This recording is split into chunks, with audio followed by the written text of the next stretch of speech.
Good morning, Your Honor. May I proceed? Yes, please. Your Honor, before the court today, we have the continuation of the jury trial in the matter of Commonwealth versus Lindsay Clancy. Ms. Clancy is present. She is represented by Attorney Kevin Reddington. The Commonwealth is represented by Assistant District Attorney Jennifer Sprague and Assistant District Attorney Shannon Buckingham. All right. Thank you, Madam Clerk. You're welcome. Well, good morning, everyone. I hope everybody had a restful weekend. So what I want to do is just kind of tell you, first I'm going to go through those questions, make sure everybody was able to follow my instructions. Then I'm going to go over what today's schedule is, and then we'll return to the Commonwealth's presentation of evidence. All right. And so let me ask those questions. First question: has any member of the jury read, seen, or overheard anything from any source about any aspect of this case that would affect your ability to be fair and impartial? All right. Next question: is there any other serious matter or concern bearing on your service as a juror in this case that anybody needs to bring to my attention? All right. Again, thank you for following those instructions. Now, today's schedule. Let me say first thing about the schedule. I know I haven't always been completely correct on some of the schedules we followed, but I want to just let you know that those decisions about the scheduling is on me. All right. And sometimes I have to take into consideration other factors or things that are going on. So what I really wanted to tell you is that don't speculate why we might go a little late or a little early on any certain days, but certainly don't hold it against either side in regards to that. The person who's making those decisions or that decision is me. All right. So you should be aware of that. So that being said, the thought is today we should go into the afternoon. All right. And if that changes, I'll let you know. And what we're going to do at this point, we're going to return to the Commonwealth's case. And with that, Commonwealth, call your next witness, please. Thank you, Your Honor. The Commonwealth will call Michael Snyder.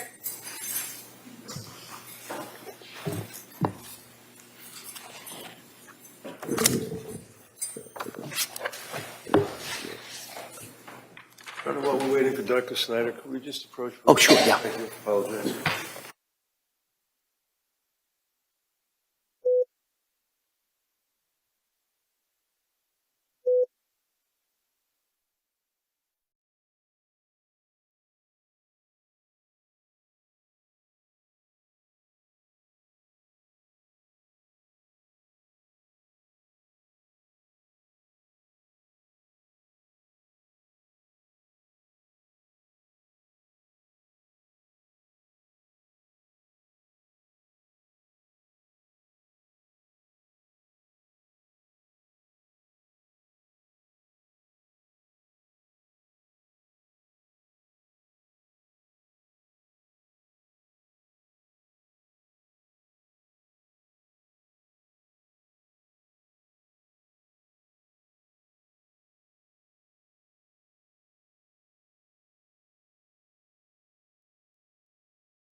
Good morning. Do you solemnly swear that the testimony and the evidence that you shall give to the court and the jury will have enough time between the Commonwealth and the defendant the bachelor? Thank you. You may have a seat, sir. Watch your step, please. All right. Good morning, Doctor. Good morning. All right. May I inquire? Attorney Buckingham, please. Thank you. Good morning, sir. Could you please tell the jurors your first and last name? Yep, Michael Snyder, Do you mind spelling your last name for the record, please? Snyder. And how are you employed? A physician at Beth Israel And how long have you been a physician? since 1998. Can you tell us a little bit about your educational background? So undergrad at UMass Amherst, I did medical school at Tufts University, and then I did my residency in emergency medicine at Boston University. And how long have you worked at Beth Israel? Since 2014, 12 years. And do you primarily work in the emergency department? Yes. I'm going to draw your attention to January 24th of the year 2023. Do you recall working in the emergency department on that day? Yes. And in the evening, were you made aware of multiple pediatric traumas that were coming into the emergency department? Yes. And when you are made aware of people coming in, how does that occur?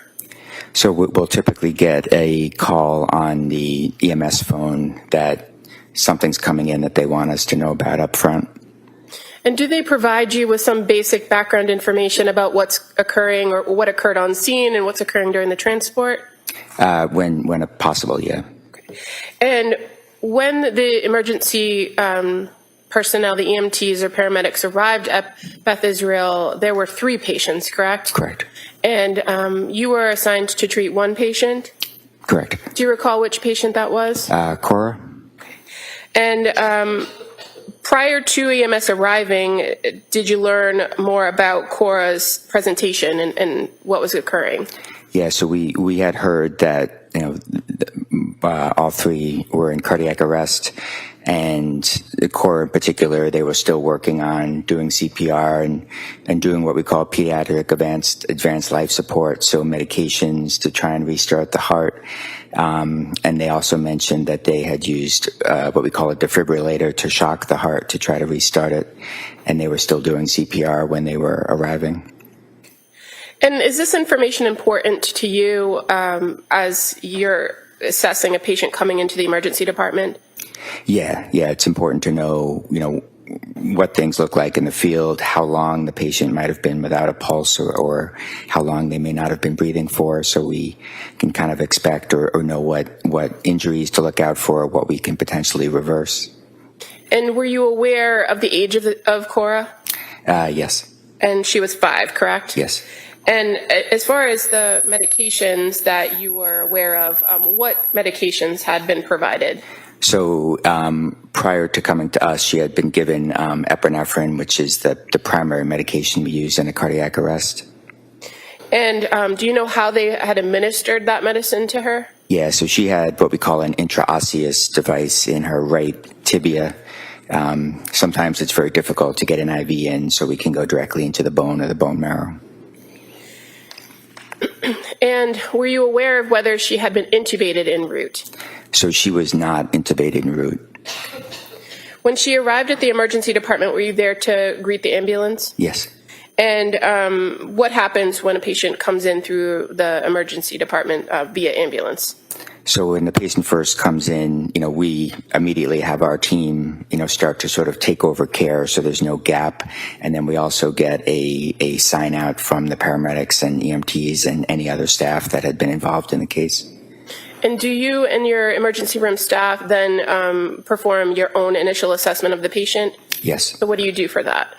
So initially we sort of go through our ABCs, airway, breathing, circulation. So initially, focusing on the primary things such as making sure we're getting air and oxygen into the patient, keeping the heart going, so continuing CPR at that point.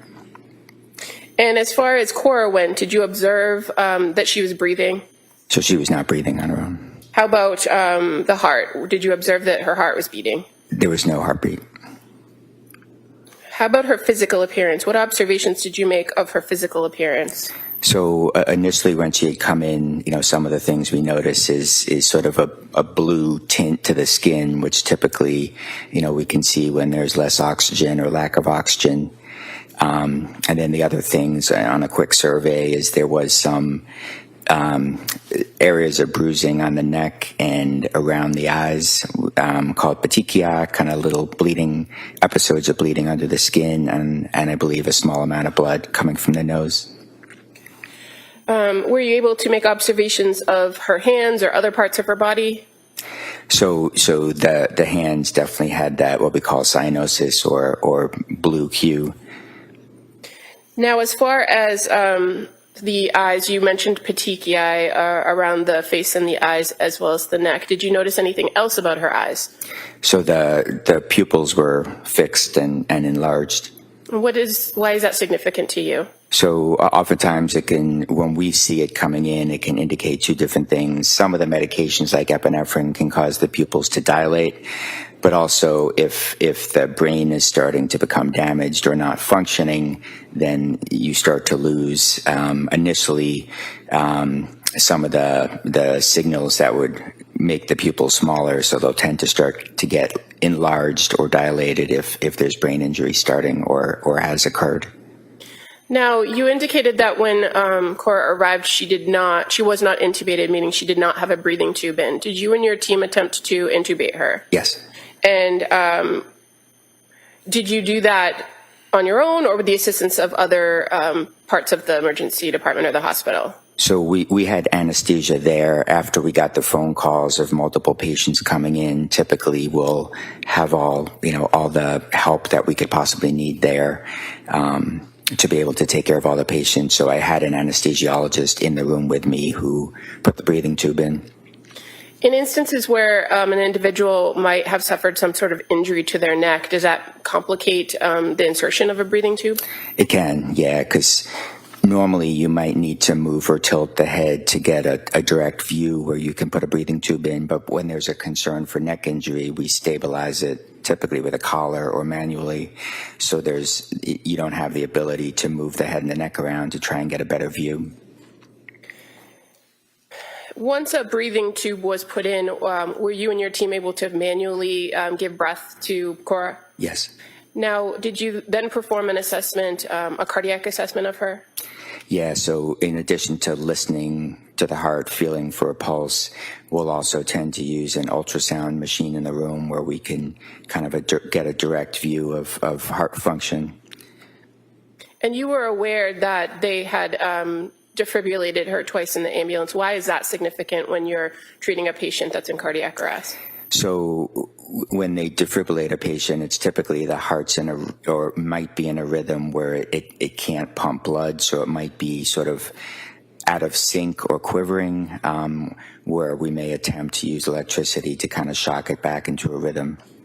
Once you performed the ultrasound, the cardiac ultrasound, were there any attempts made further to use a defibrillator or? Yeah. Throughout your course of treatment with her, did you continue with various medications? Yes. And was CPR ongoing throughout your entire time with her? Yes. Were you consulting with any other colleagues or any other hospitals in regards to the care of Cora?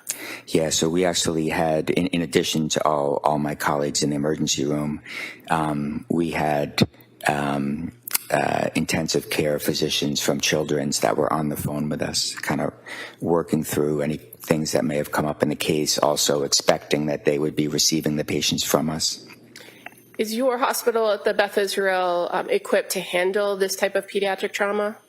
So we can do the initial stabilization, but then we need to ship the patients out to either get a specialty care or continued inpatient care. And how long did efforts in treating Cora continue? So in the emergency room, roughly 30 minutes. And fair to say that all of the efforts that you made were not successful? Correct. And at approximately 1928 or 7:28, did you finally declare Cora deceased? Yes. Thank you. I have nothing further. Anything? I have no questions. Thank you, Doctor. Thank you, Thanks. Doc. Thanks.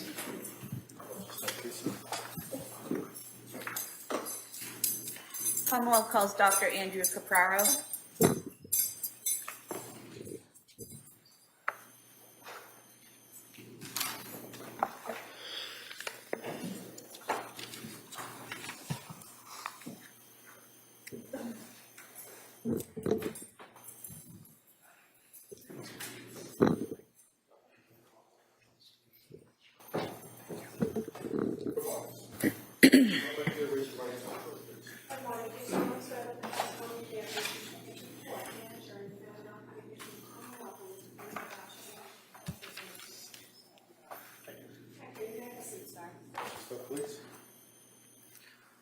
All right, good morning, Doctor. Morning. If I may. Yes, please. Thank you. Good morning. Can you please state and spell your name for the record? My name's Dr. Andrew Capraro, last name Capraro. And your date of birth, please? July 9th, 1970. What do you do for a living? I'm an attending physician in the emergency department at Boston Children's Hospital And how long have you done that? for the last 26 years. Can you just briefly describe for us the training and education you had to qualify for that role? I went to Providence College undergrad and then went to Brown Medical School. Subsequently, I went to Connecticut Children's Medical Center for my pediatric residency, and then did fellowship training in pediatric emergency medicine at Boston Children's Hospital from 2000 to 2003, and have been an attending there ever since. And what's involved with being an attending at Boston Children's Hospital? It means that I am guiding the care and treatment for the patients that I am seeing during my particular shift. And are you assigned to a specific location or area of the hospital? I'm always in the emergency department, and the emergency department is broken up into different zones, of which I am sort of the primary attending for one set of rooms. I want to direct your attention to January 24th, 2023. Were you working that evening? I was. And at some point in time, did you learn that a patient named Callan Clancy was going to be transported to your hospital? I did. And do you recall where he was being brought from? From Beth Israel, Plymouth, I believe. And was he being med-flighted to your facility? Correct. And were you provided with some information about the patient in order to prepare for his arrival? I was. And what did you learn? We have a communication center where facilities that are transferring patients to us call to let us know that the patient is coming. And so that comm center had been notified about this patient, who then got in touch with me as the attending who would be caring for the patient, to let me know what had happened there and the condition of the patient when he was arriving. And what did you learn about the condition of the patient, Callan Clancy, as he was being flown to your hospital? What I was told was that it was believed that the patient had been strangled, and when he arrived at Plymouth, he was in cardiac arrest, that they had intubated him and initiated CPR, and they had gotten return of spontaneous circulation, and that they were then going to transfer him to us for further evaluation and care. And at some point in time, did Callan arrive at your hospital? That is correct. And were you able to observe him physically? Yes. What observations did you make about his physical condition? He was cold on arrival, and he was quite limp, was not making any purposeful movements on his own. His pupils were fixed and dilated, and he had ligature marks about his neck with some swelling of the neck. And his pupils being fixed and dilated, is that medically significant for you? Yes, it is. And why is that? It typically means that significant injury has happened to the brain, such that there is brain swelling that has sort of it has overwhelmed the capacity of the skull, such that the swelling has made the brain sort of herniate through the base of the skull. Does that mean the brain's swelling so much it's pushing through the skull? Correct. And what observations did you make of his heart rate? His heart was beating, and we did have to provide him with an epinephrine drip to keep his heart rate and his blood pressure within normal limits, but it was beating on its own. And how did you know that you had to provide the epinephrine for him to stabilize that heart rate? It was initiated at BI because they had noticed that his blood pressure was low, and you need to have normal blood pressure for the blood to perfuse your organs and keep them healthy. And so we were looking for certain parameters to sort of maintain that, which we did on that epinephrine drip. And when you say BI, you're referring to Beth Israel? Yes, I'm sorry about that. That's okay. And so as far as his breathing, how was he breathing on his own? He had been intubated at the outside hospital, and he was needing a ventilator to breathe for him. Occasionally, he would have sort of a breath on his own, we would notice. We were able to see that because when he attempted to take a breath on his own, he would trigger the ventilator to continue that breath. But it was rare. For sure, he needed the ventilator to maintain his ventilation. Would it be fair to say that the majority of his breathing was being done by the ventilator? Yes, the vast majority of his breathing. Now, once you have received this information while he's coming in, and then you've made your own physical observations of Callan, are there certain tests that you have run on him? Yeah, our job, once we received him, was to perform further evaluation and stabilization to help determine what the next steps of his medical care would be. So prior to him arriving, we had contacted our trauma team and our ICU doctors to let them know that he was coming and that we would need their assistance. And then under my care, we performed some routine blood work, so a head CT, a neck CT, and a chest X-ray to sort of help us guide the next steps. And from the head CT and the other testing that you did, what were you able to learn from the results of those tests? The head CT in particular showed significant brain swelling consistent with hypoxic ischemic injury, which was most likely, or which was the most significant finding that we found. So could you please explain for us what is hypoxic ischemic injury? Hypoxic is just a fancy word for not getting enough oxygen, and ischemic is just a fancy word for not getting enough blood flow. And so when your organs don't get enough oxygen and blood, they sort of suffer injury and therefore get to swelling. And so his brain was showing evidence of that. So would it be fair to say that his brain wasn't getting enough oxygen and blood flow, and then because of that, it was damaged and swelling? Correct. Now, this type of swelling and injury, as you're describing it, can that be caused by strangulation, the injury of the brain? Most certainly. And you mentioned earlier that you did see some marks around his neck. Is that correct? Correct. And what were those consistent with? Strangulation of some sort, most likely from an object, based upon the linear aspect of the bruising. And when you say the linear aspect of the bruising, does that mean it's in a straight line? Correct. Now, once you had the results of this testing, was there, did you make a decision on what to do next? Yeah, you know, the main thing was to help us figure out, did the patient need to go to the operating room for some sort of other procedure to help with this, or was this something that could be dealt with medically? And so once we had the results of the head CT and then the neck CT as well, it was felt that the next appropriate step in his medical care would be to be transitioned to the intensive care unit for them to take over care. Why was it that surgery was not an option to help Kellen in this situation? You know, the neurosurgery doctors were there to sort of help us make that decision. There was no significant bleeding, for example, that would need to be evacuated. There was nothing that they felt from a surgical point of view would help alleviate the problems that we saw in the CT. Okay. And so was his care transferred to the ICU? That is correct. And once Kellen was transferred to the intensive care unit, did your care for him end at that point?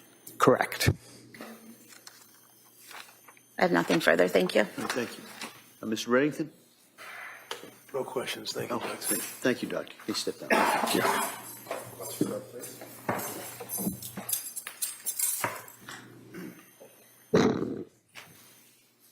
Commonwealth calls Dr. David Cassavant.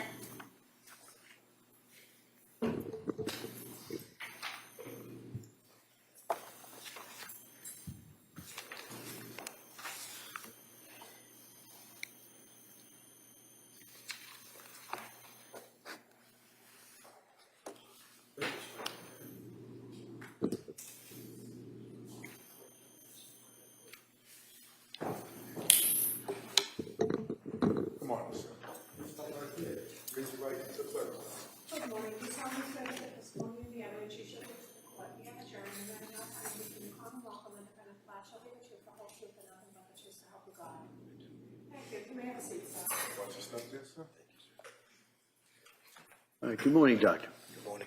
Morning, Honor. Attorney Sprague. Thank you. Good morning. Can you please state and spell your name for the record? Surely. My first name is David. My last name is Cassavant. It's spelled C-A-S-A-V-A-N-T. And your date of birth, sir? 5263. What do you do for a living? I'm an ICU physician at Boston Children's Hospital. Can you briefly describe for us your educational and training background? Sure. I went to college out at Holy Cross in Worcester and then to medical school at Boston University. I did my initial pediatric residency at Mass General Hospital and then went back and did a fellowship in ICU medicine at that hospital as well. And where do you currently work? I currently work at Boston Children's Hospital in the medical surgical ICU. And how long have you worked at Boston Children's Hospital? 18 years. And have you always worked in the ICU there? Yes.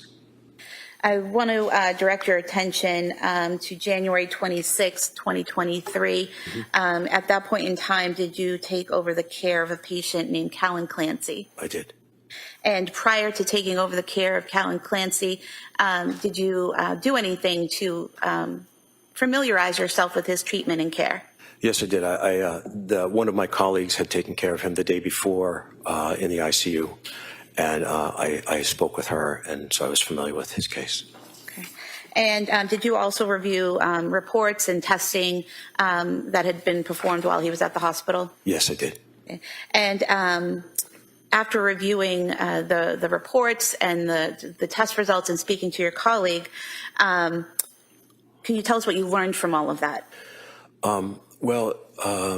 It seemed that Callan had a severe neurologic injury based on both testing and the examination that I did at the time. And when you say a neurologic injury, is that a brain injury? It's a brain injury. Yes, it is. Yeah. And did you review specifically a head CT scan of Callan? Yes, I did. And what did the head CT scan show you or tell you about his condition? The head CT is a picture of the brain, which was done in the emergency room when he was admitted to Boston Children's Hospital, and the CT scan showed an enormous amount of swelling of the brain itself. And that the swelling of the brain, is that medically significant? Very much so. When you have an injury to the brain that is caused by anoxia, which means a lack of oxygen, I describe this with families that the injury is very much like being out in the sun.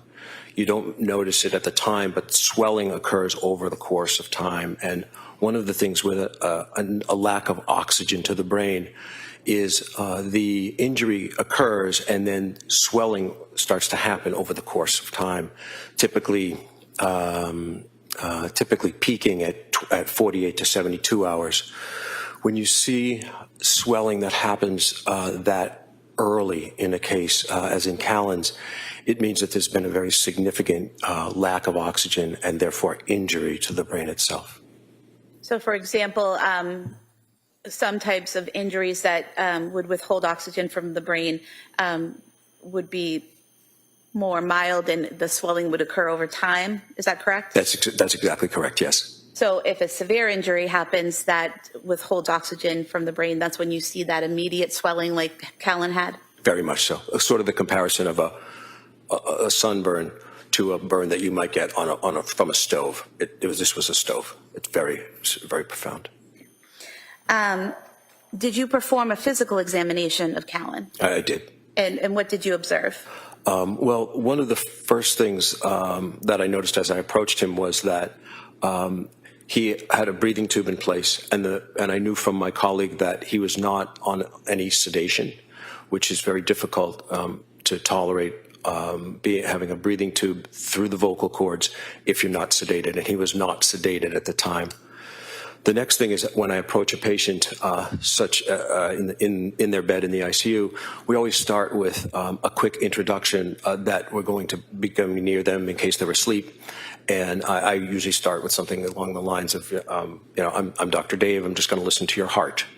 And I'd usually address them by name and to see if they start to respond. And then I'll go ahead with the rest of the exam, but that's just to sort of warn them that someone might be touching them. And then I'll listen to heart, lungs, and then to move forward to see if how responsive they are. So if you get no response at all from the initial, just using your voice, the next thing is and then from the exam, if they don't move around, then you start to sort of think, well, let's see how responsive they are. And so the next thing is sort of a gentle touch off into the bottom of the foot to see you stroke the bottom of the foot and you see if they pull away. And then you can move. If you get no response from that, we'll do something that's a little bit more noxious or painful, where you can sort of pinch a little bit of skin to see if they start to react, or pushing on the fingernail and the nail bed pressure, which is actually very noxious And if you can see two types or several types of response, either no response, or you can see a very specific response where they pull away from that area. And that's a specific, or you can see generalized response, which are all sort of graded, graded along those that are as we're sort of getting a sense for what their level of consciousness was. So if I could go over a few of those things that you just mentioned. Sorry. You said that that the first thing that you noticed that was significant was that Callan had the breathing tube in place through the vocal cords without any sedation. So without sedation, would having a breathing tube in that place cause pain? Yes, no one would be able to tolerate it. And so Callan was able to tolerate it without any sedation. Yes. Would that indicate he wasn't feeling that pain at that time? Yes, exactly. And you mentioned that you would address the patient by name and talk to them. Was there any reaction from Callan when you did that? No, there was not. And then you mentioned you would rub maybe something along the foot. Was there any reaction? No, there was not. And did you do what you described in pinching the fingernail or pinching somewhere on Callan to see if he responded? Yes. And did he respond? No, he did not. And what did these interactions and tests on Callan tell you about his condition? This told me that he was unresponsive. He was unresponsive to both things that would cause discomfort and things that would cause pain. Did you also do anything in terms of looking at his pupils and any tests on his eyes? Yes. So after all the other things, that we look at the pupils, and so one of the things is we have it's a reflex response. If a light is shown in an eye, the pupil constricts. And what I noted about Callan was that his pupils stayed widely open and did not constrict. And when someone's pupils stay open and wide when you shine a light in them, what does that indicate medically? Well, the eyes are a direct extension of the brain, so that's why we focus a lot on them as an area of investigation. And the lack of a response to light indicates that there's some abnormality to that, and in this case, it was a brain injury. There's medications that can keep your eyes open if you've ever had an eye exam, but that was not the case with Callan. And just to be clear, when you're talking about brain injury, we're not talking about some type of trauma that was inflicted on the brain. You're talking about the lack of oxygen and blood flow causing an injury to the brain, correct? That's exactly correct, yes. At that point in time, did you work with another doctor to do more in-depth testing regarding his neurological status?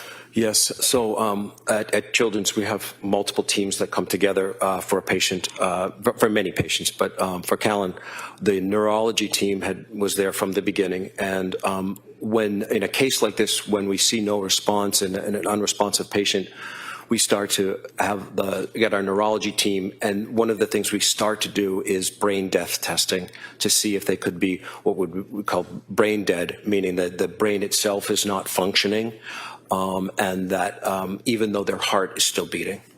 How is it that someone's heart can be beating if their brain is dead? It's a really good question. So there's actually two parts to the nervous system. The one is the part that we see the most in people when they react, and they react to us and they speak and they do things. The other one is the autonomic or automatic system. And the automatic system is largely in charge of the things like the heart, if the heart has not been injured. And so it was sort of continuing on.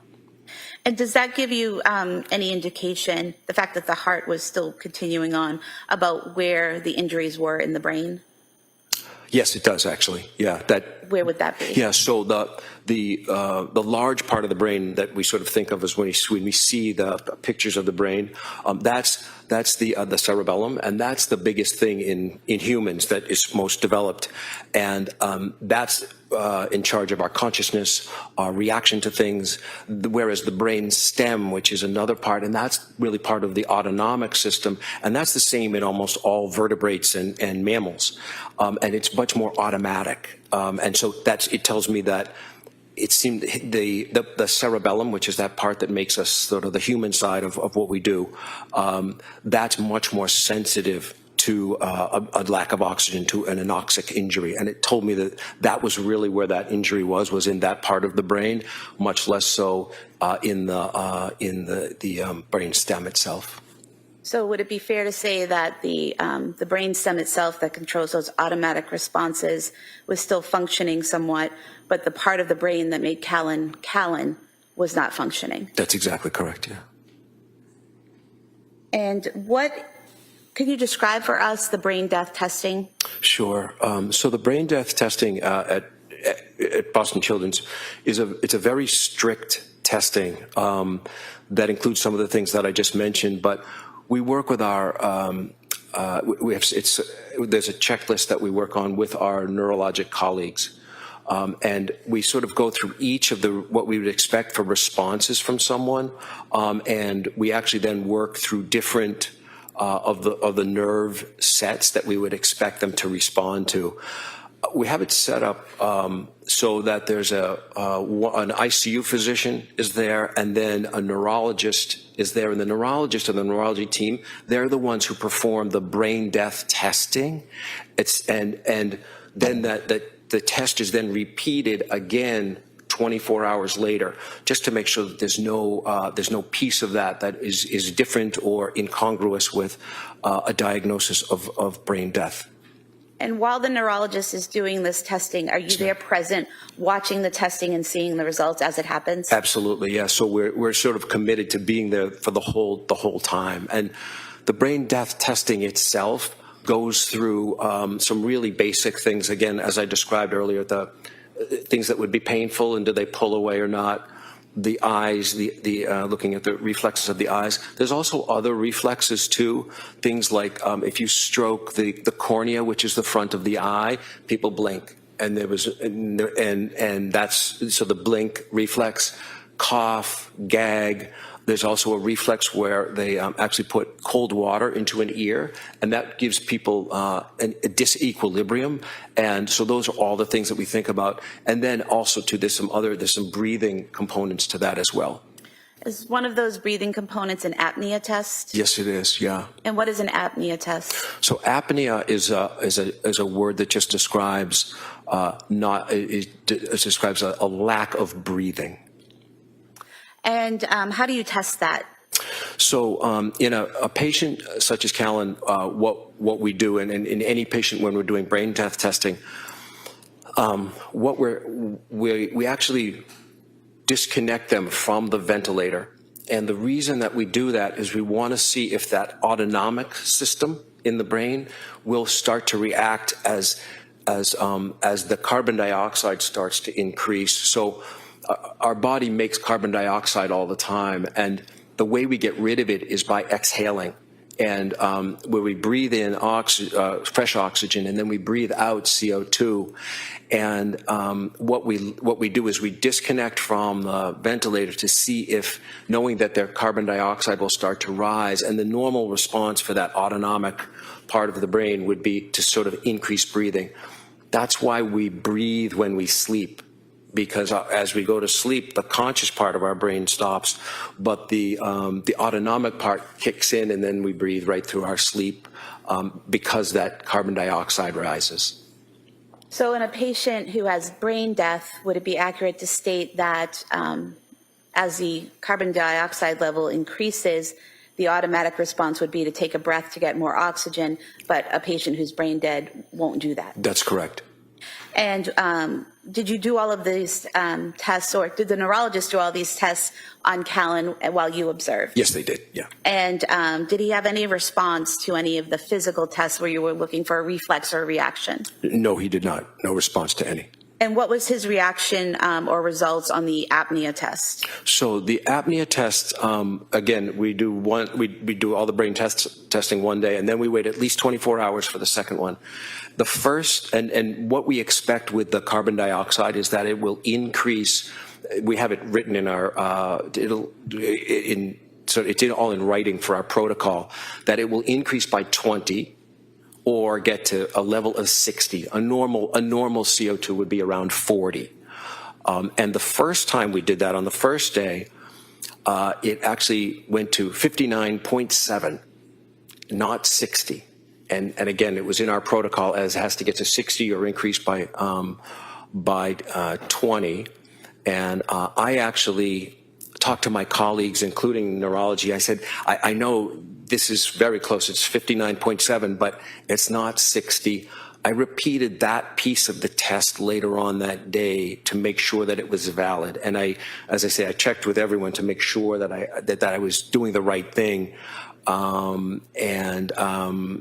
all agreed that we should just, and the second time it went to 87. So that was, everything else was the same. And we made sure that there's things that we look at too to make sure that there's not on any medications, that there's no changes in his temperature, there's no abnormalities of the salts in the blood, what we call the electrolytes. So all those conditions were the exact same. And I repeated that later on in the day, and it did come back positive. Why is it so important that you meet that specific criteria? Why is 0.3 of a point so important? Well, I wanted to make sure that there was no question about the data that we were gathering at the time. And you said that this testing is again repeated 24 hours later, correct? Yes, it is. Why is that? Well, that's just to make sure that if there were any lingering effects of medications, if there was anything that else might have changed in the patient's level of alertness or level of response, to make sure that it still meets all those requirements 24 hours later. And is it because you want to be sure that there's brain death before you remove life support? Yes, and again, it's too important. It's too important a discussion and a gathering of data to not be very exact about it. And so when you did observe the testing and then the following day on Callan, were the results the same in terms of no reaction and the carbon dioxide increasing? Yes, they were. And at that point in time, did he meet brain death criteria? He did. He met. So we had determined that it was that he had met death by neurologic criteria. And at that point in time, was a decision made to stop life support? Yes, it was. And that's done in consultation with the family, his father, correct? Yes, that's true. Okay. And was life support ended for Callan Clancy on January 27th, 2023? It was, and one of the things is there's when you determine that someone has met criteria for neurologic brain death, that although we know that their brain is not functioning at that point, there's often a period of time where we don't have to his heart is still beating, so we don't have to remove the endotracheal tube at that time, and we often will give families, once it's been confirmed that the brain is no longer functioning, we often give families a period of time to able to process it, and a window of time. Sometimes there's relatives who will need to travel and things like that, and so we'll often then choose a time later on to accommodate the rest of life, knowing that they're stable at the time, to when we would actually remove the tube, and that would be the declaration of death. And was that done in this case? Family was given an opportunity to see him, and then life support was ended, and then his heart stopped? Yes, that's And exactly. he was declared deceased? Yes. Thank you. Attorney Reddington? Thank you, sir. Thank you, Doctor. Thank you so much.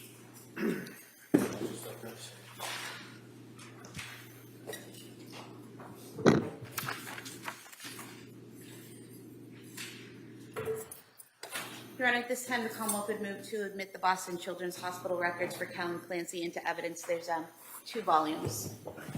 Objection? Your Honor, I have no objection because we both have the records. We both want them in evidence, so I have no objection to any of the records that they have. We signed releases for them, for like Beth Israel, Brigham and Women's, South Shore. They all can go in. That's a yes. It may be admitted.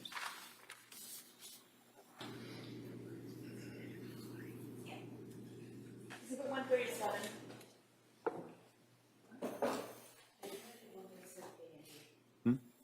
Yeah, I went to A and B, yeah. 37A and B. All right, thank you. Commonwealth would call Kelly McDonough as witness. I'm sorry, if you say the name again? Kelly McDonough. Okay, sure.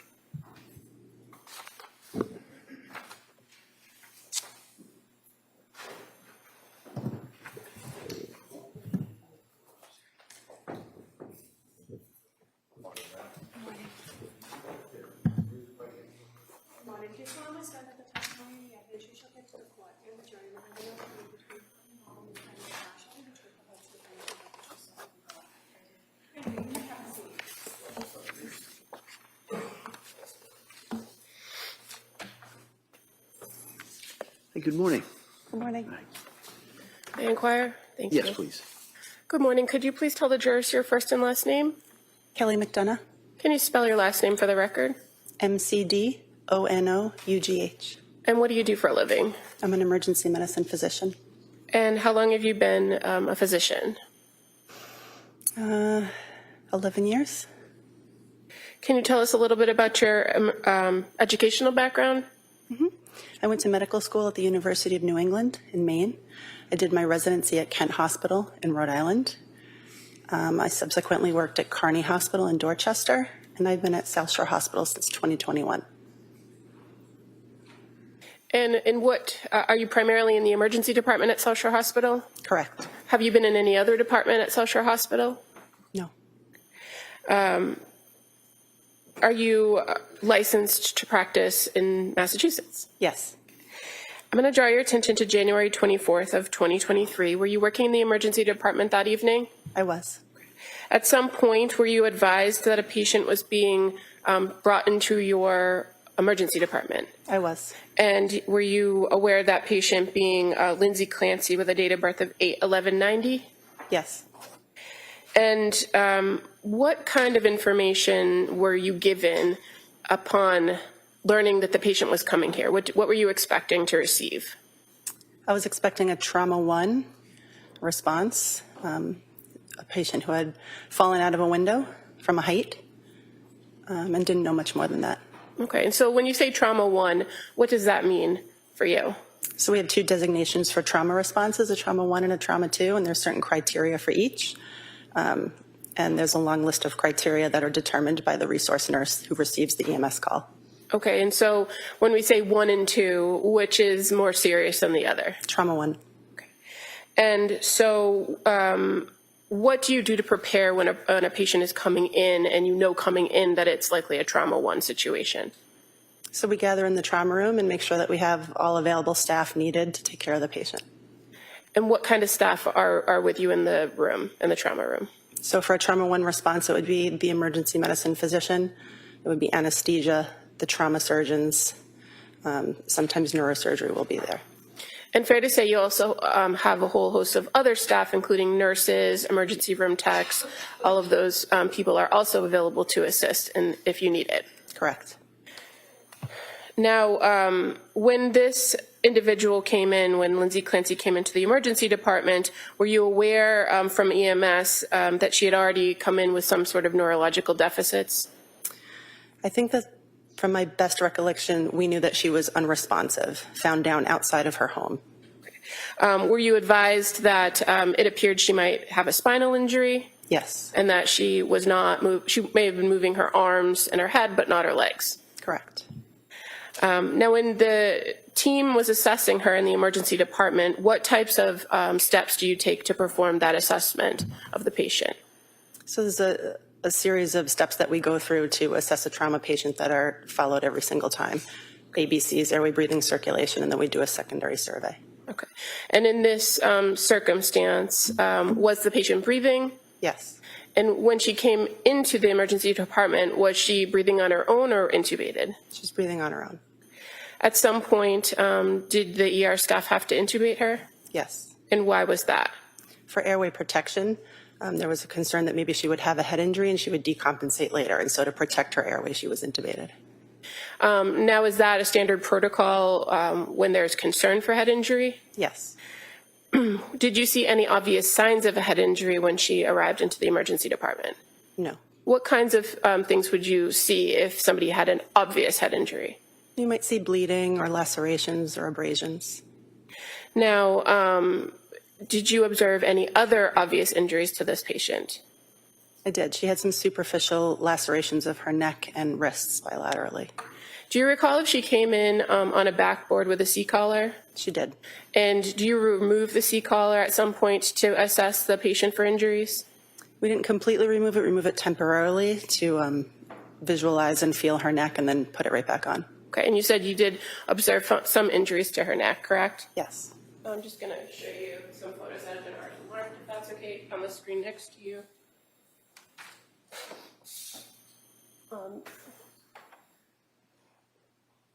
This has been marked as exhibit number 111. Is that an accurate representation of the neck injuries you observed? Yes. You also indicated that she had some other injuries to her wrists. Yes. And I'm just going to show you 112. Is that accurate as to the injuries to the wrist you observed? Yes. Now, you described the injuries as superficial. The injury that's kind of in the middle of the photograph there, can you describe what part of the body that injury is? You're describing the one that's sort of open? Yes. Yeah, so that's the anterior aspect of her wrist. And were you able to examine that injury? Not in detail. Okay. Was it something in your emergency, your assessment of the trauma 1 situation, was that something acute that you had to address? No.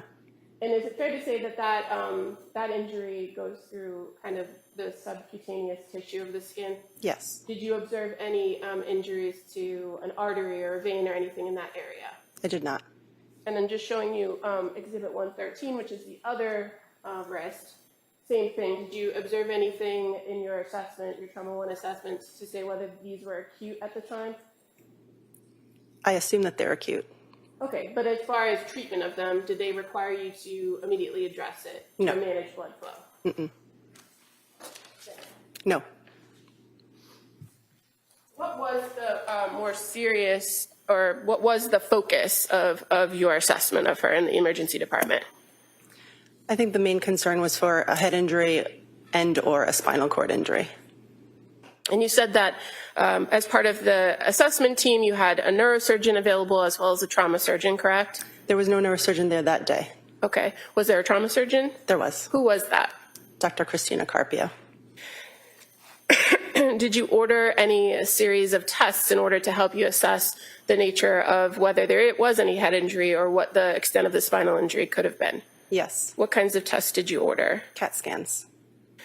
As part of the emergency room protocol, do you also draw blood for patients that come in? Yes.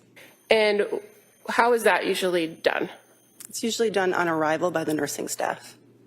And do they draw blood according to a physician's orders, or do they draw blood for various purposes? Explain to us how that works. Mm-hmm. So it's usually like what we call a rainbow. So they just draw all the tubes of blood as soon as the patient arrives in anticipation for orders. Okay. And so what happens to the blood after somebody in the emergency department takes it from the patient? Where does it go? It gets tubed to the lab. And fair to say that at South Shore Hospital, they have a pneumatic tube system, correct? Correct. And that it goes to a separate laboratory. Correct. And once a physician then assesses a patient and determines what kinds of testing needs to be done on those samples, how do you communicate that to the laboratory? So orders are put into a computer and they go through the computer to the lab. And as you're treating a patient, is it oftentimes necessary to change the orders or order additional tests? Yes. And so in this particular case, blood and urine was collected from Lindsay Clancy upon her arrival, correct? Correct. And then sent to the lab. Yes. Now, going back to the imaging tests, you said that there were some CT scans that were ordered. Correct. What areas of the body were the CT scans for? It was her entire body, her head, her neck, her chest, her abdomen, and her pelvis. Now, as far as the CTs for her head, Were there more than one CT test for the head? I don't remember. I'd have to look at my record.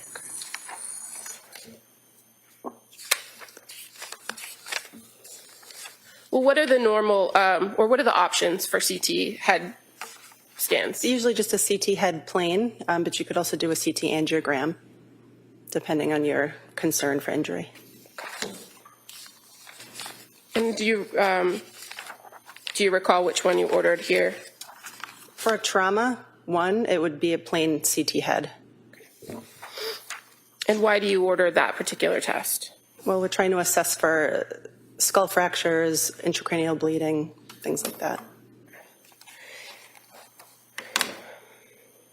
And when you say a plain CT, what's the exact order that's put in for that type of a CT? CT head. Okay, and are there CT heads with contrast? There are. And are there CT head scans without contrast? Yes.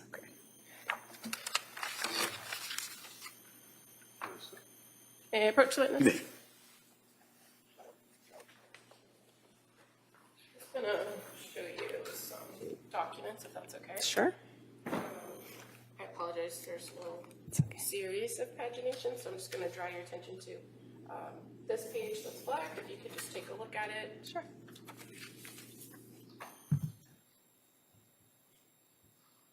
Mm-hmm. Okay, and I'm just gonna flip to the next page as well. The next page is blank, but is this the extent of what you would have received as far as information regarding a head CT that was done without contrast? Yes. And I'm going to just draw your attention again to another flagged page here towards the end. It's actually 2 pages from the end of the document, if you could take a look at that. Mm-hmm.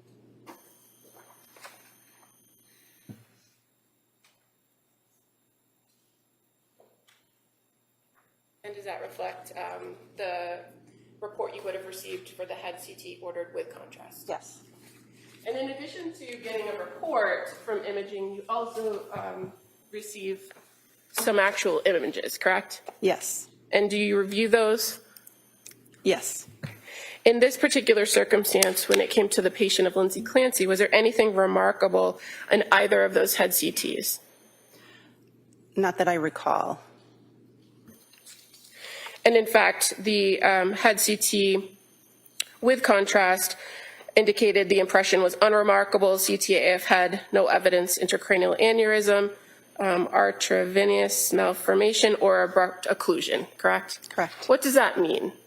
It essentially means it's a normal study. Now, as far as the other CT scans that were conducted, there were findings, remarkable findings on some of the others, correct? Correct. And what did they reflect in your experience as far as her injury goes? From what I can recall, I know she had a thoracic spine injury. And how about the CT that was done of the chest area? I don't recall. If I may approach.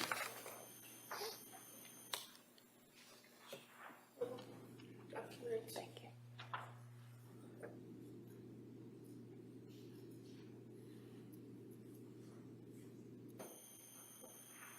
Does that refresh your memory? Yes. And what was the extent of the result on the chest CT? So it talks about her thoracic spine injuries. Okay.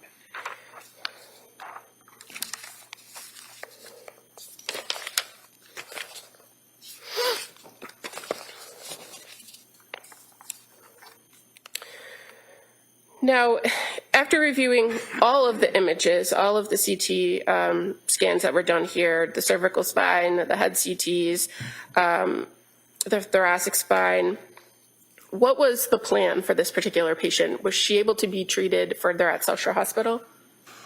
The decision was made by the team that her injuries were too severe to stay at South Shore Hospital, and the decision was made to transfer her to a tertiary care center. Were you able to stabilize her before transporting? Yes. Is that something that's important to make sure our patient is stable before sending him off in the ambulance or a helicopter? Yes. And so as far as this particular patient goes, are you aware of whether any surgical intervention had to be done before she was stabilized and transported? I was not aware of any intervention being done. And again, you had Dr. Carpio, who was also there to assess that. Correct. We work as a team. Kind of going back to those injuries on her neck and her wrist very briefly. Can you explain to us the difference between bleeding in maybe an artery or a vein and how that might present itself in an emergency situation?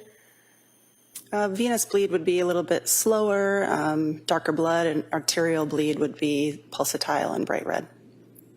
And is it fair to say that when you strike either an artery or a vein that they're of different pressure systems, and so the manner in which the blood comes out is different?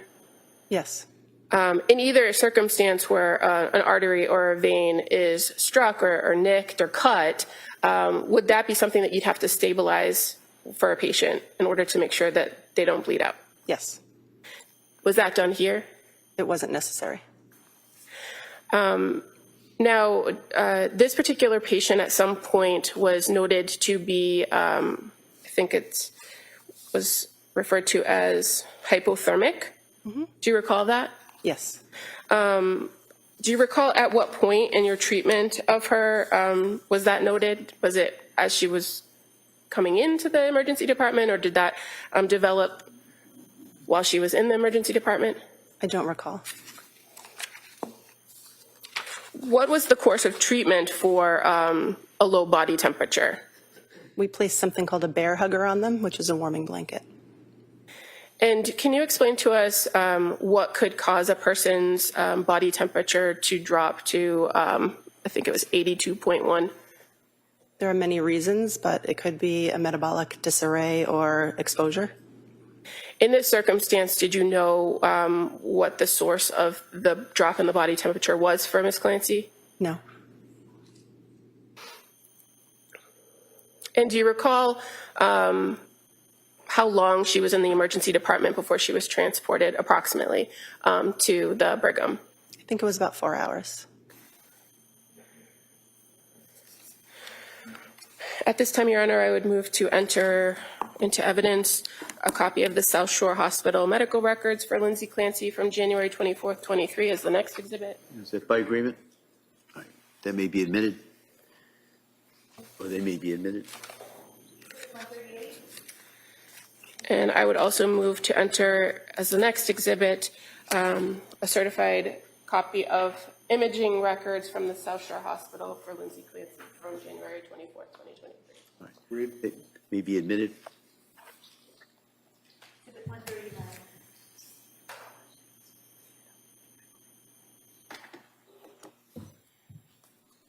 So finally, Dr. McDonough, did this defendant receive surgery at South Shore Hospital?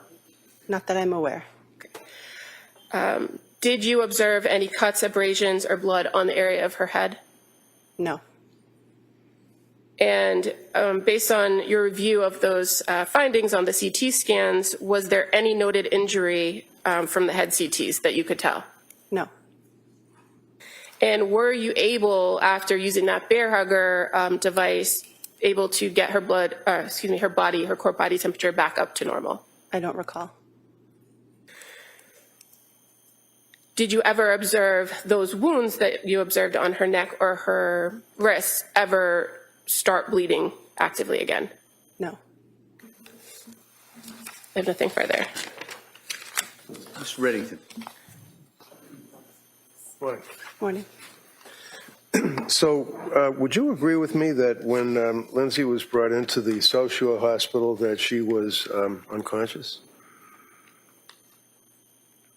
I recall her eyes being open, but she was nonverbal. Okay. So as an experienced emergency room doctor, can you tell me when someone's unconscious, what is that? What are the symptomology of it? What does that mean? Usually means they're completely unresponsive with eyes closed. Okay. Was she responsive?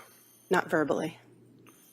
Was she responsive at all? She was responsive to pain. So that means that you would do something to cause pain, perhaps the bottom of the foot or whatever it is, to see if they have a reaction? Correct. And would you agree with me that when people even have very, very serious brain injuries, that they can respond to pain stimuli? Sometimes. Sometimes. So her eyes were open. Were her pupils equal and reactive to light? I don't recall. You don't recall. What does it mean with PERL, pupils equal reactive to light? What does that mean? Exactly what you just said. It means her pupils are equal and reactive to light. And as a doctor, what does that tell you? It tells me that there's no significant neurologic injury. And in this case, you don't recall if her pupils were equal or reactive to light? I don't. Okay. And that's when you take the little flashlight sometimes and you put it over the eye and see if there's constriction of the pupil. Correct.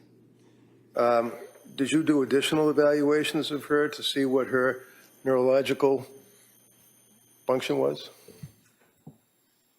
She was pretty quickly intubated from what I recall, so after that it would be difficult to assess her neurologically. Sure. Was she on any pain medication, if you remember? I don't remember. You recall, did she have difficulty being intubated? I mean, would you agree with me that if you're not under some type of medication or sedation or unconscious, it hurts to be intubated, doesn't it? We wouldn't intubate somebody without first giving them some induction medicines. Okay. So what would the induction medicines be? They're not universal. Well, what That would depend on the What are the case. induction medicines that you used on Lindsay Clancy? I don't know. I'd have to refer to my record, and also I wasn't the one who did the intubation. So she was intubated, had the tube coming out of her mouth, she's laying on the table, and you are continuing an assessment. You were the lead doctor in the emergency room for Lindsay Clancy, right? I wouldn't say I was the lead. I think the trauma surgeon and I worked together. Right. Her temperature, her core body temperature was 82 degrees, is that right? If that's what the record states, then yes. I'm sorry? If that's what her medical record states, then Well, yes. as you sit here, you don't know what her core body temperature was? I saw her 3 years ago. I see about 200 patients a I'm month. sure you're very busy, but this is a murder trial, doctor. Did you review your records and your notes? I'm happy to look at my record if you bring it here. Did you review your records and notes before you came in here today to testify on this case? Sir, I did, but I don't have a photographic memory. Did she regain consciousness at all while she was in your emergency room? No. Can you tell me what CSF is? Cerebrospinal fluid? Yeah. Is that what that is? But it could CSF? be. I'm not sure in what context you're referring to it. Well, how about if there's a massive leakage of CSF from her nose? What does that tell you as a doctor? It could mean that there's a skull fracture.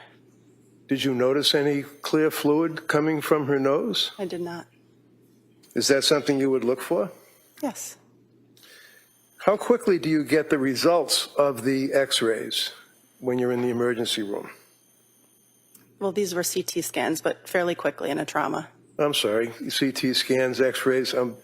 So you had CT scans that were able to show you the damage to her neck and upper chest, is that right? Yes. And what did those CT scans show you? Well, what I remember is a thoracic spine injury. And when you say a thoracic spine injury, would you agree that top part of your neck, your throat area, would be cervical, right? Correct. And that's when the numbers go C1, 2, or whatever they are. That would be the actual vertebrae in the cervical area of the upper body, correct? Yes, the cervical spine. Okay. And then below the cervical spine would be the thoracic spine, is that correct? Correct. And the thoracic spine would be, and sometimes they're delineated as T1, T2, meaning thoracic 1, thoracic 2, all the way down to what, 5 or 6? 12. I'm sorry? 12. 12. So when you looked at, and the lower portion would be the lumbar, is that right? Correct. Now, when you looked at the CAT scans, did you determine the extent of the injury to the spinal cord? I could determine the extent of the injury to the bony thoracic spine. Okay, what was that? I don't recall exactly the level. I would have to look at the report. What does that mean, the level of the T? Correct. Was her cervical spine injured? I don't recall. I'd have to look at the report. Were you aware that her thyroid was crushed? I don't recall.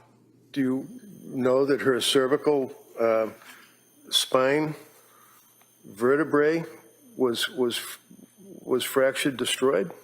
I don't recall. Doesn't that control a person's breathing? Does that have anything to do with breathing? It can.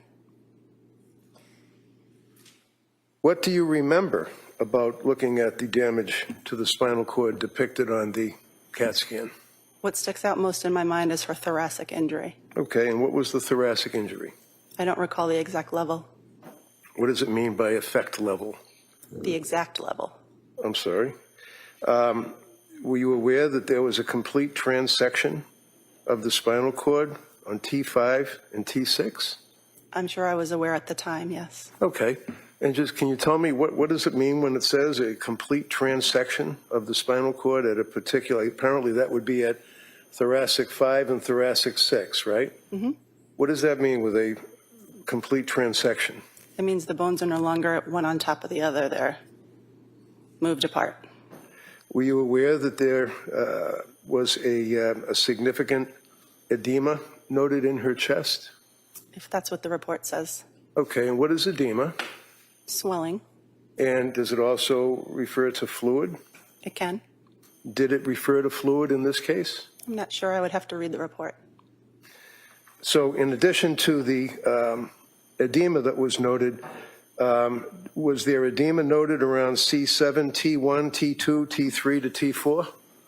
Again, I would have to have the report in front of me. When you noted her base temperature as being 82 degrees, what does that tell you as a doctor? It means that her body temperature is lower than normal. And what is normal? 98.6. And if a person goes from 98.6 to 82 degrees before you place her in the bear hugger, what does that tell you? Does that affect the body at all? Yes, the body works ideally at 98.6. So anything outside of that range, not ideal. To what effect, as a doctor? What effect, if any, on the body if a person has an 82 degrees base temperature? The list of things that could go awry is quite long. Can you give me an idea, maybe the top three? She could have a metabolic derangement, What's a metabolic derangement? meaning her body wouldn't be processing things the way that it was before. Her cells are not working the way that they should because it's too cold. Would you agree with me that when you were looking at the injuries to the wrist and to the both wrists, actually, you noted lacerations in the volar aspect of the wrist? Yes, What is a volar? What does that mean? it's the anterior aspect of it. Interior? Okay, thank you. Would you agree that on both wrists there was deep laceration? I wouldn't characterize them as deep. You would not? And when you made reference to her being transferred to a tertiary care center, what does that mean? It means that it's a hospital that has more services and specialized care than we do at our hospital. Now, when she was at the South Shore Hospital, counsel asked you about whether or not you noted any injuries to her head. You did not notice any bleeding or scrapes or bruises of that nature, right? Not that I recall. Did you notice any injuries to her lower body, her legs, her feet, let's say her feet or her buttocks? I don't recall.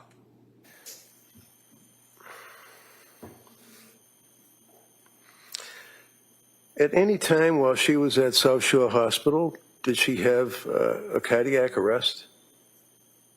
Not that I recall. Do you know she had a cardiac arrest when brought to the Boston Hospital? Did not know that. How about blood? Was there any blood transfusion at South Shore Hospital Medical Center? I don't recall. Are you aware that she had a massive transfusion of blood once she hit Brigham and Women's? No, What does that tell you? Massive transfusion of blood. What does that mean? I couldn't comment on why they gave it to her.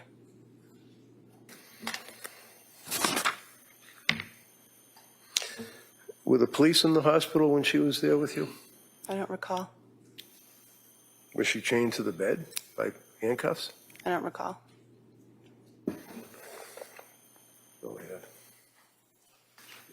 You redirect? Very briefly.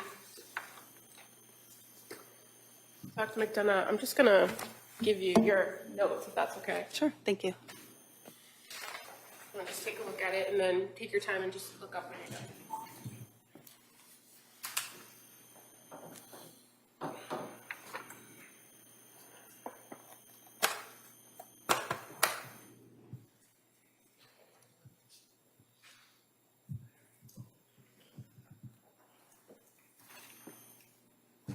Okay.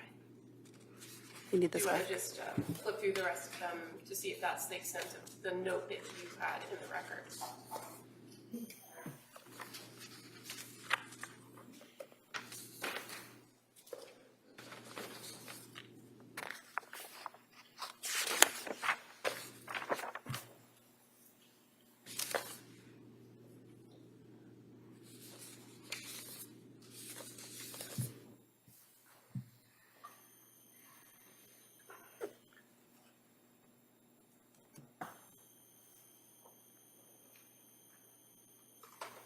Okay. Thank you. Now, counsel asked you on cross-examination about pupils, right? Was there anything notable, according to your now review of the notes, about Lindsay Clancy's pupils? No, So what did that tell you about her a possible head injury? it just indicates that there's no obvious head injury or brain herniation. Now, you indicated that she was somewhat unresponsive, but her eyes were open. She was nonverbal, correct? Correct. Did you observe her to be moving her arms around at various points? She did move her arms on exam in response to painful stimuli. And as far as the intubation goes, you're aware that she was in fact sedated in order to maintain intubation. Again, I'm not certain of that because I was not the one who performed the intubation. Okay.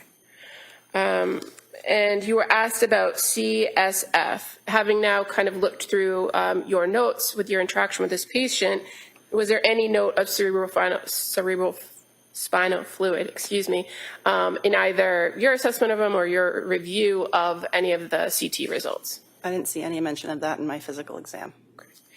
Now, as an emergency department physician, you're not treating all of these spinal injuries, correct? Correct. Your focus is to assess, stabilize, and get them where they need to go, right? Correct. And so that's what you did with Ms. Clancy. Correct. When the injuries that were described as a volar aspect, counsel mentioned that terminology to you, right? Yes. You've now, in direct examination, identified those injuries as superficial. What characteristics make you say superficial? Because I wasn't able to visualize any active bleeding or muscle tissue or injury to tendons. And is it fair to say that oftentimes patients that come into the emergency department might be, if they have some sort of injury to their spine, you don't want them to move, right? Correct. So they might be at some point kind of either put in soft restraints or restricted on the bed. Correct. Thank you. Nothing further. Is there anything further? All right, thank you, Doctor. Thank you.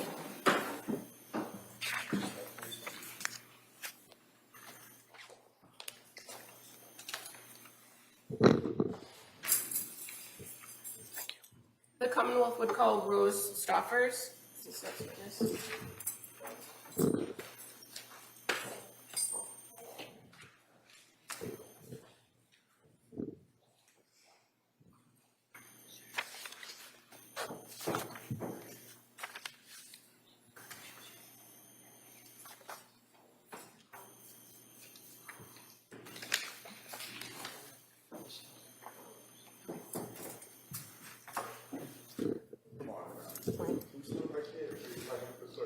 Good morning. Do you solemnly swear that the testimony you give as you give it to the matter now pending between the Commonwealth and the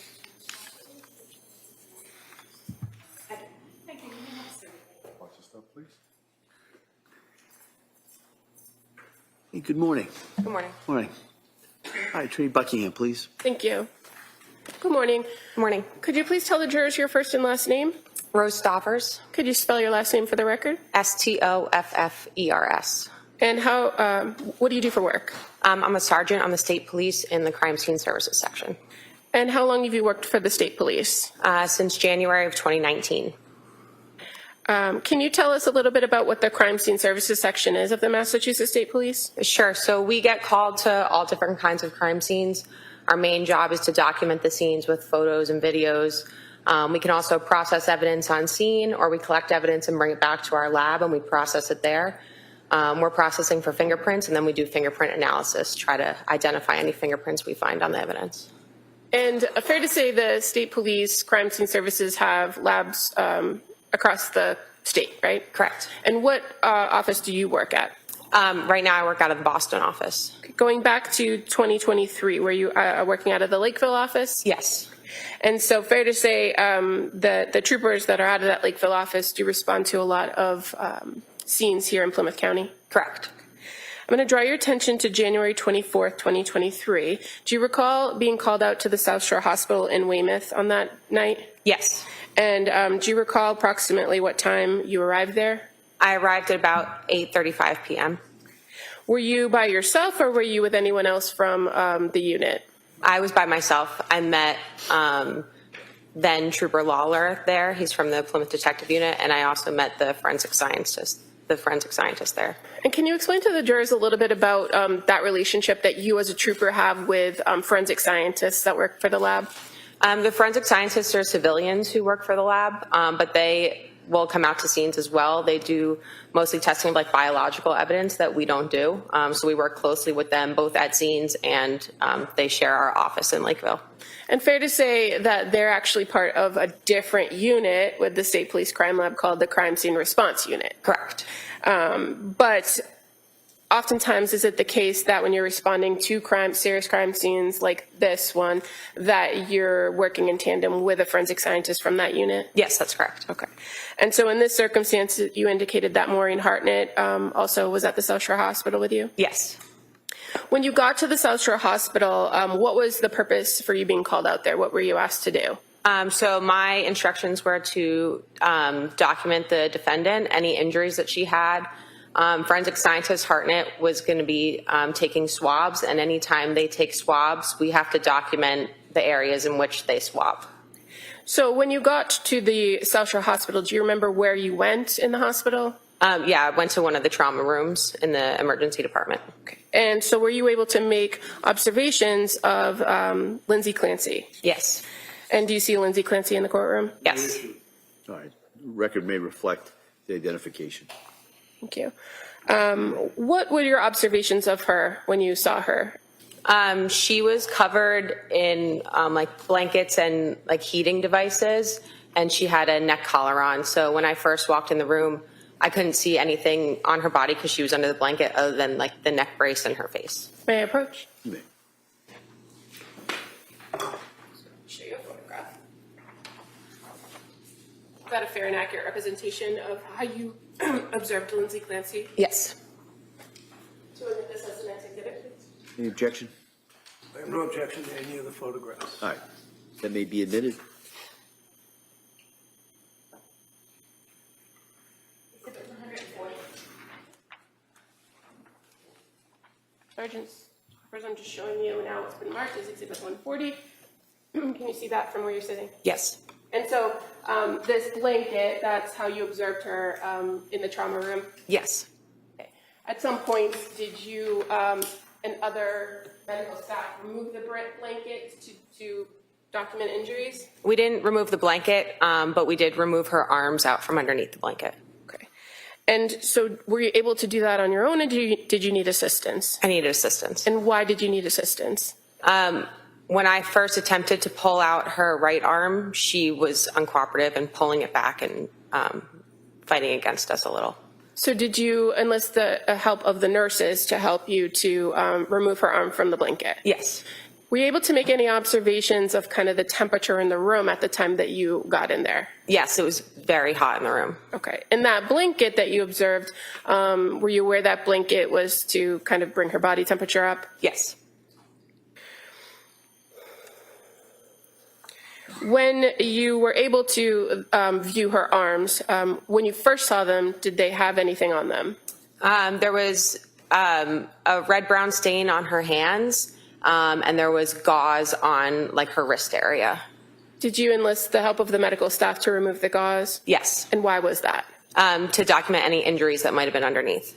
And were you able to observe injuries? Yes. In addition to, well, strike that. The injuries that you observed or the areas of the body that you documented, what were they? I documented, I took that first overall photo of her. I took a close-up of her face and the neck area that I could see. I documented both her hands, both sides of them, her wrist area underneath where the gauze was, and then the nurses assisted in opening up the neck brace, and I took photos of her neck as well. Okay. And in addition to documenting the defendant herself, did you document any other items that were at the South Shore Hospital that evening? Yes, I documented any personal belongings that were brought in with her. And so you're aware that they removed clothing from her? Yes. And so you documented the clothing? Correct. And that she had 2 rings? Yes. And that you photographed those rings? Yes. And you're aware Trooper Lawler had retained those items? I'm not sure who retained them from there. Okay. But your role was just to document them? Correct. I didn't take anything. Okay. In regards to this particular case, well, go back for 1 second. In the crime lab, how does your unit, or how do you identify particular cases that you work on?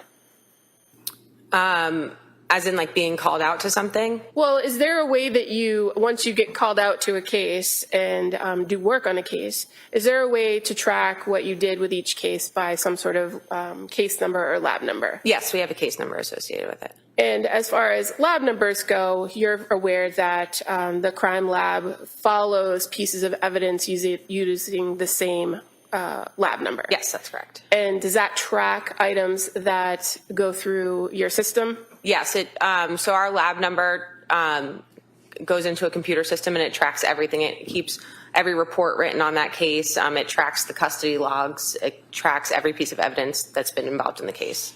If it helps you, there's no issue as to chain of custody or foundation or anything like that. All right, thank you. Thank you. Other than going out to the South Shore Hospital on January 24th, do you recall being called out to another location later in relation to the same lab number? Yes. And that would have been on January 6th, 2023? February 6th. Or, excuse me, February 6th, thank you. So where did you go? I was called to the Plymouth Detective Unit's office in Brockton. And did you meet or speak with one of the troopers from that office? Yes, I did. Trooper Rabbit. Trooper Rabbit. And what did he ask you to do on that day? He asked me to photograph a bag of medication and some documents that were inside that bag that had been brought to their office. Okay.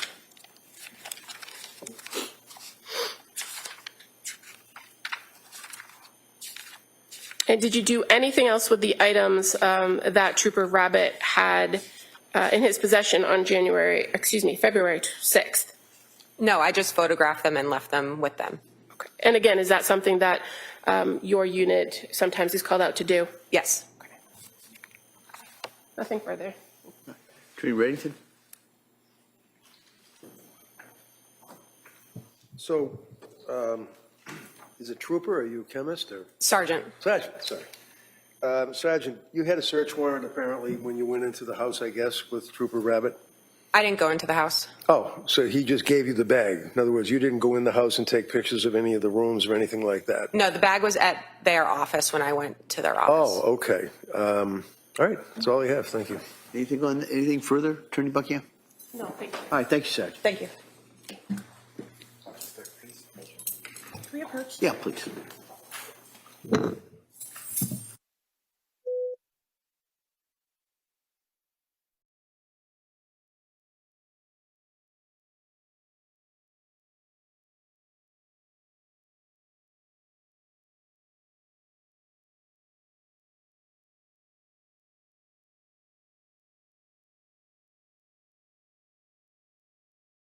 At this point, and so I'm going to ask you to go back. We'll get you back in here in a short while.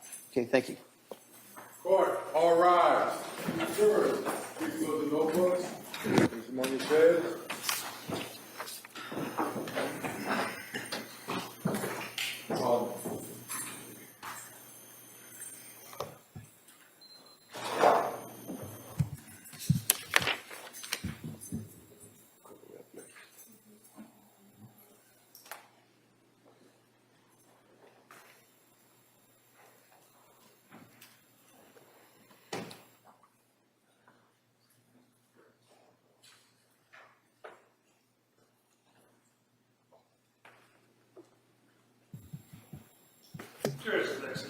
this closed session, please be seated. All right, so we'll be in recess on this matter at this time. Thank you. All rise.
Court is back in session. You may be seated. Your Honor, for the purpose of the record, we return back to the matter of Commonwealth versus Lindsay Clancy. All parties are present, including the defendant, excluding the jury. All right. Counsel, we ready for the jury?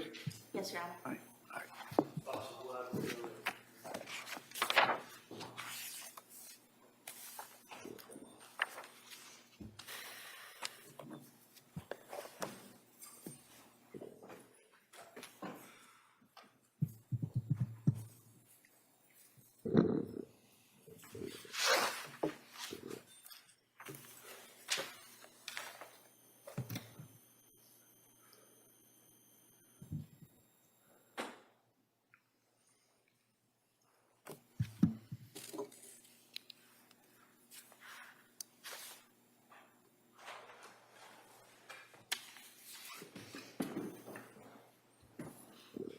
Court, all rise.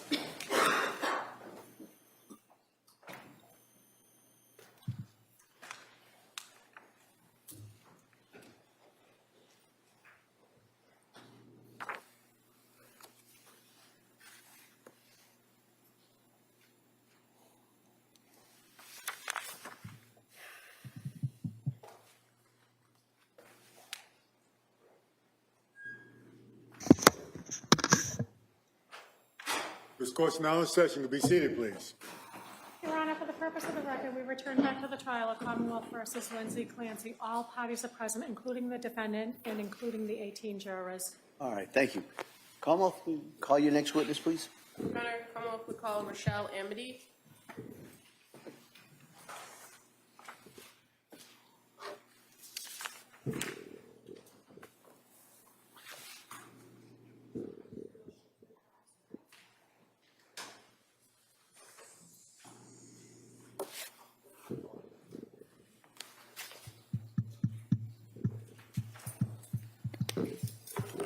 Come on. Come right here. Raise your right hand to the clerk, please.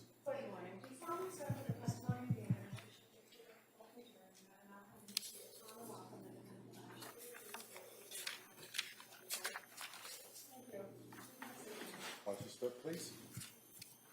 Hey, good morning. Good morning. Inquire? Yes, counsel, please. Thank you. Good morning. Morning. Could you please tell the jurors your first and last name? Rochelle Amity, Do you mind spelling your first name for the record? Rachelle, last name is Amede. Thank you. And how are you employed? What do you do for work? I'm a nurse at Brigham and Women's Hospital, the trauma surgical ICU. How long have you been a nurse? Almost 27 years. And can you tell us a little bit about your educational background? I have a bachelor's in nursing from Salem State University. And how long have you worked at Brigham and Women's? 20 years this week. And which unit did you say you worked in? The trauma surgical ICU. How long have you worked in that unit at Brigham? 8 years. Going back to January of 2023, were you working in that same unit? Yes. And what was the shift that you normally worked? I work the night shift, which is 7 p.m. to 7 a.m. And what was your schedule like for any given week? Did you work back-to-back shifts or? I can sometimes work back-to-back shifts. Okay, but you always worked the night shift? The night shift. Okay.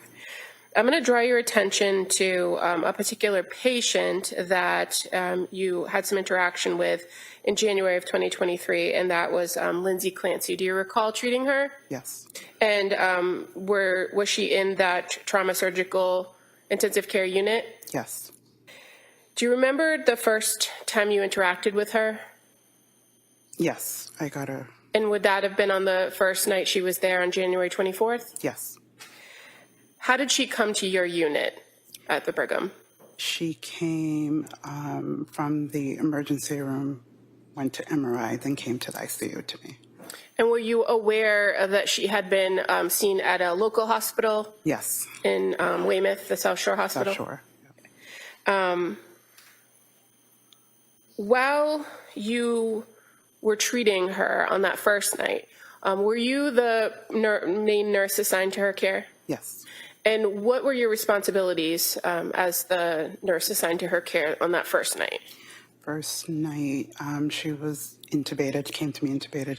We had to maintain her blood pressure at a certain number, just care, regular nursing care. Okay, and were you aware that she was on what's called a 1-to-1? Yes. What does that mean? That means patient usually can't be left alone, and also depending, you always have to have somebody outside the room with sort of monitor the patient. And is that because that patient has been identified as a potential suicide risk? Yes. Now, on that, the 24th into the early morning hours of the 25th, was there a particular event that you were witness to for this particular patient? She coded. What does that mean? Means her blood pressure dropped for her. It meant her blood pressure dropped and it wasn't sustainable with life. So what did you do when her blood pressure fell and she coded? We started CPR, we did compressions. And this event occurred approximately at 3:30 in the morning, correct? Yes, Was she eventually stabilized after that code? she was. And did they do something as far as intervention to try to maintain her blood pressure?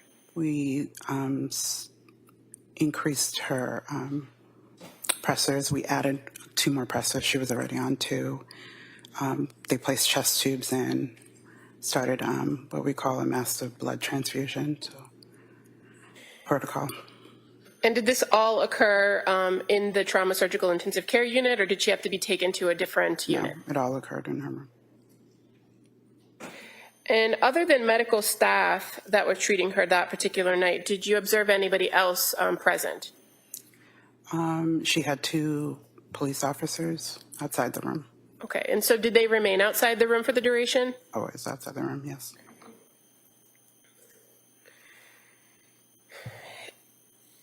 As far as your interaction with the patient on that particular night shift, was she responsive at all during the time that you saw her? No. And with intubation, you mentioned she was intubated. Is a patient often sedated in order to maintain intubation? Yes. Why is that? Helps them not fight the vent, breathe better, and make sure that they're comfortable. And what does sedation do to an individual? You're calmer, you're sleeping. Makes them more relaxed? Relaxed, yeah. Other than that night, that first night, the 24th into the 25th, did you have the occasion to treat this patient at other points within that week? Yes, I have. And I'm going to draw your attention to January 26th of 2023. Do you recall interacting with her on that day? Yes. And is it fair to say that on the 26th she was still intubated? She was. And under sedation? Yes. Well, during this time period on the 26th, was she arousable, meaning could you initiate some communication with her?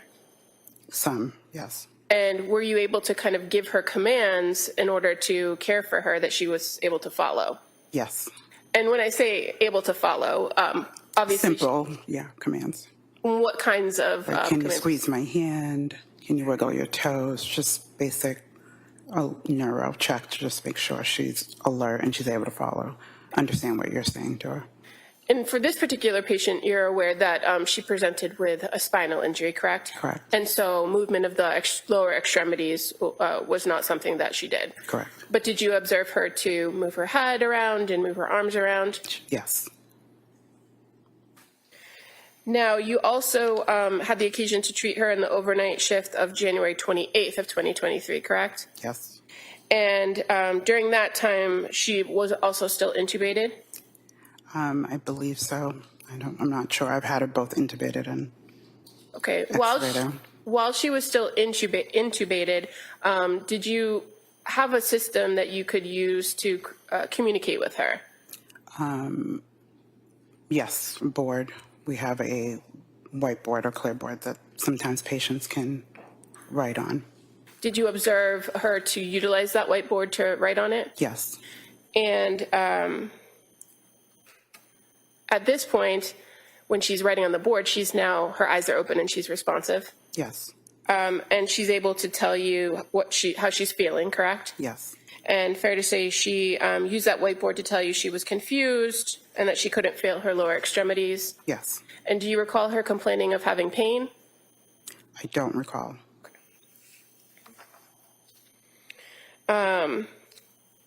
During this time period on the 28th, do you recall whether the patient was placed into restraints? Yes. And why was that? Well, we restrain all patients that are intubated for safety, And why? so they don't pull out the tube or pull out any lines that they have. Okay, and so as they're not at that level of sedation anymore where they're just completely asleep, there is danger that they could move and cause damage to Medical equipment out of the way. Okay. And so in this case, as far as the restraints go, fair to say that they were soft restraints. Soft, yeah. And what does that look like for a patient? Meaning, Well, like what does a soft restraint look like? a soft restraint, it's like maybe I would say a cushion restraint, and then it's tied to the sides of the bed. So it's all the way around your wrist. Okay. At some point by the end of that shift, you recall that she was extubated. Yes. Can you tell us what extubation is? That means you remove the tube. You usually stop all sedation. And were you able to make observations of the patient once she was extubated? Yes. Did her presentation change at all from your previous interactions with her? No. Did you have the occasion to treat her again on January 30th? Yes. And again, at that point, she has already been extubated? And are you able to then make an assessment of her without the tube in about her orientation and her alertness? Yes. Is that something that you kind of do each and every shift? Every shift, yeah. Was she still on sedation medication at that time? No. And what was your observations of the patient's demeanor now that she is extubated? She's flat. No emotion either way. And is that fairly consistent with what your observations were of her during the course of your time treating her? Yes. How about being alert and oriented? Did you observe her to be alert and oriented?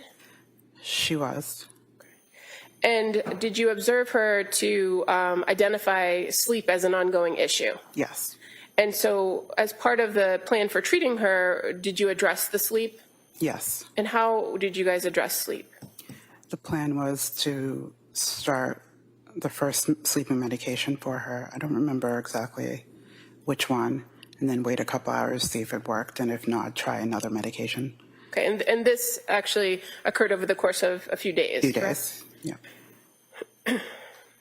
During the time when you observed her to be flat, as far as her affect goes, did you also observe her to be cooperative? Yes. Meaning she followed your directions? Yes. Did you treat her, or were you the overnight nurse for her on February 2nd? You recall? Yes. On this particular night, February 2nd, do you remember her making a particular request of you or ask you for something specific?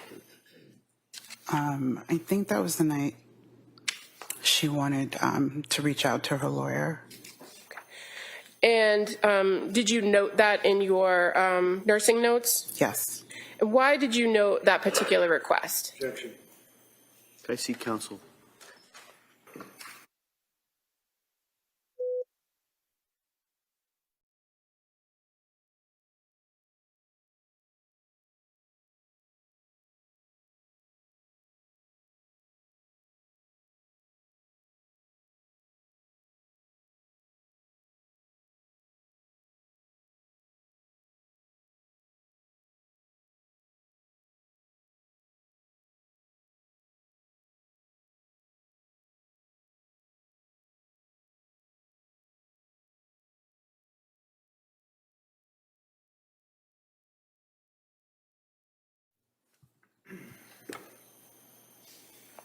Yep, counsel, go ahead. Thank you. So on this particular night, the 2nd, she made a request of you for her lawyer, correct? Yes. Was that something she had asked you before? No. And so did you think it was something worth noting? Yes. Why would you note something like that? Because that was the first time she referred to anything going on with the case. So Okay, and so you had the occasion after she was extubated to have some casual conversation with her, correct? Yes. Okay. And this was not a conversation you'd had before? No. What did you do when she made that request? What was your response? I sent what we call a consult to the social worker in order to coordinate reaching out to her lawyer.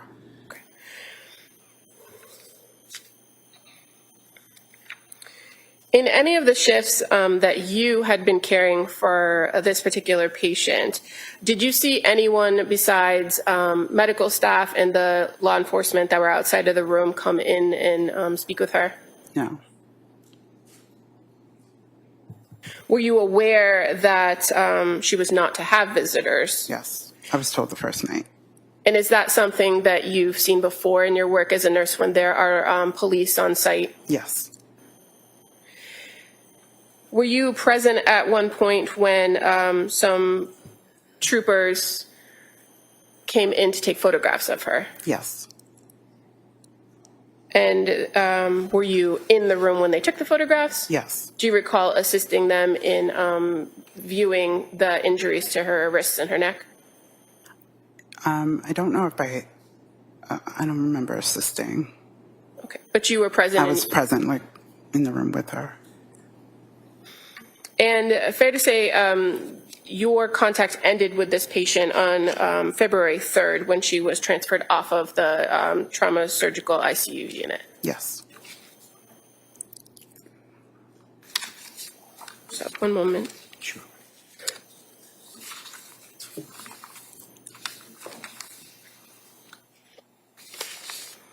Now, you were not the only nurse to treat her on the night shift, correct? Correct. So on days that you didn't work, another nurse treated her. Exactly. And were you familiar with the nurse who was generally assigned to treat her during the day? Yes. And who was that?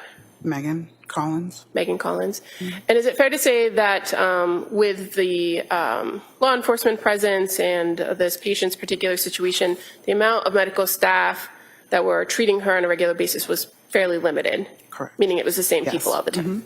Okay, thank you. All right. Attorney Reddington.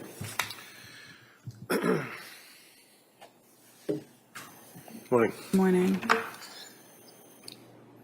So first of all, you have the certified copies of the records from Brigham and Women's Hospital. I'd like copies. All right. Commonwealth, any objection?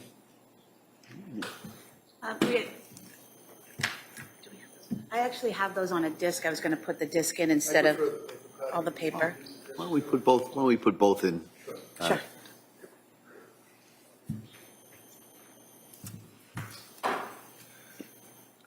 We could do A and B. Thank you.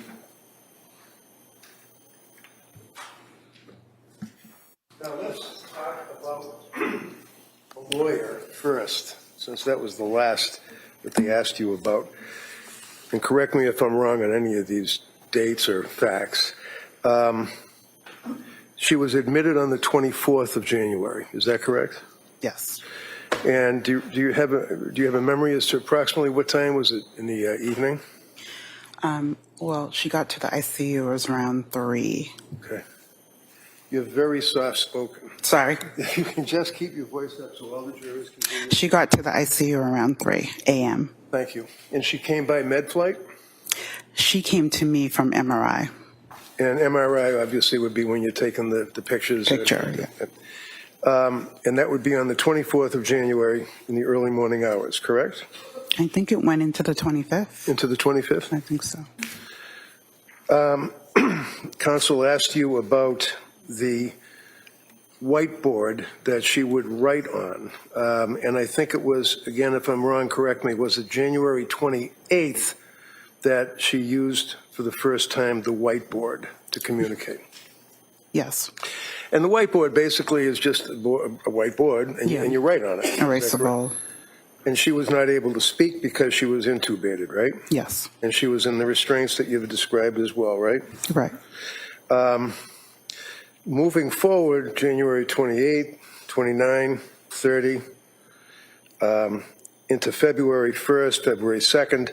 It was on February 2nd that counsel asked you about her asking to reach out to her lawyer, correct? Yes. And do you know who her lawyer was at that time? No. Had you seen him before? No. Did you know, is his name Attorney Gelb? No. Make any reference to you? No. Do you know that whether or not she had conversation with Attorney Gelb regarding her status as being under arrest by the numerous police that were guarding the room? I don't. Do you know whether or not she was ever able to talk to Attorney Gelb, or did you refer her to the social worker people? I put in a consult for the social worker. Okay, thank you. When she was admitted on the 24th, would you agree that she was in the state of cardiac arrest shortly thereafter? Shortly after arriving to me. So I'm looking at the medical records that have been introduced for the jurors, and I'm referencing on page 18, if I may.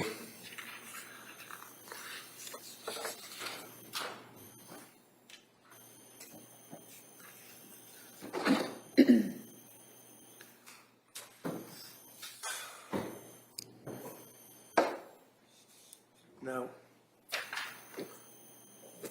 this is one page of 400 pages of medical records. Can you see that? But All right, here we go. looking at this, does it indicate it's an SICU course? Surgical ICU. I'm sorry? Surgical ICU. Okay. And that makes reference to the fact that shortly after arriving in the ICU, the patient had a cardiac arrest. Is that there? Yes, Were you there then? I was. And when it says the etiology of the arrest, she got 2 rounds of CPR before obtaining ROSC. Can you tell me, please, what is CPR, 2 rounds, and what is ROSC? Meaning we did chest compression. She was already intubated, so she was getting oxygen. Okay. And then bilateral chest tubes were placed in her body? Yes, Does that mean from both sides? both sides. Okay. And that punctures through the chest into what, the lungs? The lungs. Okay, the lungs. And when they placed the chest tubes, at this point, shortly after admission, there was 100 to 300 cc's of blood from each chest tube? What does that mean? That's the output they got once they put the chest Sorry, tube. again, just can you keep your voice? That's the output they got once they put the chest tube in? Okay. So when they put the chest tube in, it drained 100 to 300 cc's of blood, is that correct? Correct. And then after that, again, shortly after admission to the hospital, coming from South Shore Hospital, she then got a massive transfusion protocol, which you told us about, right? Yes. And what does that mean? Means she gets, we have a protocol that with blood, depending, blood products, Okay. she gets infused rapidly. And was there a notice shortly after arrival to the ICU, she was being turned and had 30 cc's of clear fluid that came out of her nose, is that right? Yes. And what is that? Was there a suspicion that that was what's called CSF? Yes. And what is CSF? It's spinal fluid. Okay. Going to the next page, which would be 19, does it indicate, again, on there, if I can just bring this up a little bit better. So she now has noted acute blood loss, anemia, right? What does that mean? She has a low blood count. And do you know what happened to the blood, or any idea? I do not. So she had very low, lost a lot of blood, right? Yes. And she had anemia. That would be what, low blood or something? Yes. And she required multiple transfusions immediately following her arrest, right? Yes. And when it says arrest, does that mean arrest by the police, or does that mean the cardiac? Cardiac. I want to make sure that's clear. It's cardiac arrest, nothing to do with the police, okay. And she had required multiple transfusions, and you were there for that, correct? Yes.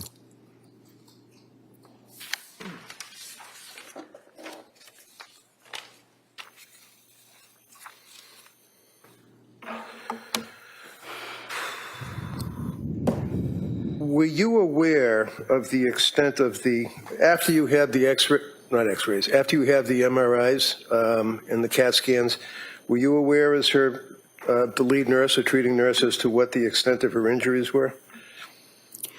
At that point, I don't believe so. At some point, did you become aware of that? Yes. Okay, so, and again, I've got the records, you don't, so let me do it this way, just to make it easy. Do you remember that she had a burst fracture of C1? Yes. What does that mean? Means a cerebral fracture. That'll be up here? So this is the cervical spine Cervical. up here? Mm-hmm.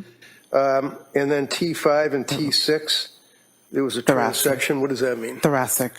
Okay, so On the that'd be about spine. down here. Yeah. And when it says transection, what does that mean? It's severed. And then T1, 2, 3, 4 also were injured as well, right? Mm-hmm. What is neurogenic shock? What does that mean? If you know. Neurogenic shock. Sorry, yeah, neurogenic shock. It just makes reference on. These are not my notes, so I can't really. That's fine. I understand. And this would be on page 65.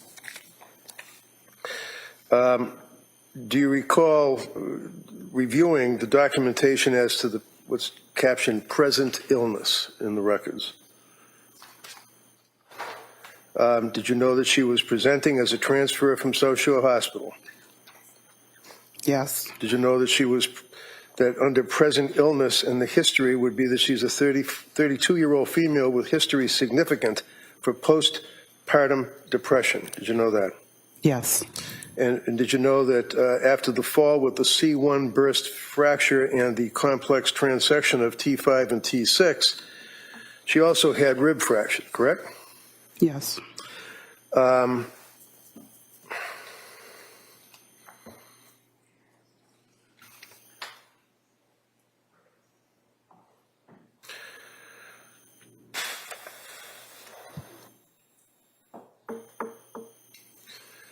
On page 66, that would make reference to the time frame going into the 25th, on the 25th, that she was reacting to painful stimuli, right? Yes. And that basically means that she's not conscious, if you will, but she's able to react to. If you cause pain. Yeah. Okay. There's a notation of a contusion, laceration, and crushing of the thyroid with thyroidal edema. What does that mean?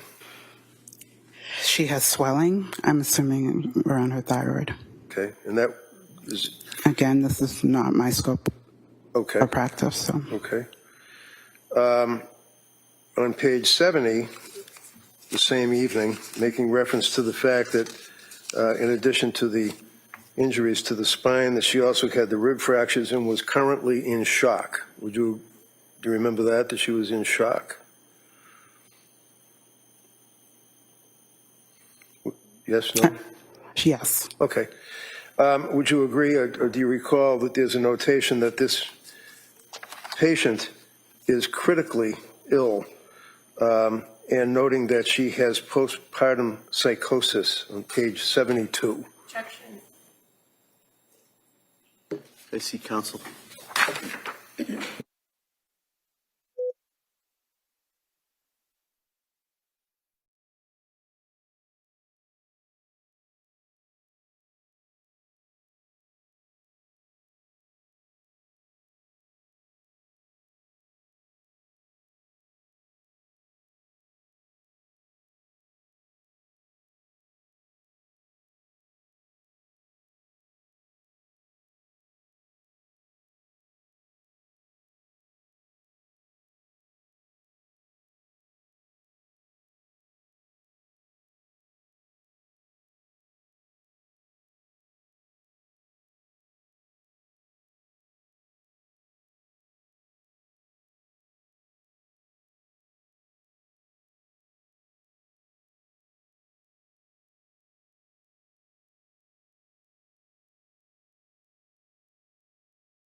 When you're treating a patient, one of the things you try to do is to know what their total body and emotional condition is, what they've been dealing with, and what injuries they have, right?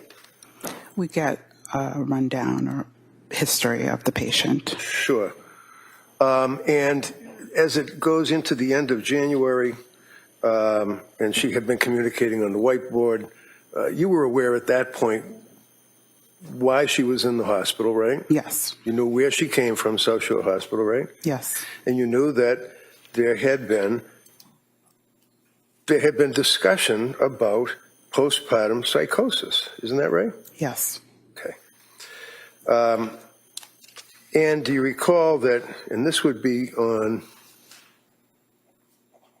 may I approach you under the witness? You may. Thank you. You can maybe, if you could show counsel. Wait.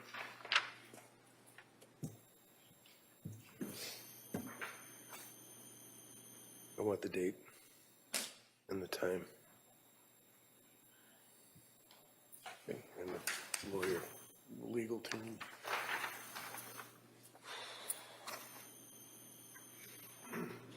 So I'm just showing you one page from the medical record. Can you tell me in terms of what date is this page from? 125. January 25. Yeah, if I'd ask you if you keep your voice, at least speak into that. Oh, sorry. Yeah. Thank you. January 25th, Okay, does it say what time? 9 a.m., 9:03 a.m. All right, can I see that for a second? Thank you. And looking at that, do you recall on that date, you had been working with her the night before, correct? Correct. Where it indicates that the patient is under arrest, right? Yes. And there are police officers at her bedside, right? Outside the room, Well, it says at her bedside on the record, doesn't it? in the record, but I'm saying they And the night before, were outside her room. outside the room. You were not there during the day, apparently, right? Correct. Okay. And there's a difference from you guys as far as your medical records. If the police officer is at the bedside as opposed to sitting in a chair in the hallway outside the room, right? Yes. Okay.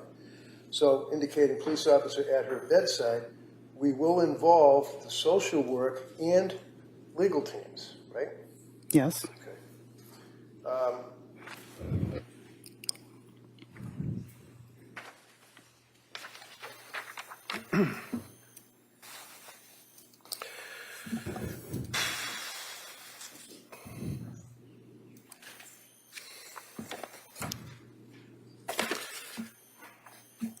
And again, on page 72, there's a reference to CSF leak, and that's significant. It says significant amount of fluid coming from her nose.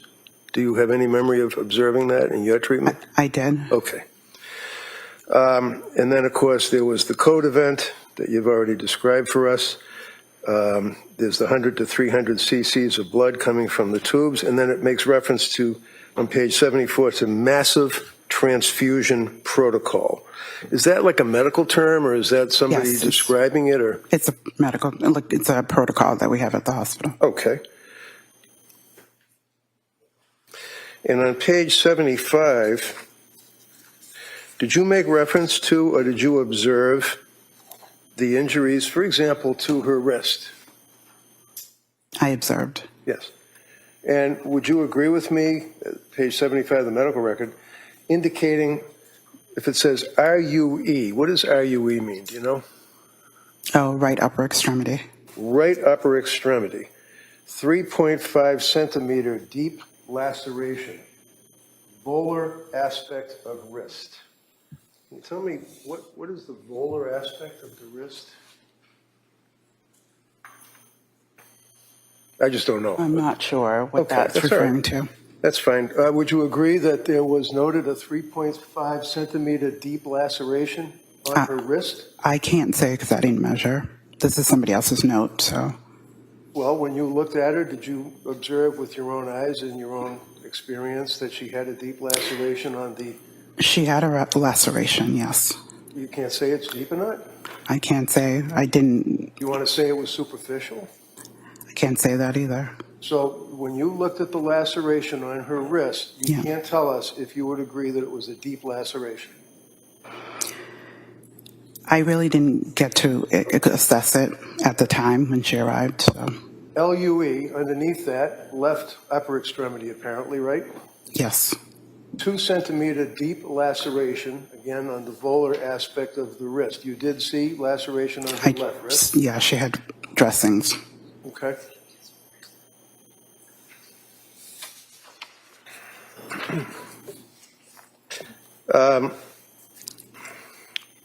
And when she was admitted, she had the core temperature of 82 degrees. Is that correct? If that's what's noted. All right. Do you remember, did they use a bear claw or something like that? What is it they call it? They put A bear hugger? Bear hugger. They put a bear hugger blanket on them. And when I say them, I mean people that have a low temperature to warm them up. It hopefully raises the temp, right? Yeah. And then if it has warm intravenous IVF, that would be putting warm saline in the body? Yes, through an IV. All right, all with an effort to try to get the temperature up, right? Yeah. And her core temperature was 82 degrees even after she was at the South Shore Hospital and underneath the bear thing and all that, and still? If that's what's noted. Yeah. Again, that's not my note. That's pretty low, isn't it? It is.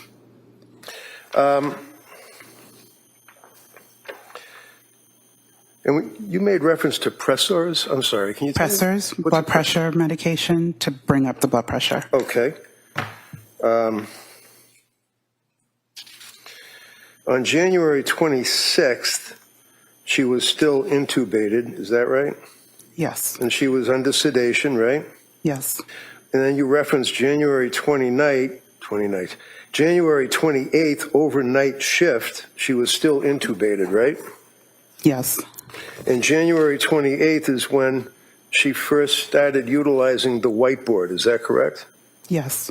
But she was intubated, yes? Yes. She was restrained to the bed, yes? And had the tube was still in her mouth, and she was writing on a whiteboard on the 28th of January, correct? She was able to, yes. January 30th, she was extubated, as the district attorney asked you, right? Yes. So at that point, was she able to talk, talk? Talk. Okay.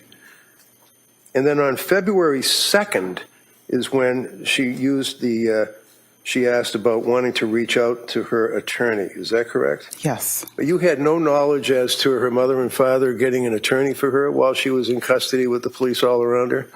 No. Okay. And you tried to help her out as best you could? Yeah, right? to coordinate. It's harder at night to, Sure.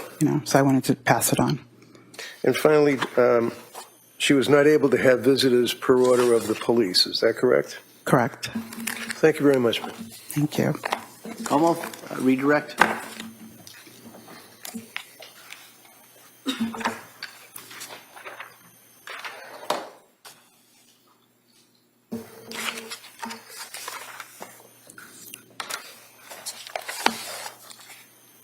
Ms. Amity, the first time that Ms. Clancy, the defendant, the patient, used a whiteboard with you was on January 28th, correct? Yes. You're not aware of if she used that tool with other nurses on other shifts, No. were you? No. And the first time that she mentioned a lawyer on the February 2nd, that's the first time she mentioned a lawyer to you, correct? Correct. You were asked about the trauma in the chest tube and that she lost 100 to 300 cc's of blood. Yes. The transfusion came after that, correct? Yes. And fair to say the course of her treatment coming to Brigham was that she first came in through the emergency department, correct? Yes. Then she was sent for an MRI. Yes. And then she came to the trauma surgery, correct? Yes.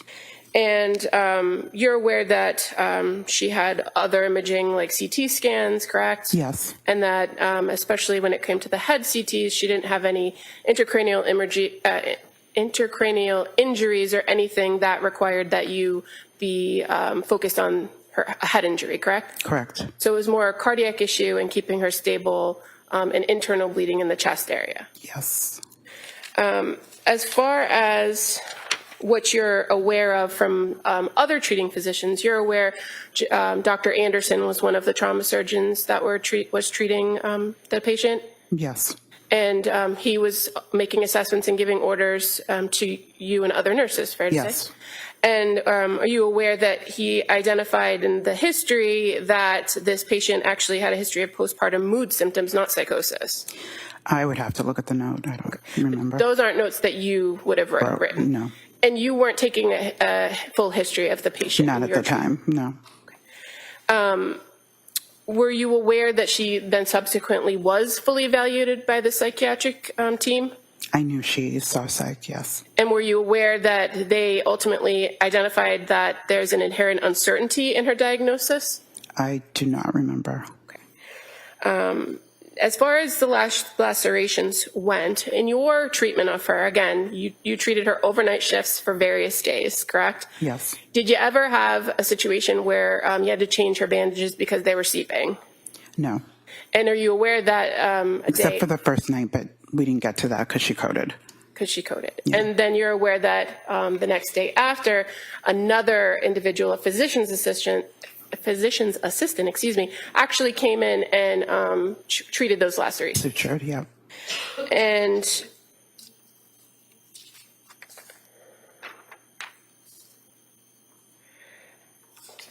as far as Dr. Anderson goes, were you aware that on January 25th, he noted that the lacerations to her neck and wrists were very superficial and didn't require treatment at that time? I was not aware. Don't remember that note. Would you, if I showed you the record that's in his note, would you agree that that's an assessment that he made? Yes. Okay. And he didn't instruct you to do anything further with those injuries? Yes, right. Thank you. Just very briefly. Sure. District Attorney asked you about the evaluation by the, as she put it, psychiatric teams with a determination that there was inherent uncertainty according to the psychiatric teams. Do you know when the psychiatric teams were evaluating her? I don't know. It was during the day. I don't know what day, but. But in any event, I did show you on the thing over there where the reference was made to postpartum depression, postpartum psychosis, correct? Yes. And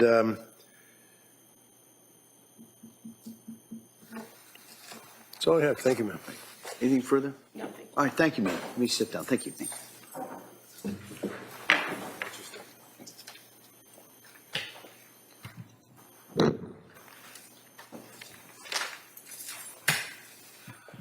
All right, Como.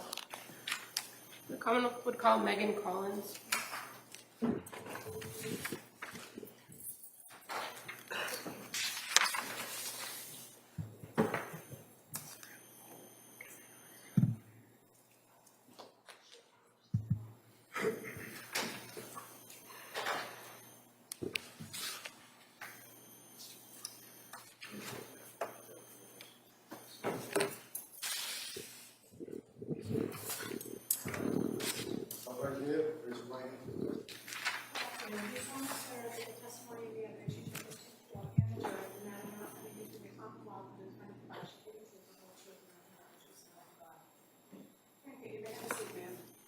Please. Hi, good afternoon. Hi. Ask you to speak into that microphone, keep your voice up. Okay. All right. Attorney Buckingham, please. Thank you. Good afternoon. Hi. Can you please tell the jury your first and last name? Megan Collins. Would you mind spelling your first name for the record? MEGHAN. And- Collins. COLLINS. Thank you. And what do you do for work? I'm an ICU nurse. And how long have you been a nurse? 11 years. And did you go to school for that? Yes. Where'd you go? Sacred Heart. What hospital do you currently work at? Brigham and Women's. And how long have you worked there? 8 years. In January of 2023, what unit were you working on at the Brigham? The trauma surgical ICU. Did you work a particular shift? I did. And what shift was that? 7A to 7P. So 7 a.m. to 7 p.m.? And you just have to answer out loud, sorry. Okay, yes. I'm going to draw your attention to a particular patient that was treated there beginning on January 24th, Lindsay Clancy. Are you familiar with that patient? Yes, Were you a nurse that was treating her during that day shift while she was in the ICU? I was. Are you aware that she arrived at that Brigham Hospital on January 24th of 2023? When she was admitted to our ICU, it was overnight. So as far as the hospital, do you know when she arrived at the hospital? I believe the evening prior. And you, a patient who comes to your hospital doesn't automatically come to the ICU, correct? That's correct. Where do they go first, usually? The emergency room. And you're aware this particular patient actually went through a local hospital before being transferred to the emergency department at Brigham and then to the ICU, correct? Correct. And so when you interacted with her, she had already been at the ICU unit for that night shift. Is that fair to say? Correct. Interacted. She was intubated when she arrived. And were you with her the entire day of the 25th from that 7 a.m. to 7 p.m. shift? Yes. And was she on what's called the 1-to-1 during that day? Yes. And what does that mean for you as the nurse if she's on the 1-to-1? She was 1-to-1 nursing per our ratios because of how critically ill she was. And so you were there pretty much the entire time? Correct. Were there any other people there other than the medical staff and yourself treating her? Were there any other people there? There were officers, police officers. And they were outside the room? Correct.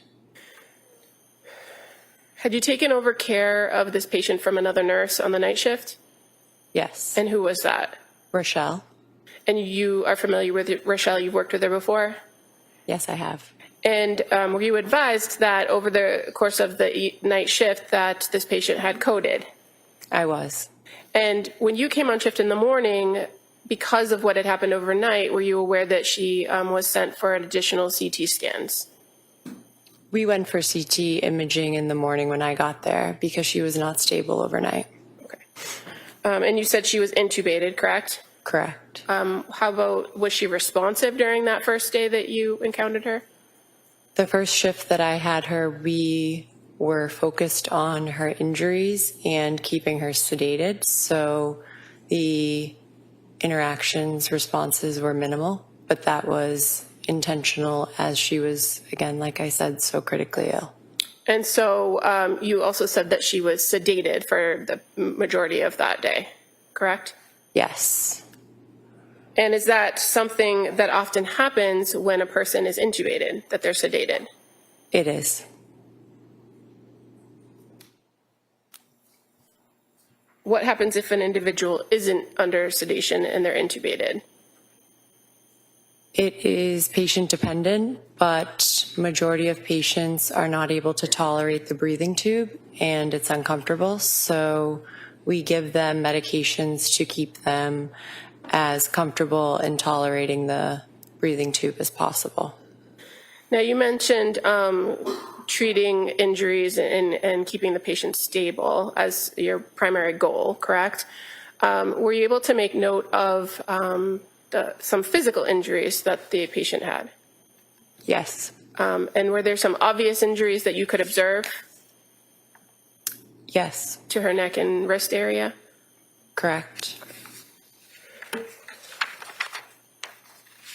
May I approach the witness?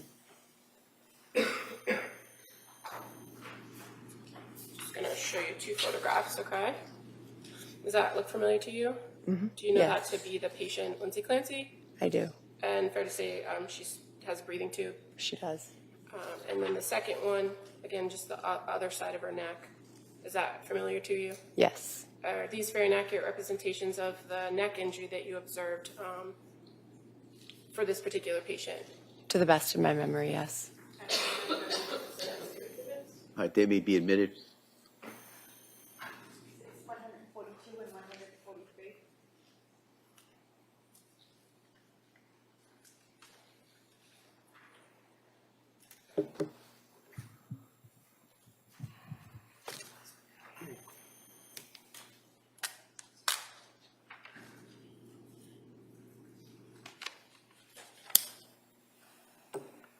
I'm going to show you on the screen what's been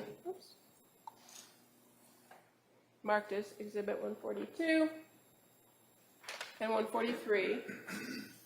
And you said that's, to the best of your memory, what the injuries on her neck look like, correct? That's correct. And during your treatment of her, did those injuries require constant attention?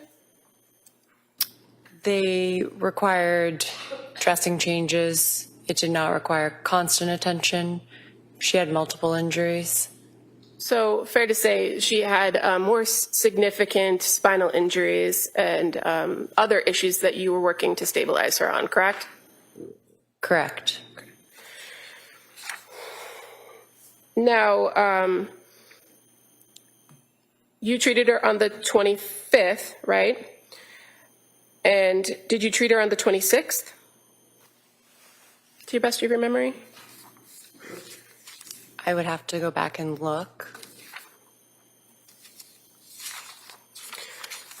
I don't have a problem if she leads her with records, if she has them. As far as January 26th on that 7 a.m. to 7 p.m. shift, do you recall making notes that the patient required additional sedation due to the tube intolerance? Yes. Okay. And that she was started on low dose of propofol? That is correct. And that in the afternoon that she had chest tubes and you kind of checked those chest tubes to, it says, interval CXR looked okay with chest tubes to water seal. Yes, that's correct. And so she had previously been given chest tubes and your role was just to kind of make sure that everything was fine. They placed bilateral chest tubes, and monitoring those is a part of my responsibilities in the ICU, and we were concerned for her respiratory status, so that is why I made a note of it. Okay.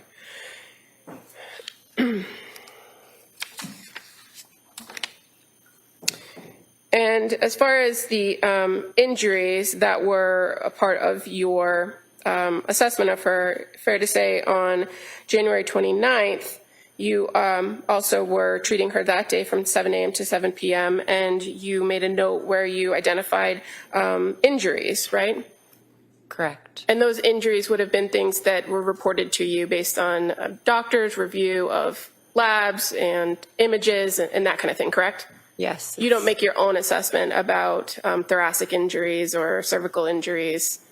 I do not diagnose. Also on the 29th or the 28th into the 29th, that is at that point when the patient was extubated, correct? Correct. Do you recall making observations of the patient when after she was extubated? She was not extubated on my shift. I was there the following day. Okay. Did you note how her demeanor, her presentation the next day? I did.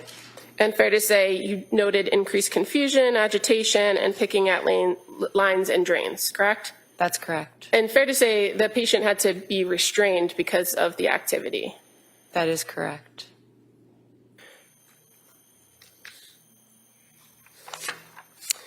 Is that something that you often see when patients come out of intubation, that when they're extubated that they exhibit signs of confusion or delirium?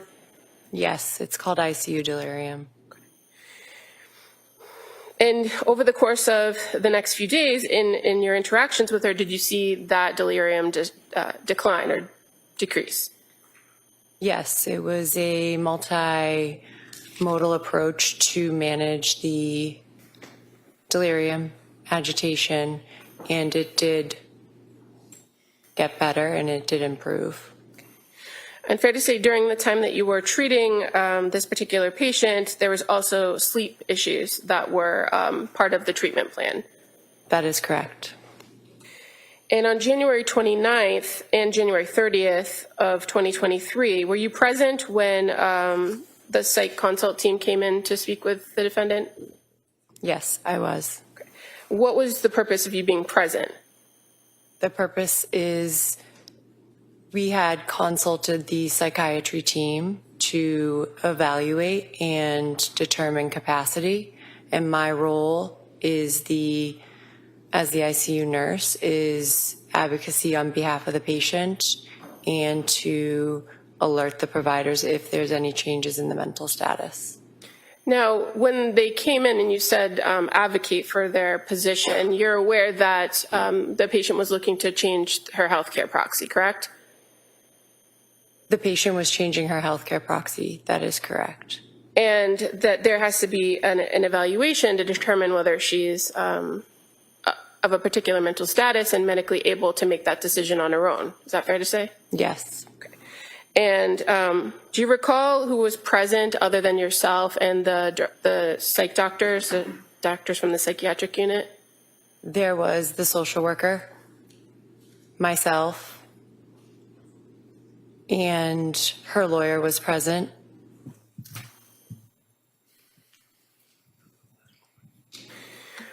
Had you been present when a lawyer or somebody else was with her prior to this consult?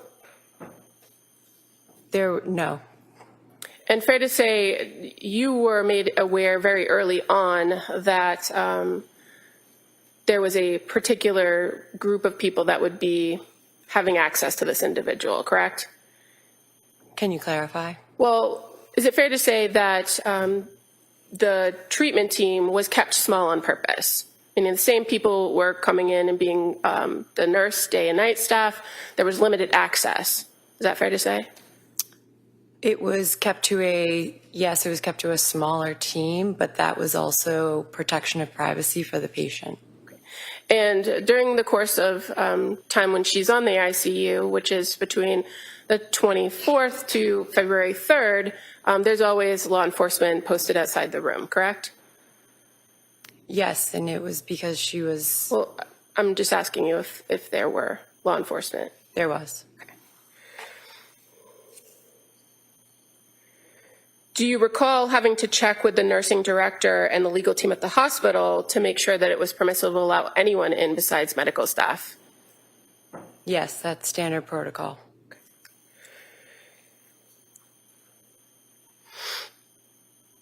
And when she was transferred off of the your unit on February 3rd, did you have any further contact with her?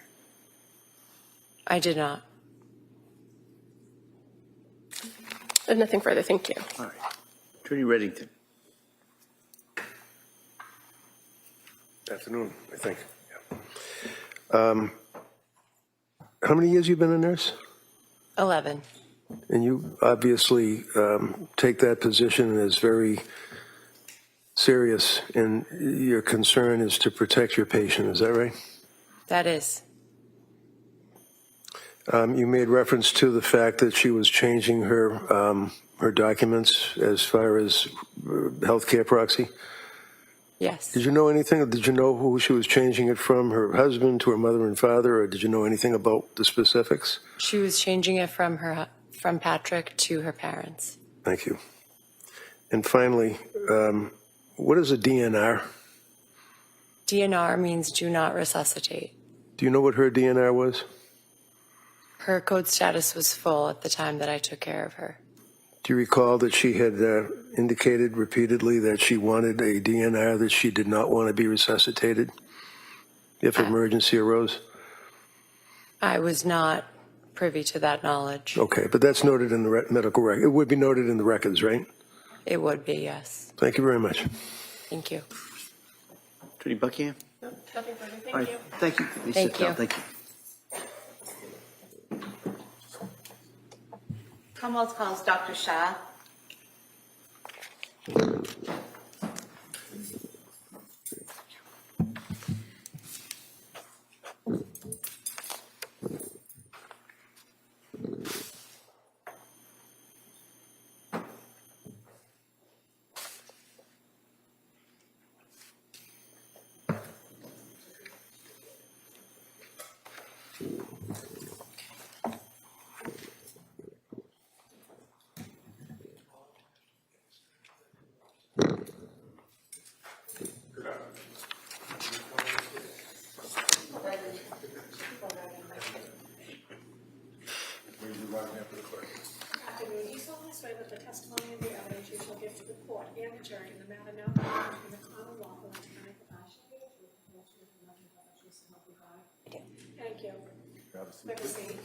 All right, good afternoon, doctor. Hi.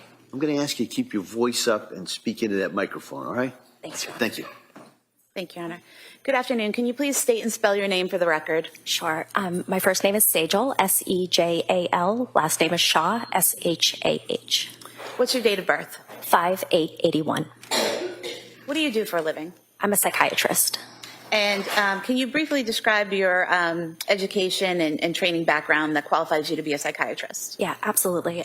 So I did my undergraduate in Philadelphia at the University of Pennsylvania, followed by medical school at Jefferson Medical College, also in Philadelphia. I moved up to Boston to do my residency in psychiatry at Brigham and Women's Hospital and Beth Israel Deaconess, followed by a fellowship in consultation liaison psychiatry at Brigham and Women's Hospital, and then stayed on as a faculty member. And where do you work currently? I work at Brigham and Women's Hospital. And what is your role there? I'm Associate Chief of the Division of Psychiatry and Medicine, leading the consultation liaison psychiatry service at Brigham. And what is the consultation and liaison service? Yeah, so consultation liaison psychiatry is a subspecialty of psychiatry that works at the interface of psychiatry and medicine.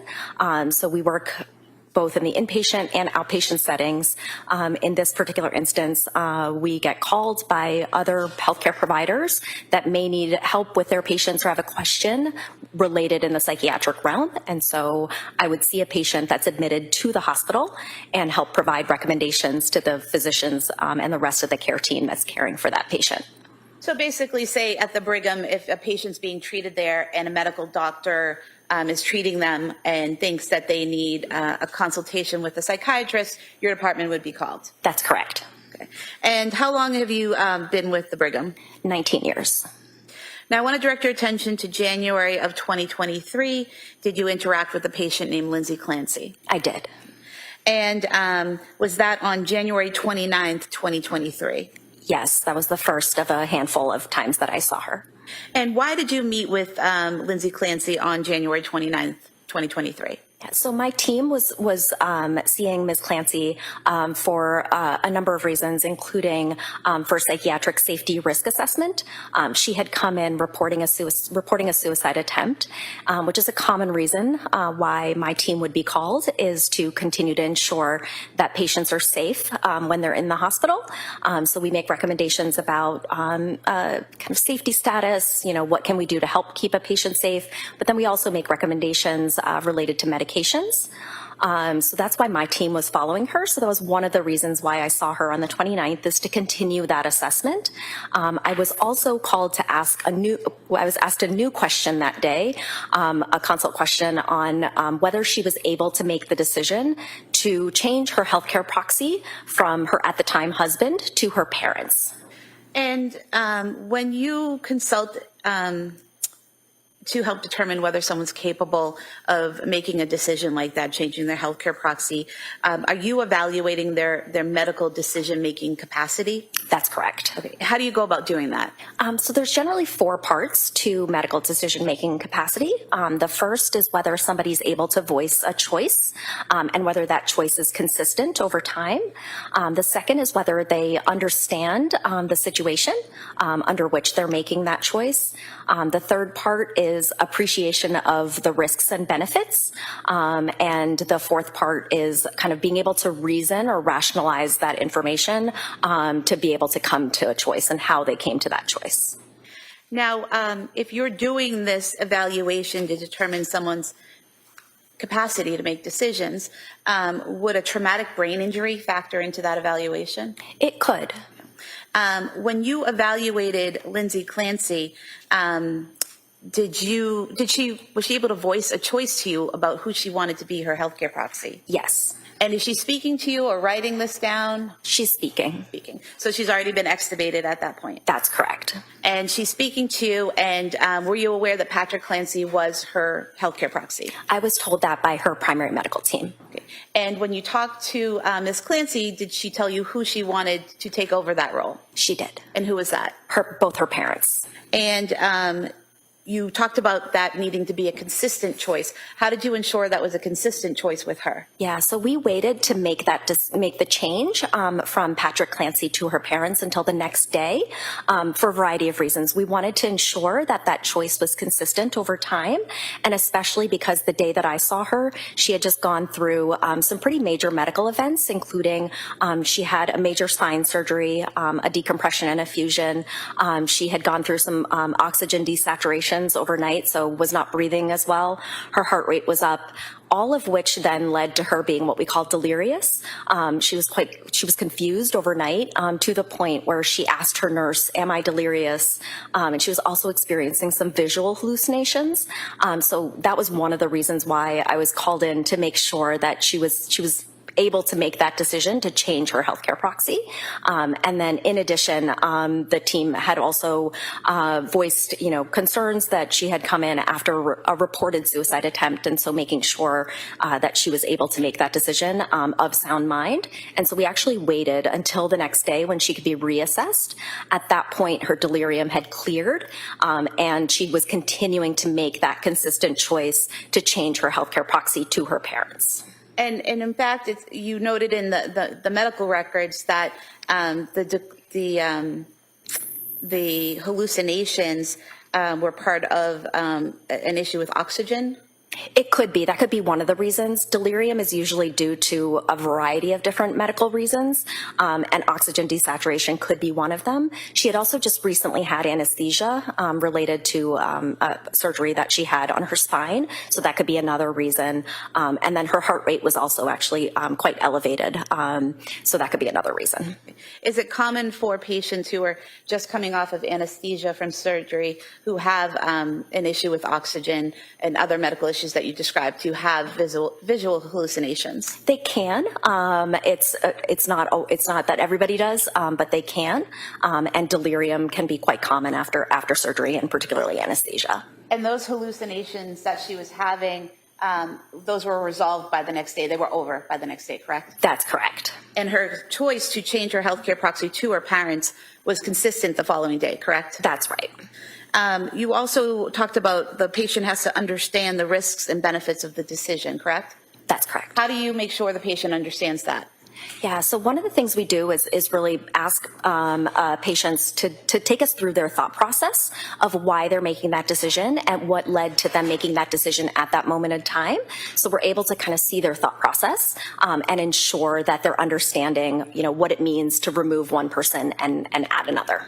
And what was Ms. Clancy's thought process in explaining that to you? Yeah, she was saying that her parents are quite supportive to her, and that she was thinking that she would have to change her healthcare proxy from her husband to somebody else.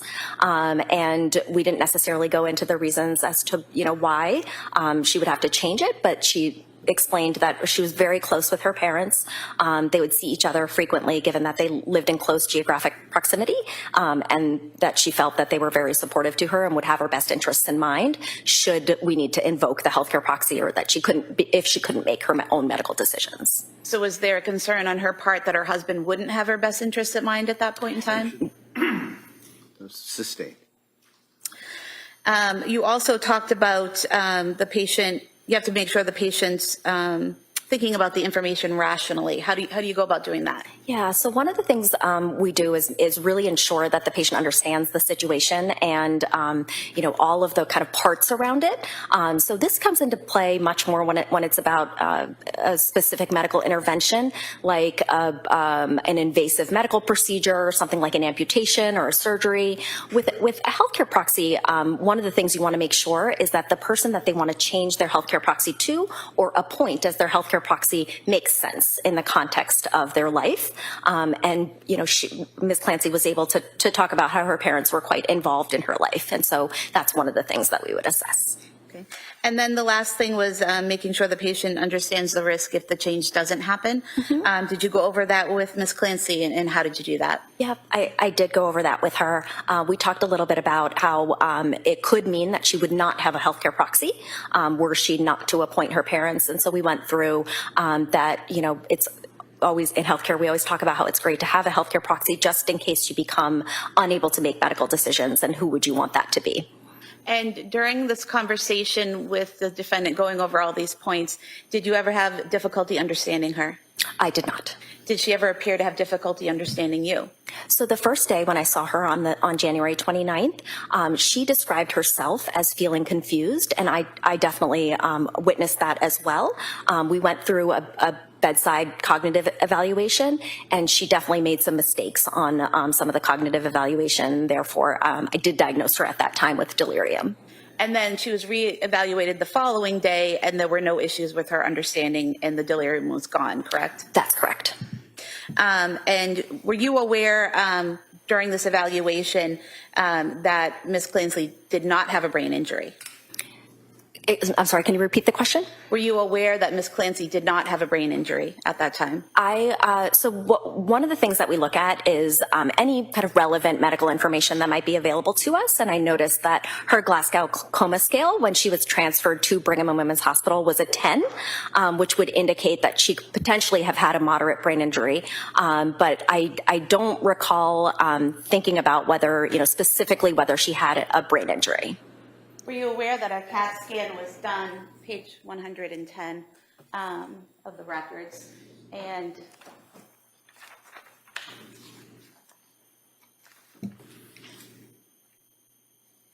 on the CAT scan, the impression was no acute intracranial findings, so no brain injury. So you can. CAT scan, correct? I did review the head imaging that was available at the time. You can have a normal CAT scan and still have a brain injury. Were you aware that she had multiple CAT scans that showed no bleeding in the brain, no skull fractures, no injuries, just visible injuries whatsoever? I'm sorry, but can you repeat the question?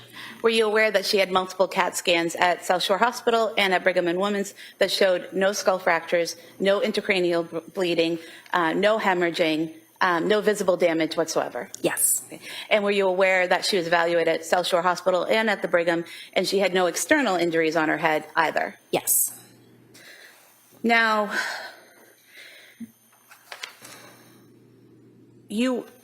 she was allowed to change her healthcare proxy to her parents, correct? That's correct. So if someone was had an injury, a brain injury, to the point where they didn't know what was going on, or they were having trouble processing or thinking, they wouldn't be allowed to change their healthcare proxy, correct? It depends to what extent. Most patients that have either a head injury or severe mental illness, let's say, just anything going on with the brain, retain the ability to make most medical decisions. And we think about changing healthcare proxies as a pretty low risk decision. As I mentioned before, something like an amputation or a major surgery, invasive procedure is something that we would hold somebody to a higher bar. But a healthcare proxy is a pretty low risk, especially if it makes sense in terms of who they want to change it to. And when was her Glasgow score 10?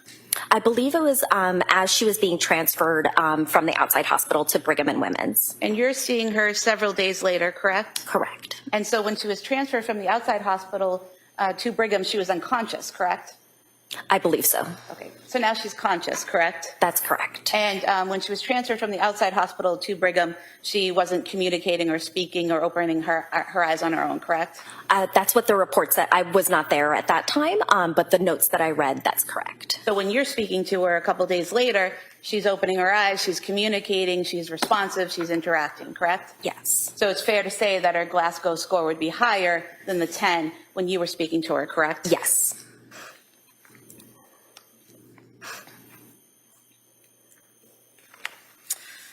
Now, you did a mental status examination of her while you were doing this evaluation about her decision-making capacity, correct? Yes.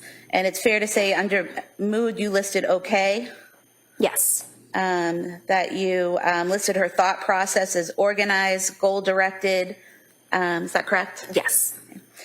You asked her if she was having hallucinations or delusions, and she, other than those initial ones the first day, she denied those? During my evaluation, yes. And she also denied suicidal intent and homicidal intent, correct? Yes. And you listed her insight and judgment as fair, correct? Yes. Her behavior was calm and cooperative? Yes. And you didn't see anything about her behavior that would indicate to you that she was responding to some type of voices or hallucination that you couldn't see? At that moment, no. But as I mentioned, I did speak with the nurse beforehand, and Ms. Clancy was able to report to me that she reported visual hallucinations overnight. Overnight after surgery? That's right. Okay. And then never again? Not during my evaluation. Okay. And did you speak to Ms. Clancy again on February 19th, 2023? Yes. And was the purpose for that to prepare her for a transition from Brigham and Women's to Spalding Rehabilitation? That was one of the reasons. Okay. And what were the other reasons? So it was an ongoing safety evaluation, ongoing evaluation of psychiatric safety risk, as well as medication evaluation to determine if her medications were at the right level, the right dosage, and that she was on the right medications, and then just ongoing evaluation in terms of kind of her mental status. And during that meeting, she denied suicidal intent, correct? That's correct. She denied homicidal intent, correct? She denied having auditory or visual hallucinations, correct? Yes. She reported her mood as okay, is that correct? Yes. And she told you she was looking forward to moving to Spalding, correct? Yes. She also denied any confusion or disorientation, is that correct? Yes.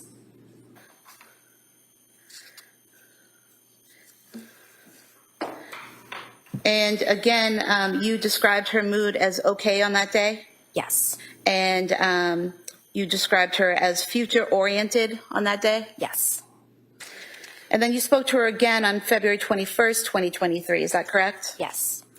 And on that day, is this the same purpose that you just described, getting her ready, assessing her mental status and getting her ready to transfer to Spalding? Yes.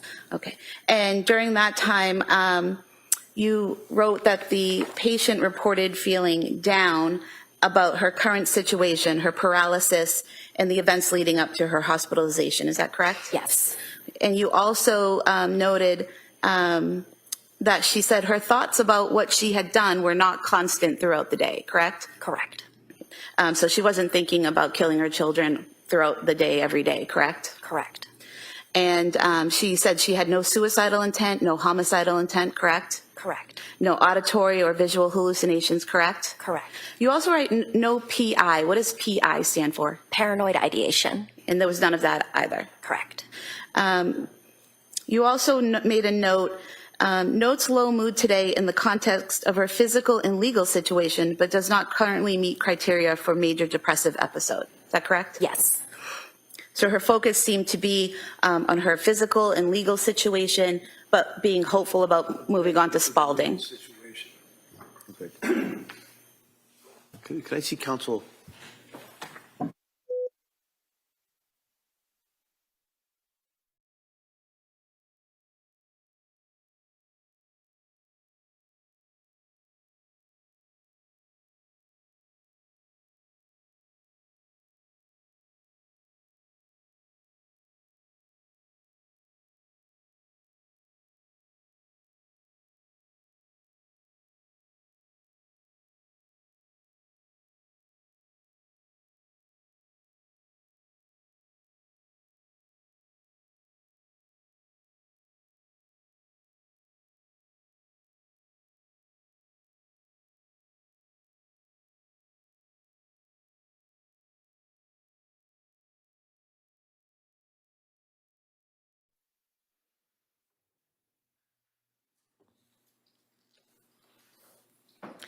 And so her focus at that time appeared to be her physical situation, her legal situation, and looking forward to going to Spalding Rehab. Yes.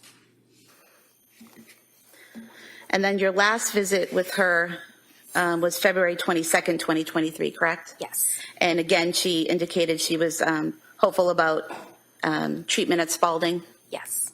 She was future-oriented. Yes. And she denied suicidal ideation, homicidal ideation. Yes. She denied audio hallucination, visual hallucination, and anything else of that nature. Yes. Thank you. Attorney Reddington. Afternoon. So, Doctor, from your testimony, and correct me if I'm wrong, was she, to your opinion and your experience, an honest patient telling you what her symptoms were, if any? Objection. That's an evaluation in the psychiatric. I'll allow that question. Yes. In other words, she didn't go off and try to exaggerate to you and say, I'm seeing visions and I'm hearing voices and I'm suicidally ideated and I'm homicidally ideated. She didn't say any of those things to you, did she? No. She actually denied them, right? Correct. So this is not, in your opinion, someone who was trying to exaggerate her conditions for some legal reason, correct? No. And you obviously were in close contact with her for about a month, right? That's right. Just a couple of questions. Counsel asked you whether or not, and I think it may have been in the beginning in January, that you had difficulty understanding her. Obviously, after removing the tubes and everything else, you're able to talk with her, correct? Correct. And you knew that one of the concerns, if you will, was postpartum issues. You knew that, right? Yes. And in your experience as a psychiatrist, you're familiar with the concept of postpartum psychosis, correct? Yes. And you know that people can communicate and plan and act on plans, even if they're in the middle of a psychosis, right? Yes. You don't have to be drooling and stumbling and unable to walk and talk to be in a psychosis, do you? No. So in other words, a person can be in a psychosis and can communicate to friends, family, people, talk, correct? Yes. So you didn't, as counsel asked, you didn't have any difficulty understanding her. She wasn't slurring her words or anything like that when she was able to talk. Right. Okay. One of the things that when she was admitted, and then without going through, I'm not going to go through all the stuff we've already talked about with the medical condition and everything else, you indicated that she was very, very ill, correct? Correct. Did she appear to be cooperative to you when you would interact with her? Yes. As a doctor, as a psychiatrist, you're familiar with bipolar, the concept of a bipolar diagnosis, correct? Correct. Can you tell me what bipolar means? Yeah, so bipolar disorder is a mood disorder, categorized as a mood disorder, where patients have distinct depressive episodes, as well as, depending on the type of bipolar disorder, either hypomanic episodes or manic episodes, to the point where they don't sleep for days, they still have lots of energy, there's this decreased need for sleep, there can be irritability, there can be impulsiveness, racing thoughts. A lot of patients describe that they're out of control of their behavior, and then severe episodes can also include psychosis. And in reference to bipolar, as you were referring to, when somebody is hypomanic, what does hypomanic mean? Yeah, it's a lesser degree of mania. So when patients are hypomanic, they don't always experience things like psychosis, but they might experience some of the other symptoms that I described, including racing thoughts, kind of moving too quickly, talking too quickly, being irritable. And as it relates to the hypomania, would that include things such as somebody who is getting up early in the morning and exercising, or cleaning out their house, or selling their property out of a garage and having difficulty sleeping, and they're awake all night? Yes. As a psychiatrist, one of the things you were concerned about when you were first started to deal with her, as well as when you were releasing her, if you will, is the medication that she had on board, so to speak, when she came into the hospital, right? Yes. Do you remember, and I know it's difficult to recall offhand, but do you recall the medications that she was actually under from purposes of taking her blood when it was tested? When she first came to the hospital? Yeah, if you know. I believe her medication list for, previous to the incident, she was on amitriptyline, diazepam. I believe she was also on prescribed lorazepam, and there may have been one other. Okay. So looking at that, if I tell you that there was a toxicology report done on her as of January 24th by way of taking her blood, you're familiar with that, right, when they analyze for toxicology? And toxicology obviously would tell us what the medications, if any, what type of drugs she had on board, booze, cocaine, anything, right? Yes. And you're aware that the toxicology report, as well as the report from the Department of State Police, as well as the NMS laboratory, which would be in Pennsylvania. So that's an international or a national respected laboratory, isn't it? The NMS lab, if you know? I don't know. Okay. But you know that they did take her blood, they did test her blood, and it was at the State Police laboratory as well as any other labs that tested it, right? Yes, I believe I found that out later. I did not know that the first time I saw her because those labs take a little bit of time to come Sure. back. And you treated her for about a month, so you were pretty That's close to right. her and got to know her quite well? Yes. Would you agree with me that one of the things that her blood reflected or that she was on was trazodone? Yes. And can you tell me what trazodone is? Yeah, trazodone is an antidepressant medication. It's more often utilized as a sleep aid because of one of the side effects is sedation. And so patients that are often having difficulty sleeping are placed on trazodone.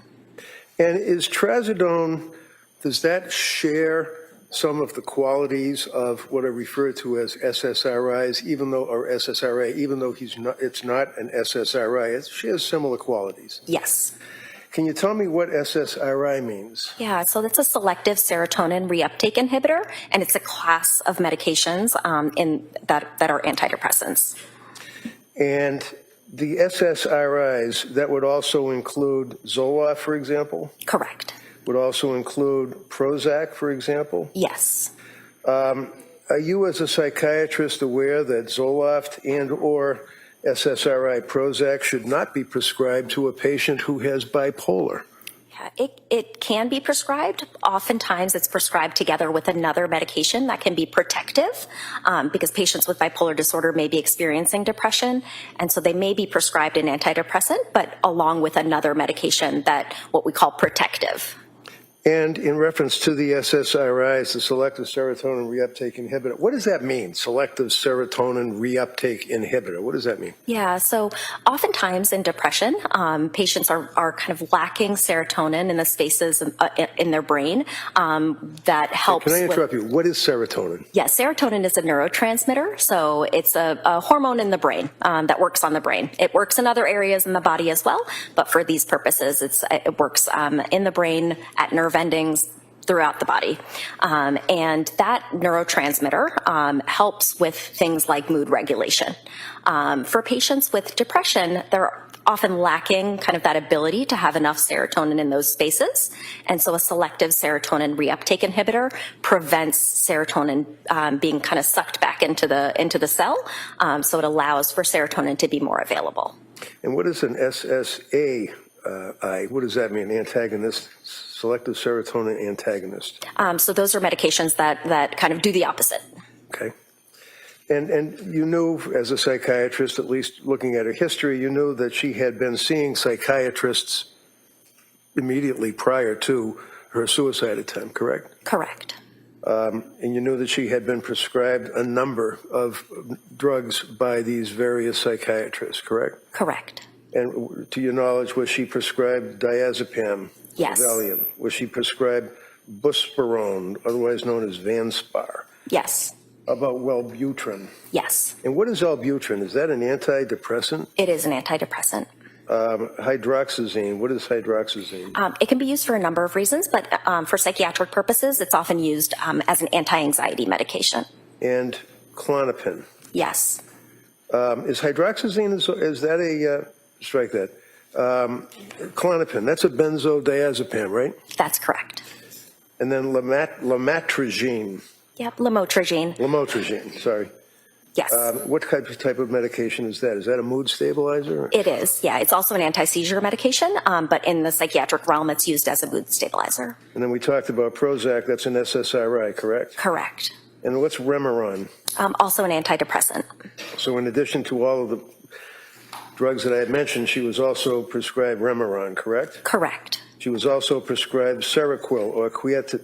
Yeah, quetiapine, yes. Quetiapine, okay. And what is Seroquel? So Seroquel is an antipsychotic medication. And she was prescribed, as we already talked, trazodone.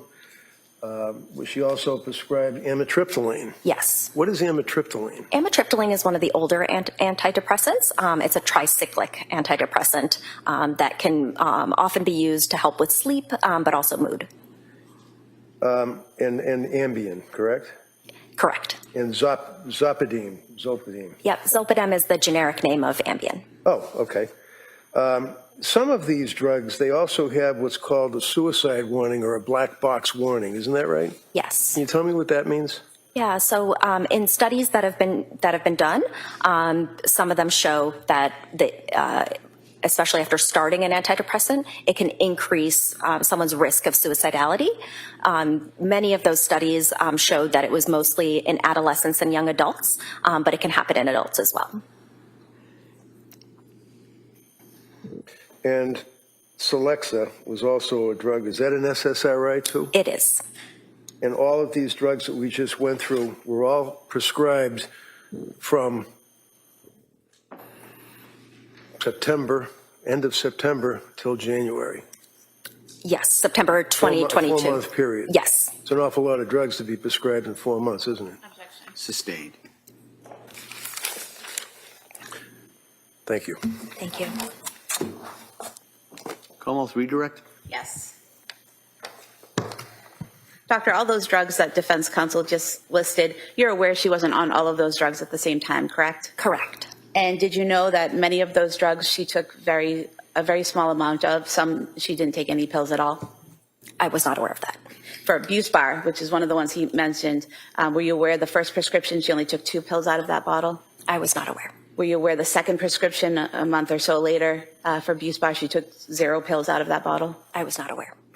So where are you getting this information about what she was on and when? Yeah, so one of the things that we do is try to collect as much information as we can during our assessments. And so we look through the record in terms of what was prescribed. We also talk with other providers as to what they prescribe. But in the context of the assessments that we were doing, it did not require us to determine, what exactly she had been on before, because we were using a different set of medications to treat something, different symptoms that she was experiencing. Okay. So you really have no idea what she was taking or when? You just know what was prescribed? I know what was prescribed, and then we were also getting reports of what was being taken, what wasn't being taken. But from the defendant? Correct. Okay. So she's reporting to you that she took those medications, but you'd be surprised to know that at least one of them, 0 pills were taken. I don't think I'm surprised, no. Okay. And you talked about prescription and what she was taking. Were you aware that in the time frame just prior to her being admitted to the hospital, she was only prescribed trazodone, Valium, and amitriptyline, just 3 medications? Yes, I was aware. And you were asked about mania and exercising and cleaning out your garage and selling your belongings could be signs of mania, correct? Correct. But there are people who just exercise every day and they're not manic, correct? Correct. And there are people who have a messy garage and have accumulated a lot of junk and decide to clean out the garage that aren't manic, correct? Correct. And in fact, if someone is manic and attempts to do one of those tasks like cleaning out a garage, it's usually in a disorganized way and oftentimes they don't finish the task, correct? Sometimes. So if someone approaches a task like cleaning out the garage by organizing with another party, organizing the belongings, separating them into keep, sell, throw out, that's pretty organized behavior, correct? Correct. And if someone sells belongings that they no longer need, that's not necessarily a sign of mania, correct? Correct. That's more if they're selling their stove and then they have nothing to cook with, correct? Correct. So if they're selling junk in their garage that they no longer need, that's not necessarily manic, correct? Not necessarily. Thank you. Mr. Rankin? So if the person, as counsel said, they're exercising every day and they have a messy garage, that obviously would not be indicative of hypomania, would it? Probably A not. normal person could have, as counsel said it. How about a person that at the same time can't sleep because the insomnia is so bad they go 48 hours without sleep? Is that something to be considered in the whole evaluation? Yes. How about the fact of the person saying that my brain is broken and that they can't concentrate, they can't think? Is that something that the person you would consider in conjunction with the messy garage and the exercise? Yes. Thoughts of hurting themselves. Suicidal ideation, that's something that's important to evaluate? Yes. Homicidal ideation, telling your husband that you're having thoughts about hurting your children, that's something you consider, isn't it? Yes. In reference to counsel's comment about just 3 medications that she was on prior to trying to commit suicide, you're not aware of the doctors telling her to discontinue this medication, start a new medication, go on to a different medication, depending on the doctor. You're not aware of that, right? No. And finally, if you know, did she sign a DNR, do not resuscitate? She asked to the day after the first evaluation that I did of her, which was the capacity assessment to change her healthcare proxy. But in the context of her reporting a serious suicide attempt, we did not change her code status. We continued to chat with her about that, and she ultimately came to the conclusion that it made sense to make sure that her mental health was stable before she considered her code status. Okay, but her initial reaction or her conversations with you all was that she wanted to have a do not resuscitate status. Correct. Thank you. Como? Nothing further. All right, thank you, Doctor. Thank you, Your Honor.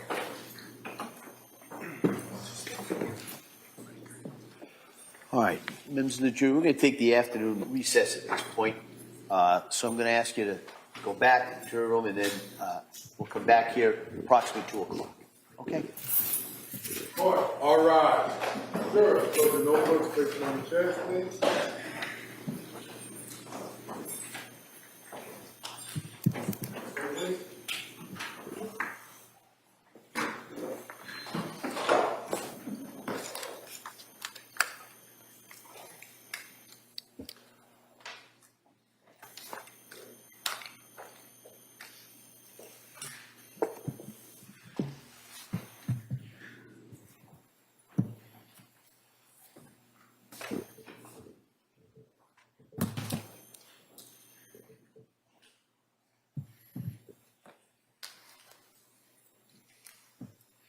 Here's the rest of the quorum. Counsel, anything we need to address before the break? No, Your Honor. No. All right, so we'll be in recess till about 2 o'clock. Thank you. Thank you.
including the jury. Counsel, we ready for the jury? May we approach that? Sure, yeah.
All right, and with that, you ready for the jury? Yes, Your Honor. All right.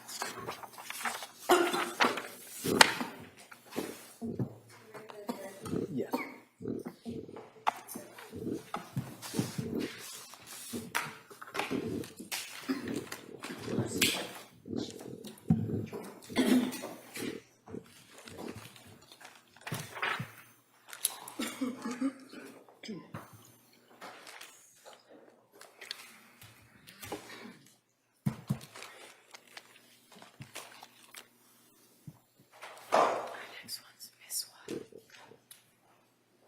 Court, all rise. Jurors entering.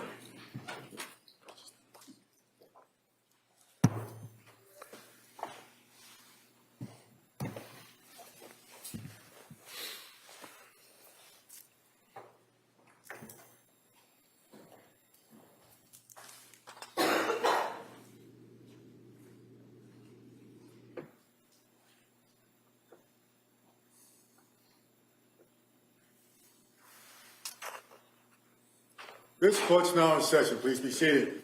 Your Honor, for the purpose of the record, we return back to the trial of Commonwealth versus Lindsay Clancy. All parties are present, including the defendant and including the 18 jurors. All right, thank you, Madam Clerk. Commonwealth, you ready to call your next witness? Yes, Your Honor. The Commonwealth calls Dr. Biswas.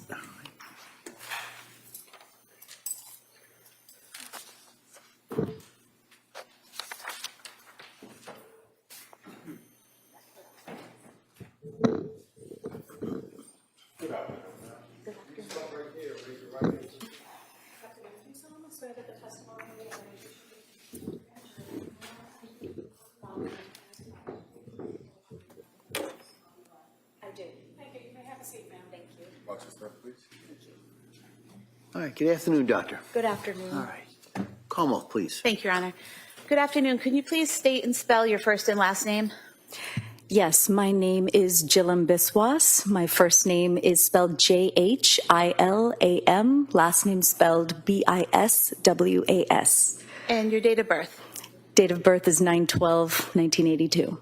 What do you do for a living? I am a forensic psychiatrist, and I work at Brigham and Women's Hospital. And what is a forensic psychologist or psychiatrist? Pardon.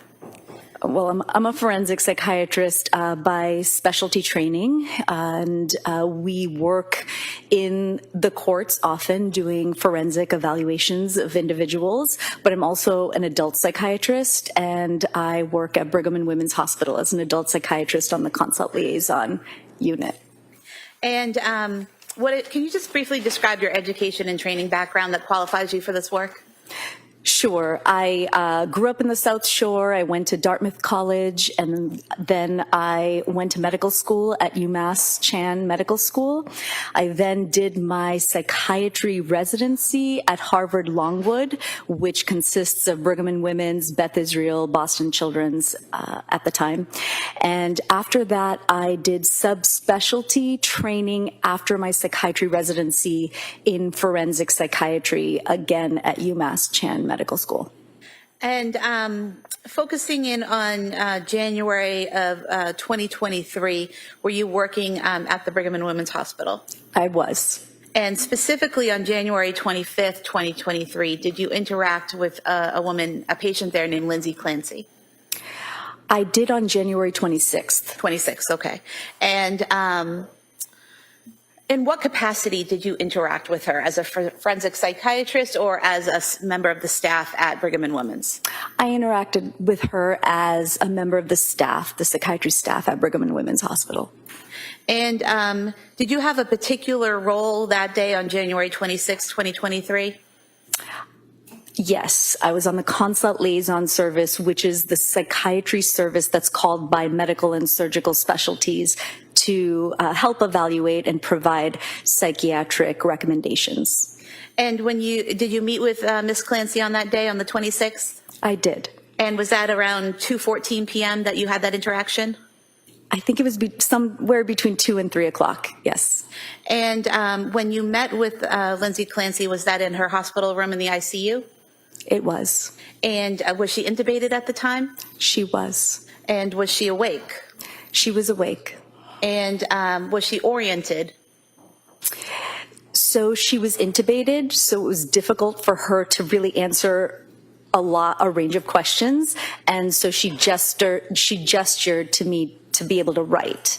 And so we knew that she was really exhausted and anxious from the entire experience and the evaluation. And so we didn't ask her all of the questions around orientation. When she gestured that she wanted to write, did you give her something to write with or something to write on? I did. And what did you give her? Paper. And did you also give her a pen or something like that? I did. Okay. And was she able to, when you asked her certain questions, was she able to answer those questions by writing the answers on the paper? She was. Okay. And did you ask her about her mood that day? I did ask her mood. And what did she write? She wrote horrified. And what was her affect during this interaction? At the time that I saw her, she was intubated, and that in and of itself is very uncomfortable. And so she seemed very anxious. Okay. And did she write anything else on that paper that you saw? Yes, the entire evaluation was done through writing because she couldn't speak. So what types of questions were you asking her, and what was she responding with? So we asked her, how are you feeling? Horrified.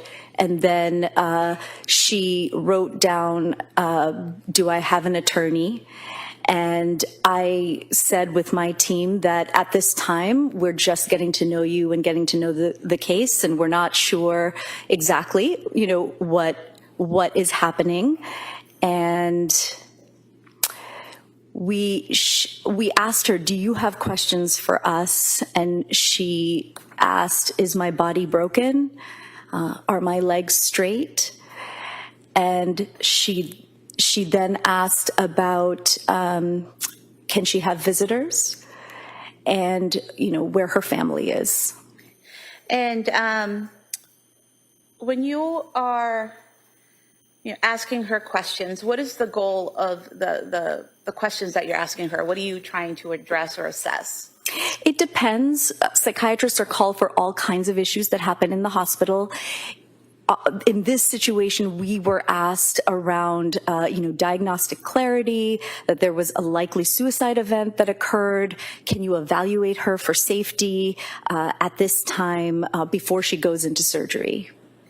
And I know that she was intubated, so she's writing her answers. But based on the answers she wrote on the paper, did she seem to understand the questions you were asking? Yes. And her responses, did you understand those? Yes, she was anxious and she needed breaks, and I said, anytime you need a break, we can leave. But she did write to us those particular answers. So what she was writing, even when she asked if she had a lawyer, those were things, what she was writing made sense given the situation. She wasn't writing, is there a unicorn in the corner, right? Correct. Like that. What? I'm sorry, I didn't hear that. What? If there was a unicorn in the corner. So what she's asking, do I have an attorney? Are my legs straight? Is my body broken? Those all made sense given the situation she was in, correct? They were relevant answers and questions she was asking. Okay. And Are you familiar with the characteristics of psychosis? Yes. Okay. And what are the typical signs or symptoms of someone who is in psychosis? It really depends, and it ranges across a spectrum of symptoms.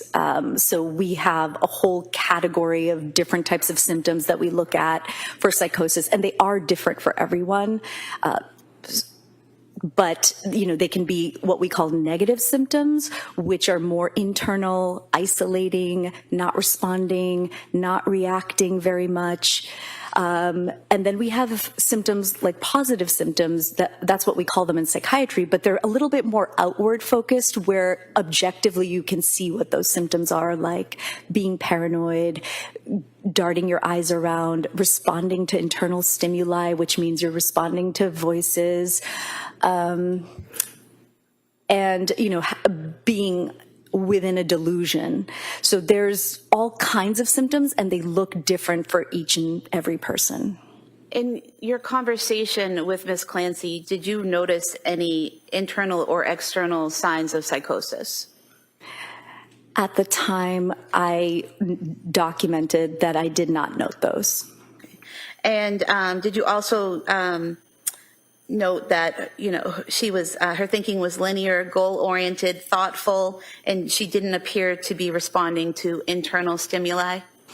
Yes, that is typical language in psychiatric mental statuses, and I did document that. What is internal stimuli? Oftentimes, it's very difficult for our patients to be able to articulate what they're hearing. They may have perceptual disturbances like hallucinations or auditory hallucinations, and maybe hearing voices. When it's really active, we often see those individuals interacting with those voices. I didn't see that in that particular moment. So, for example, you could see someone engaging in a looks like they're engaging in a conversation with someone, or looks like they're looking over at something, thinking something or someone is there when they're not. Is that correct? That's what responding to internal stimuli is. Yes. And you didn't see any of that present with Ms. Clancy? Correct. Okay. And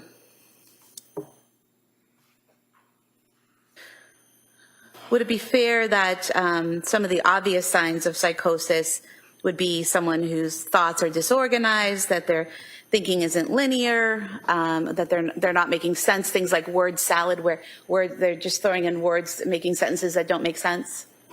So you describe symptoms that we can see in people with serious mental illness who have a psychotic disorder with active symptoms. And you didn't see any of that with Ms. Clancy, is that correct? Not in that snapshot moment of time. Right. And to be clear, you only saw her for a limited amount of time on that one day, correct? That is correct. And this is January 26, 2023, about a day and a half or so after she's admitted to Brigham and Women's. That is correct, yes. And she's still intubated. Yes. And one of the first questions she asked is, do I have a lawyer? Yes. And did you have any, based on your training experience, did you have any thoughts about her awareness or thoughtfulness about the questions she asked or the answers she gave? I don't know what that means, objection. Okay, if you could rephrase that. Did you have any assessment professionally of the responses and awareness that she had? Yes, at that time, I was trying to assess, is she confused or oriented? Is she completely disorganized? Is she so anxious that she won't be able to sleep? I was assessing suicidality mostly. I was being called into the room for that. And so there were a lot of things that I was assessing all at the same time before the surgical intervention that was going to happen. And did I answer your question? Yes. Okay. All right. And so in doing that, in evaluating all of those things, did you have any concerns at that point in time that she couldn't make a decision to have the surgery, or that there was some cause for concern there in her behavior? I felt she had the capability to make the decision for surgery at that time.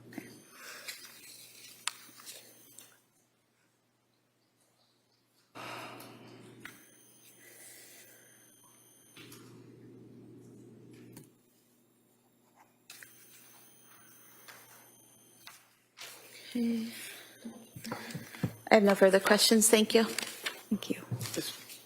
Reddington. Afternoon. Good afternoon. So just a couple of questions. When counsel was asking you about psychosis, apparently you've dealt with people, some of your patients, while you're working in the hospital that in fact were florid. They had psychosis and symptoms of psychosis. Yes. So you've dealt with people, is it a fair amount of people that would actually hear voices? Yes, I've seen many patients that are hearing voices. And were they, to your knowledge, were they involved with command hallucinations, things of that nature? My patients in the past? Yeah. Yes. Yeah. A fair large amount of people that you've treated over the years that have suffered from command hallucinations, hearing voices, delusions, things of that nature, right? In my career, yes. Yeah. And do you know whether or not there had been any indication from Lindsay as to, well, in the hospital, having any delusions or psychosis symptoms of that nature, if you know? So I saw her, she had only been in the hospital for a day and a half. Right. And I hadn't heard about any psychotic delusions And that's from anybody. what you saw, though. I mean, as far as you, like, how often would you see her? I see. I saw her one time. Once. Okay. How long were you evaluating her? Probably because she was intubated, it was Just asking how long? about 20 to 30 minutes. 20 minutes, 30 minutes? And a psychosis, is a psychosis, to your knowledge, something that has to continue, or does it stop? It absolutely depends on the patient. It depends on their age, how many episodes of psychosis they have had. It depends on the type of psychosis we're seeing.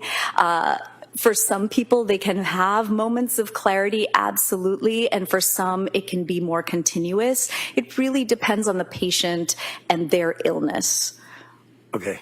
So basically, you're saying that it would be case-specific? Yes. All right. And in the 20 minutes or so that you had when you're dealing with Lindsay, were you aware of her prior medical and psychiatric history? When we get consulted on a case, we... I'm sorry, I didn't mean to interrupt you. I'm asking, were you aware of her medical and psychiatric history? I was aware of the portion that was in the medical record before I saw her. Okay, so that would deal with, as far as postpartum psychosis?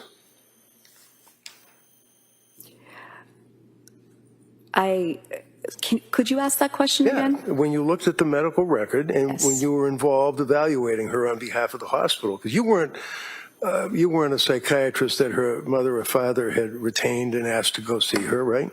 Correct. You were working for the hospital. I was working for Brigham and Women's Hospital. And you had spoken to a number of people before you interacted with her for the 20 minutes that you saw her while she was there for a month, right? No. Okay. Now, were you aware of her history of documented postpartum depression? I was aware of mostly the postpartum anxiety that was in the record, yes. And postpartum anxiety, the symptomology would be insomnia? Yes, and can be. Did she have insomnia prior to seeing you for 20 minutes? Yes. And do you recall the length of time that she would be suffering from insomnia? Was it like a week, a day, a month, or what? I don't recall the timing exactly. Do you recall that at one point that she was on medication and actually went for 48 hours without sleep?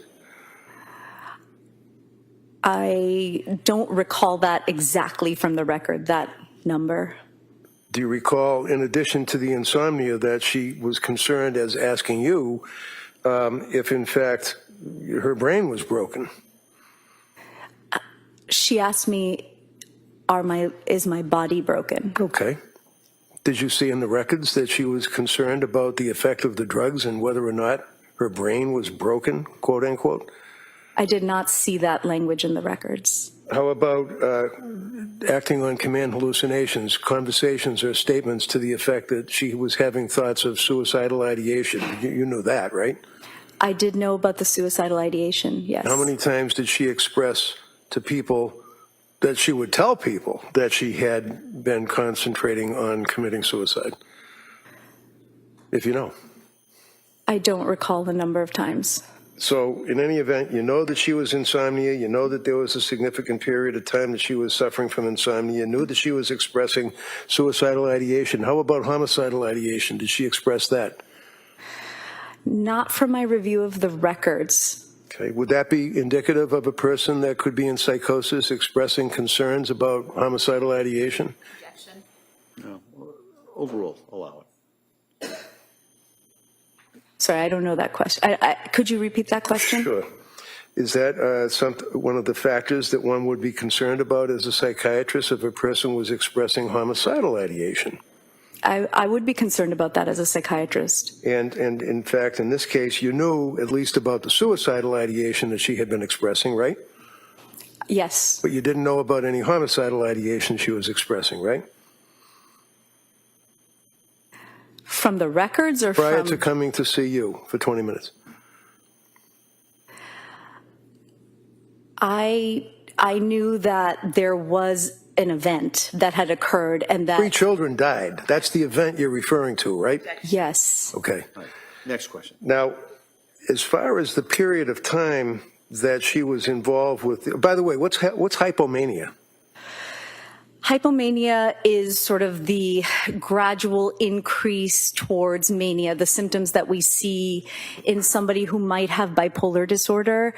And with bipolar disorder, we see mixed depression and we see mania and we see symptoms that kind of gradually increase to mania. And we call that period hypomania.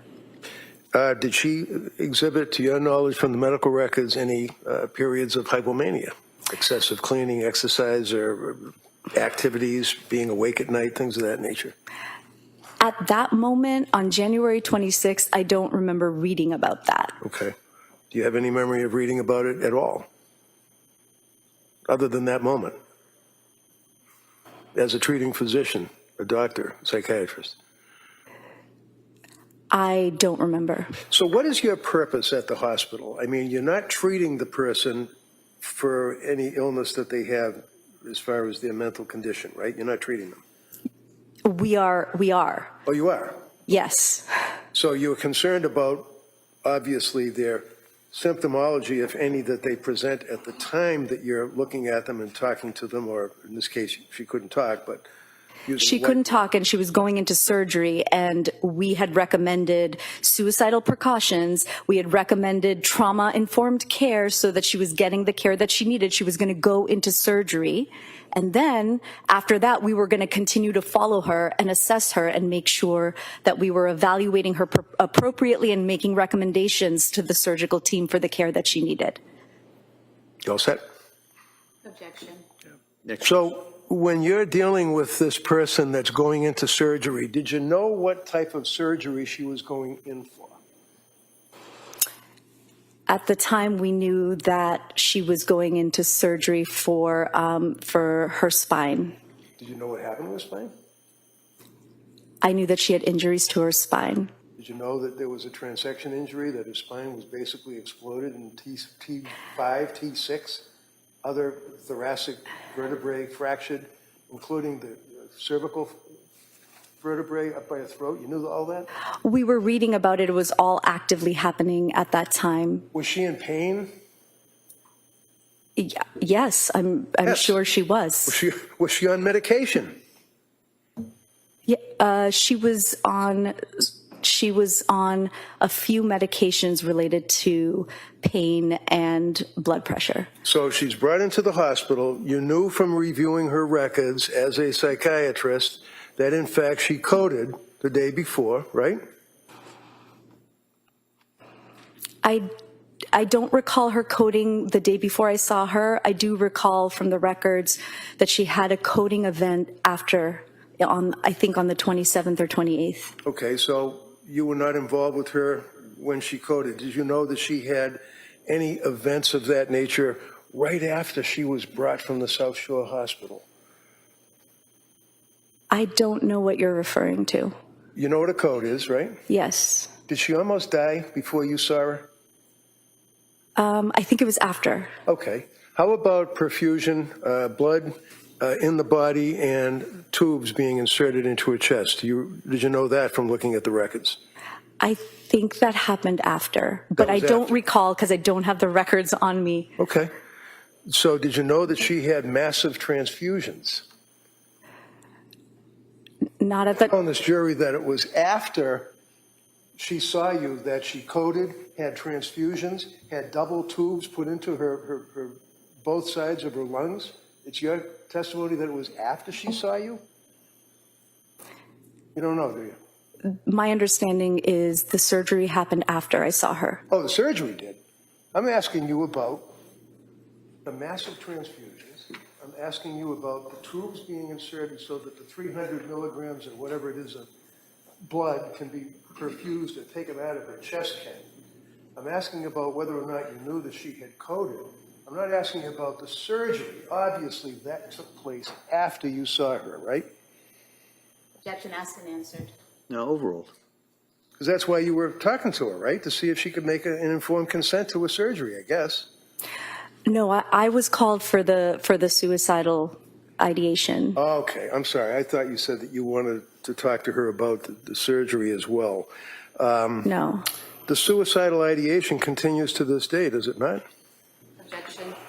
Sustained. Did the suicidal ideation that you were concerned about continue the time that she was in Brigham and Women's Hospital for a month? I saw her one time. Right, I know that, 20 minutes, right? Yes. Okay. So you know nothing about suicidal ideation after you saw her intubated and then laying in the bed, and then you talked to her as you've discussed with the jury, right? That's correct. That's it? That's correct. How about the cops? How many cops were there? I don't recall. There were some, right? There were armed men in that room, were there not? I don't recall. I think they were outside the room, if I remember correctly, from 3 years ago. Okay, I know it's been a while. Do you recall armed police officers being outside the room? I think I don't recall. Do you have any memory of any police officers being outside the room where she was laying in that bed? I knew she was in custody, and generally in custody... No, not generally. Let's talk about Lindsay Clancy. I can't recall. Okay. Did you know that she couldn't even have visitors in the sense that the police would not even let her mother or father visit with her? I can't recall. Did you know that when you were dealing with her, was she handcuffed to the side of the gurney or the stretcher? She had a soft restraint, according to my documentation. Soft restraints, okay. Yes. Did you have any conversation with the police at all? No. And after you spoke to her for 20 minutes, that really ended your involvement with Lindsay Clancy until today, right? That is correct. Okay, thank you. Thank you. Redirect. Doctor, when you were being asked about these records that you reviewed, what records did you review? I reviewed the records in EPIC, which is our medical record at Brigham and Women's Hospital. And so you didn't do a deep dive into Ms. Clancy's entire psychiatric history prior to coming to Brigham and Women's, correct? I did, as you do, as is protocol for a consult, you look at the records and you make sure you have an understanding of what's been happening with the patient. But did you have access at that time to all the records for all the treatment providers Ms. Clancy had seen regarding her mental health for the last 6 months? You know, I don't even know. I had some of the records. I don't know if I had all of the records. Okay. And so you reviewed what you had, correct? Correct. And then you met with the patient, correct? Correct. And in meeting with her, where she's you know, she's had these events happen. She's had the tubes in her chest. She's about to go into surgery. One of the first things on her mind is, do I have a lawyer? I'm going to Correct? object to that move to strike that. First of all, it wasn't part of cross. Secondly, this is the fourth time the council has tried to accentuate that. Oh, well, I'll allow that question. Go ahead. Well, that was one of her first thoughts was, do I have a lawyer? Correct? She wasn't able, she was exhausted. She was intubated. She could barely talk. She was writing and she was getting ready for surgery. And so those were the few questions that came up. Right. She's exhausted. She's anxious. She's in pain. She's about to go in for surgery. And she wants to know, do I have a lawyer? Sustained. So given the condition she was in at that time, you know, the defense counsel asked you about the pain she was in. Defense counsel asked you about the surgery she was about to go into. Those are the issues that she was focused on. Yes. In your conversation with her, am I broken? Are my legs straight? Yes. Do I have a lawyer? Yes. Thank you. She wasn't focused on much while she was exhausted, in pain, anxious, and concerned about the future surgery that she was imminent, was she? If you could speak up, ask that question. Sorry. She wasn't focused on much of anything while she was exhausted, in pain, unable to talk, and anticipating imminent surgery, right? That's correct. Thank you. That's all I have. Anything, Kamal? No. All right, thank you, Doctor. Thank you. Thank you.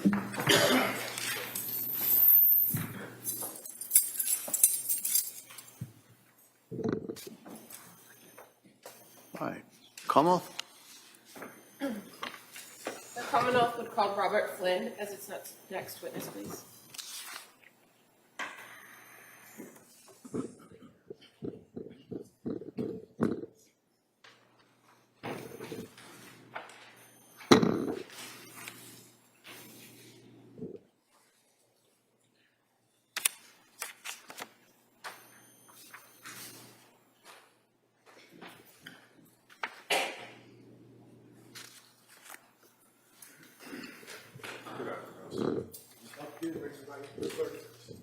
Do you solemnly swear that the testimony in the evidence you shall give to the court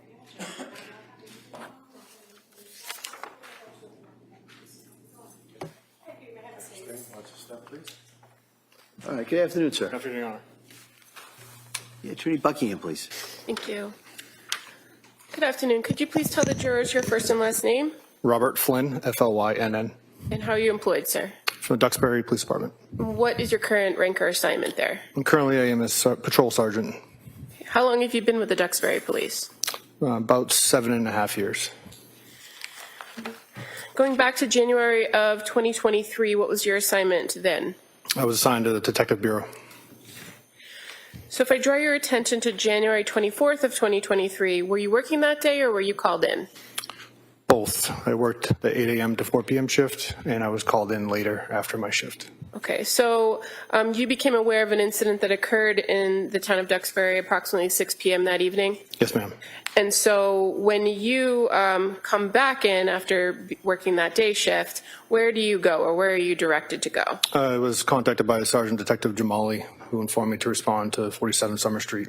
And so while you're en route to that location, are you monitoring the radio?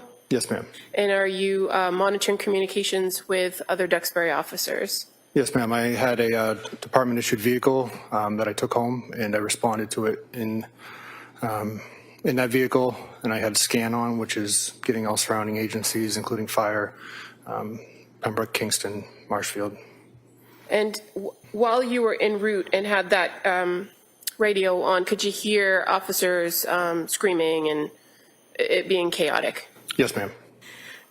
When you arrived at 47 Summer Street, were there already other first responders there? Yes, ma'am. And is it fair to say that when you actually arrived at that location, you were made aware that the children that were on scene had already been transported? No. Okay, so what did you know when you arrived? What did you learn? I knew that there was an incident involving children. I learned that when I initially responded and spoke to Sergeant Homestead. He was the one that informed me that it appeared that a mother had killed her 3 kids. Okay, but when you got there on the scene, were the children still in the house?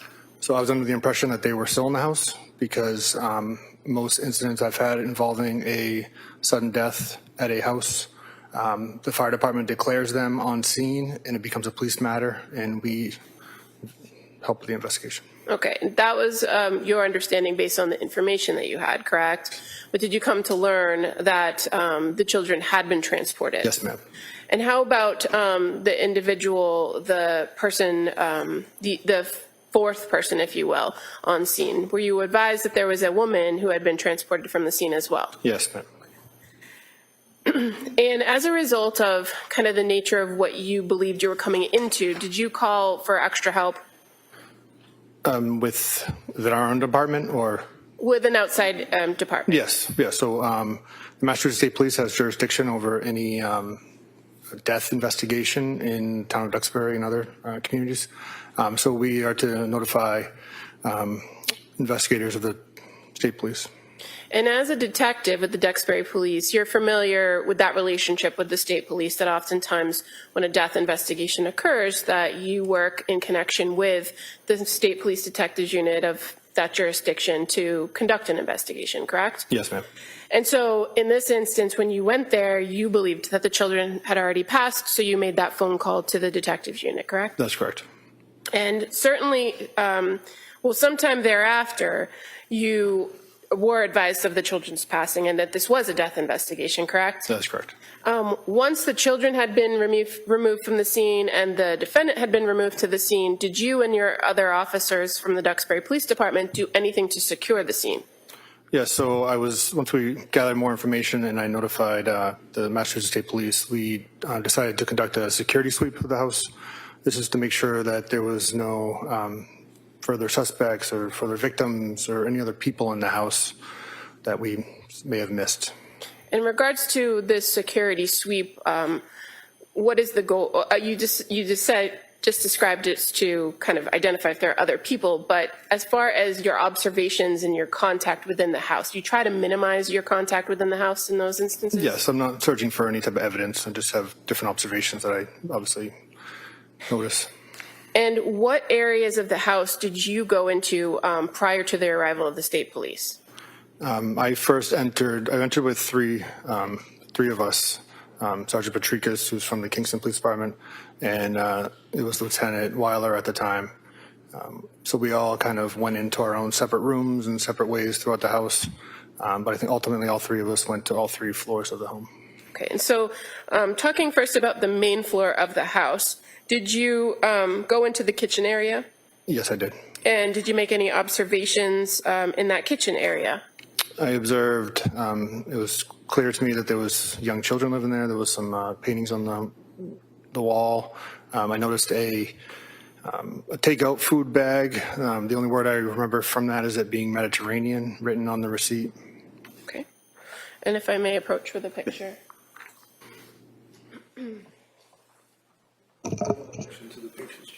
Showing you the pictures just accurately depict the kitchen area that you observed. Yes, ma'am. I'll move to admit this. That may be admitted.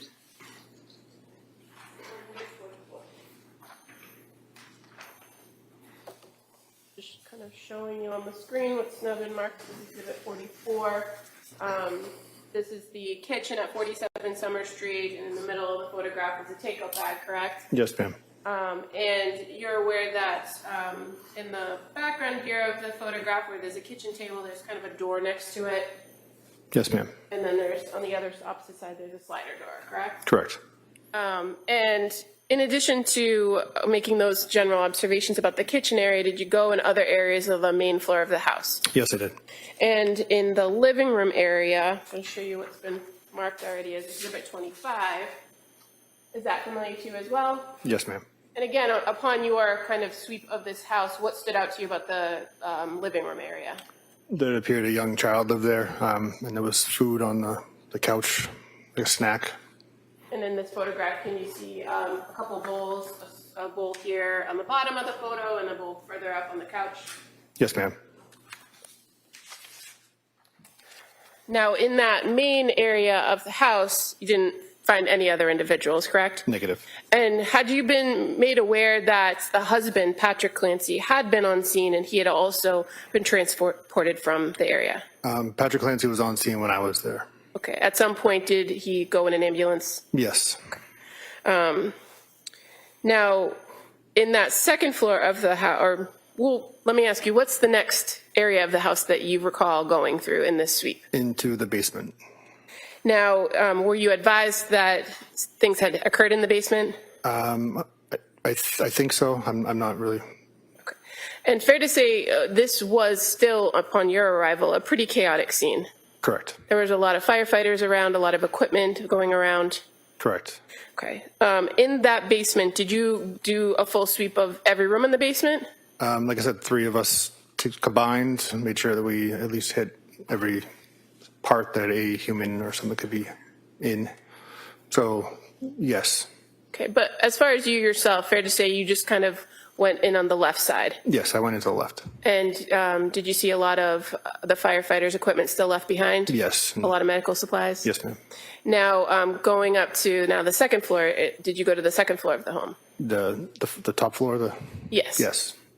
And did you enter into the master bedroom? Yes. And is there anything that kind of struck you about walking into that master bedroom as far as the temperature of the room? It was colder than the rest of the house. And did you notice that there was, in fact, a window open? Yes, ma'am. So I'm just going to show you what's been marked as Exhibit 43. Is that familiar to you as the window that you observed open? Yes, ma'am. And as far as the furniture in that bedroom, did you make any observations of a bed in the room? Yes, ma'am. Was there anything that stood out to you on the bedding or in the area of the bed? The bedding itself? If it stood out to you? Not necessarily, no. How about the the items on the bed? Yeah, so Sergeant Rodriguez pointed out that there was a cell phone on the bed. Okay, I'm just going to show you. It's already been marked as Exhibit 42. You can see there's an object. Is that how it appeared when you first entered into the bedroom? Yes, ma'am. The phone.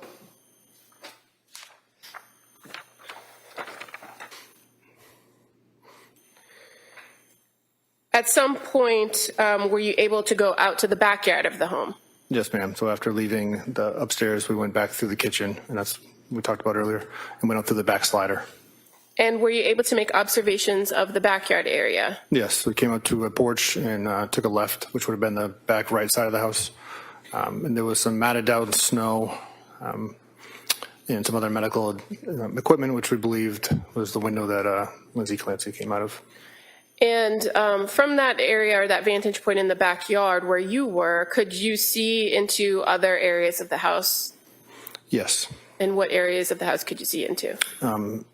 Near where that area was, there was a basement window that kind of went into, but I later learned what it was, but a basement window to like an office or gym area. Show you Exhibit 38.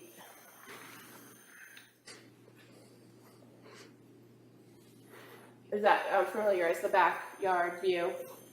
Yes, ma'am. And fair to say there's an area here of the photo that I'm pointing to with my pen, which is kind of on my right. That is a window well. Is that the window you could see into? Correct. And then again, in this photograph, do you see the open window that you observed when you went into the bedroom? Yes, ma'am. As far as that open window, when you were in the backyard, did you see any screens or anything around the property that would give you any indication of how that window was open or the condition of the window? No, to me it appeared that the screen was just pushed up.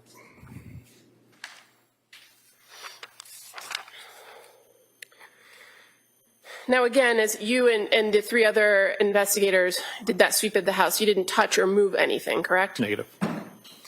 And once you did that security sweep, is there a protocol in place to make sure that the scene remains as it is until the state police arrive? Yeah, so there was one of the officers was logging individuals that were in and out of the house. Crime scene tape was put up around the property. The doors were secured, and around this time is when I received a phone call from Trooper McKellican. Okay. And did you remain on scene? We remained on scene until some troopers showed up to the area. Okay. And while you were on scene, did you attempt to help coordinate other members of the Duxbury Police Department to take care of other things like going to the hospitals and securing coverage? The decision for who was going to the hospital was made by our command staff, but I met some of the troopers back at the station to coordinate further. Okay, and when you were back at the station, were you aware or advised that a search warrant was sought for the residence? Yes, ma'am. Did you go back to 47 Summer Street with the team when the search warrant was received? Yes, ma'am. And did you participate in the execution of that warrant? I was present during it. Okay. Fair to say, though, you didn't, you weren't responsible for searching any particular location or collecting any evidence? No, ma'am. That was reserved for the state police? For the most part, yes. At the conclusion of that search warrant, were you asked to go back into the house? Yes, ma'am. And what were you asked to go back in the house to do? Once the search warrant was completed, my lieutenant told me to go back up into the house and close the window in the upstairs bedroom. And when you went back and got closer to that window, did you make any observations of damage to the window or the window screen? No. And were you able to close it and secure the window? Eventually, yes. Fair to say there was blood in that area that kind of was in the way? Yes, and the bed was kind of pushed in front of it. So did you have to move the bed in order to get to the window? Yes, ma'am. As far as anything removed from the home, did you go back into the basement at somebody's direction? No, ma'am. At some point, had you helped to remove some medical equipment that the fire department had left behind? That was during the search warrant. Okay. And is that the only items that you yourself removed from the home? Correct. As part of the follow-up investigation, did you work with Trooper McGilligan and some of the other troopers from the State Police Detective Unit to conduct follow-up interviews and gather more information? Yes, ma'am. Is it fair to say that the state police were the primary investigators and they took over pretty much everything from that point on? That's correct.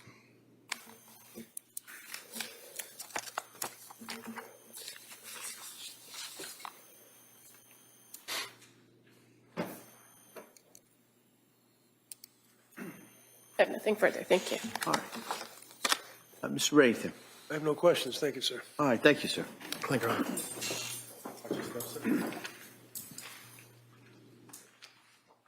Commonwealth calls Mark Farioli.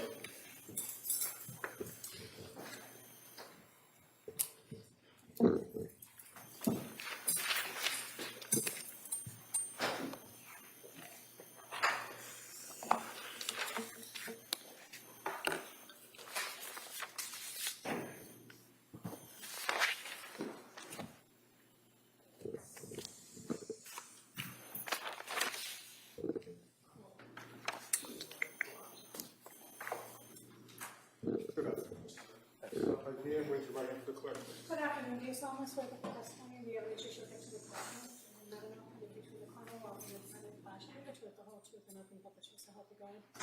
Thank you, sir. You may have a seat. All right, good afternoon, sir. Afternoon, Your Honor. Can I? Yes, Thank you. please. Good afternoon. Can you please state and spell your name for the record? I'm Detective Mark Farioli, F-A-R-I-O-L-I. Where do you work?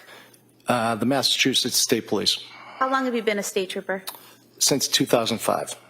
And back in January of 2023, where were you assigned within the state police? I was assigned to the Plymouth County State Police Detective Unit. And were you involved in a limited way in the investigation regarding Lindsay Clancy? Yes, I was. And specifically directing your attention to January 27th, 2023, were you aware that a search warrant was obtained on that date to collect the blood and urine of Lindsay Clancy from South Shore Hospital? Yes, I was.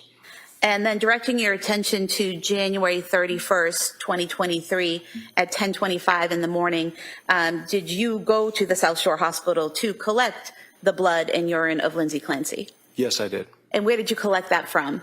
The lab at South Shore Hospital. And was that from the specimen process supervisor, Melissa Akerdepane? Yes, it was. And do you recall how many vials you collected? In total, I collected 7 vials. And was that all blood or urine or both? 6 were blood vials and 1 was urine.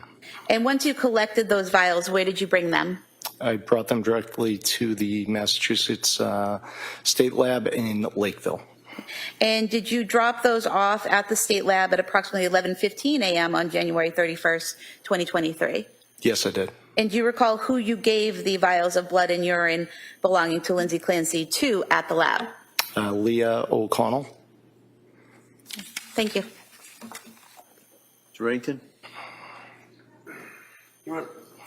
We have stipulated to the chain of custody for the blood. All right, any questions? No, I don't have, thank you, sir, I have no All right, questions. all right, thank you. Thank you.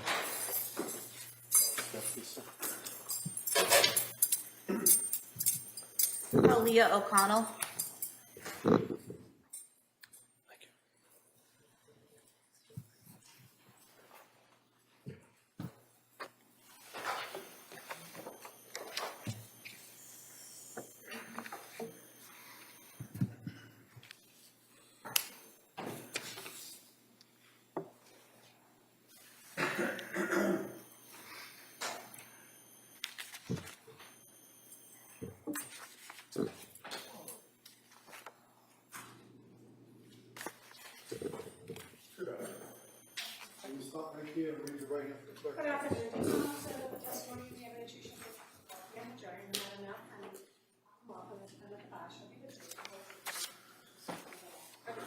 you. You may take a seat, miss. Watch your step, please.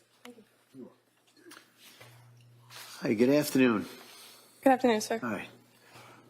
Counsel? Thank you. Good afternoon. Can you please state and spell your name for the record? My name is Leah O'Connell, Leahoconnell. Where do you work? Currently, I'm employed with the Massachusetts State Police as a trooper. Back in January of 2023, were you also employed with the state police? I was at the crime lab. And what were your responsibilities at the crime lab at that time? So I was a forensic evidence technician, so we would receive evidence submitted to the lab for testing. And once you received that evidence at the lab, well, first of all, who would you receive that from? Would that be chemists? Would that be troopers? Who would it be from? It was local, state, sometimes federal agencies, but there was also scene evidence gathered by chemists that we would have to log into the system. And so would it be your responsibility to take that evidence, log it into the system, and move it along for a process through the lab? Yes. And were there tracking numbers or lab numbers that you would assign to evidence in order to keep track of it as it progressed through the lab? Yes, every case gets its own number. And directing your attention to January 31st, 2023, at 11:15 a.m., do you recall receiving 6 vials of blood and 1 vial of urine belonging to Lindsay Clancy from Trooper Mark Farioli? I did. And when you received those items, did you log them appropriately into the system with her case number? I did. And how were they stored after that point? So they go into a heat-sealed pack. So it's like a plastic bag that gets heat-sealed, initial and dated, and then it goes right into a fridge. Okay. Thank you. Attorney Reddington? I have no questions, we stipulate to the blood, so. Okay. All right, well, thank you. You may step down. Thank you.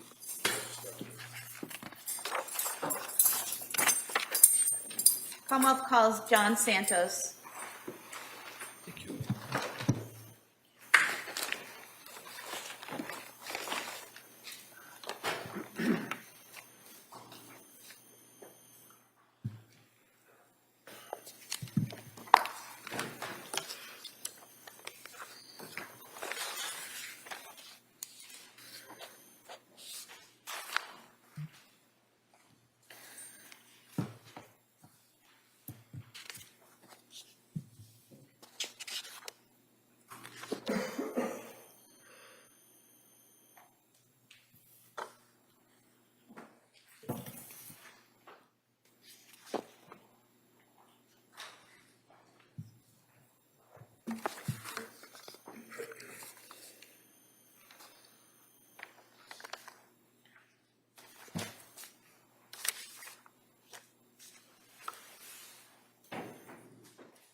clerk, please. Good afternoon. Do you solemnly swear that the testimony in the evidence you shall give to the court and the jury in the matter not having between the Commonwealth and the defendant class shall be the truth and whole truth? I do. Thank you, sir. You may have a seat. You want to start, please? Start. All right, good afternoon, sir. Good afternoon, Your Honor.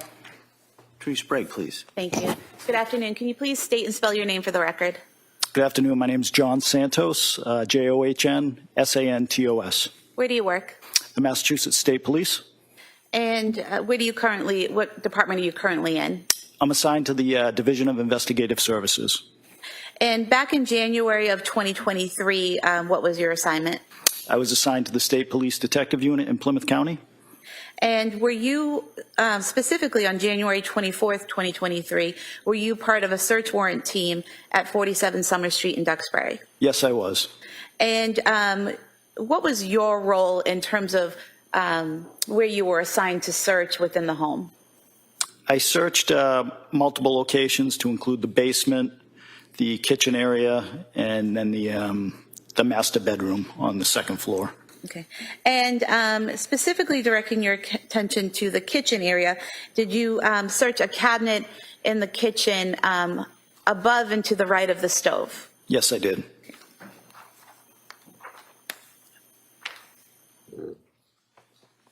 Showing you a photograph. Is this a clear and accurate depiction of the items you found in that cabinet on January 24th, 2023? Yes, it is. You could have this photo marked as the next exhibit. All right, that may be admitted. May be admitted. 145. Thank you. Showing you exhibit 145 on the screen here. Focusing your attention on the top shelf, there were several notebooks and books that were seized. Is that correct? Yes. Were those taken out of the cabinet and cataloged by the state police? Yes, they were.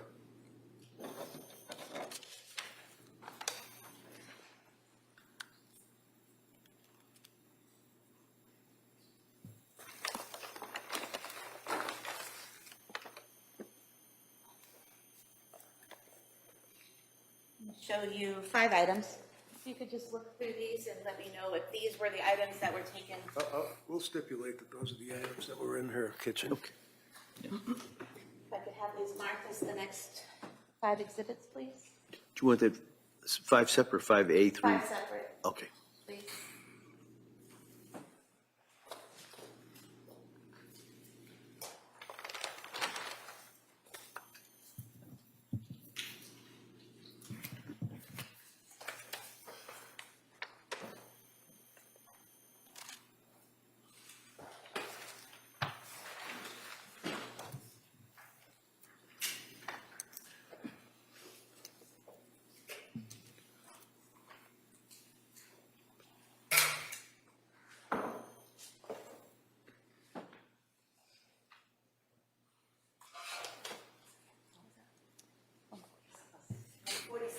Exhibits 146 through 150. All right, thank you. And sir, showing you what's been marked 146. So does it appear to be discharge paperwork from McLean Hospital for Lindsay Clancy? Yes.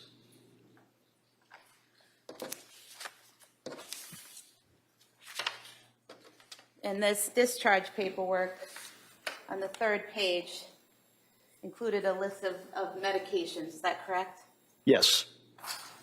So we have lorazepam 1 milligram, melatonin 5 milligrams, and trazodone 50 milligrams, correct? Correct. Along with description of when she used to take those medications, correct? Correct.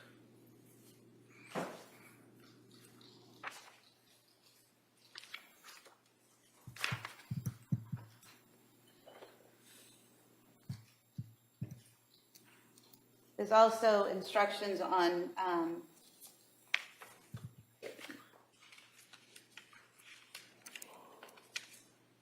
the 6th page in about resources for therapy and community services, correct? Correct. And then Exhibit 147 is a notebook. Inside, it had postpartum depression and anxiety patient information sheet, correct? Correct. and then a detailing of different medications and the amounts taken and the dates they were taken, correct? Yes, correct. Then there was the book, Good Moms Have Scary Thoughts, item 148, correct? Correct. And then 149, a postpartum, pregnancy and postpartum anxiety workbook, correct? Correct. And nothing is filled out in this workbook, correct? Correct. And then finally, Exhibit 150, a notebook labeled Callan Patrick Clancy, correct? Correct. And inside this were messages back and forth between Lindsay Clancy and the nanny, correct? Correct.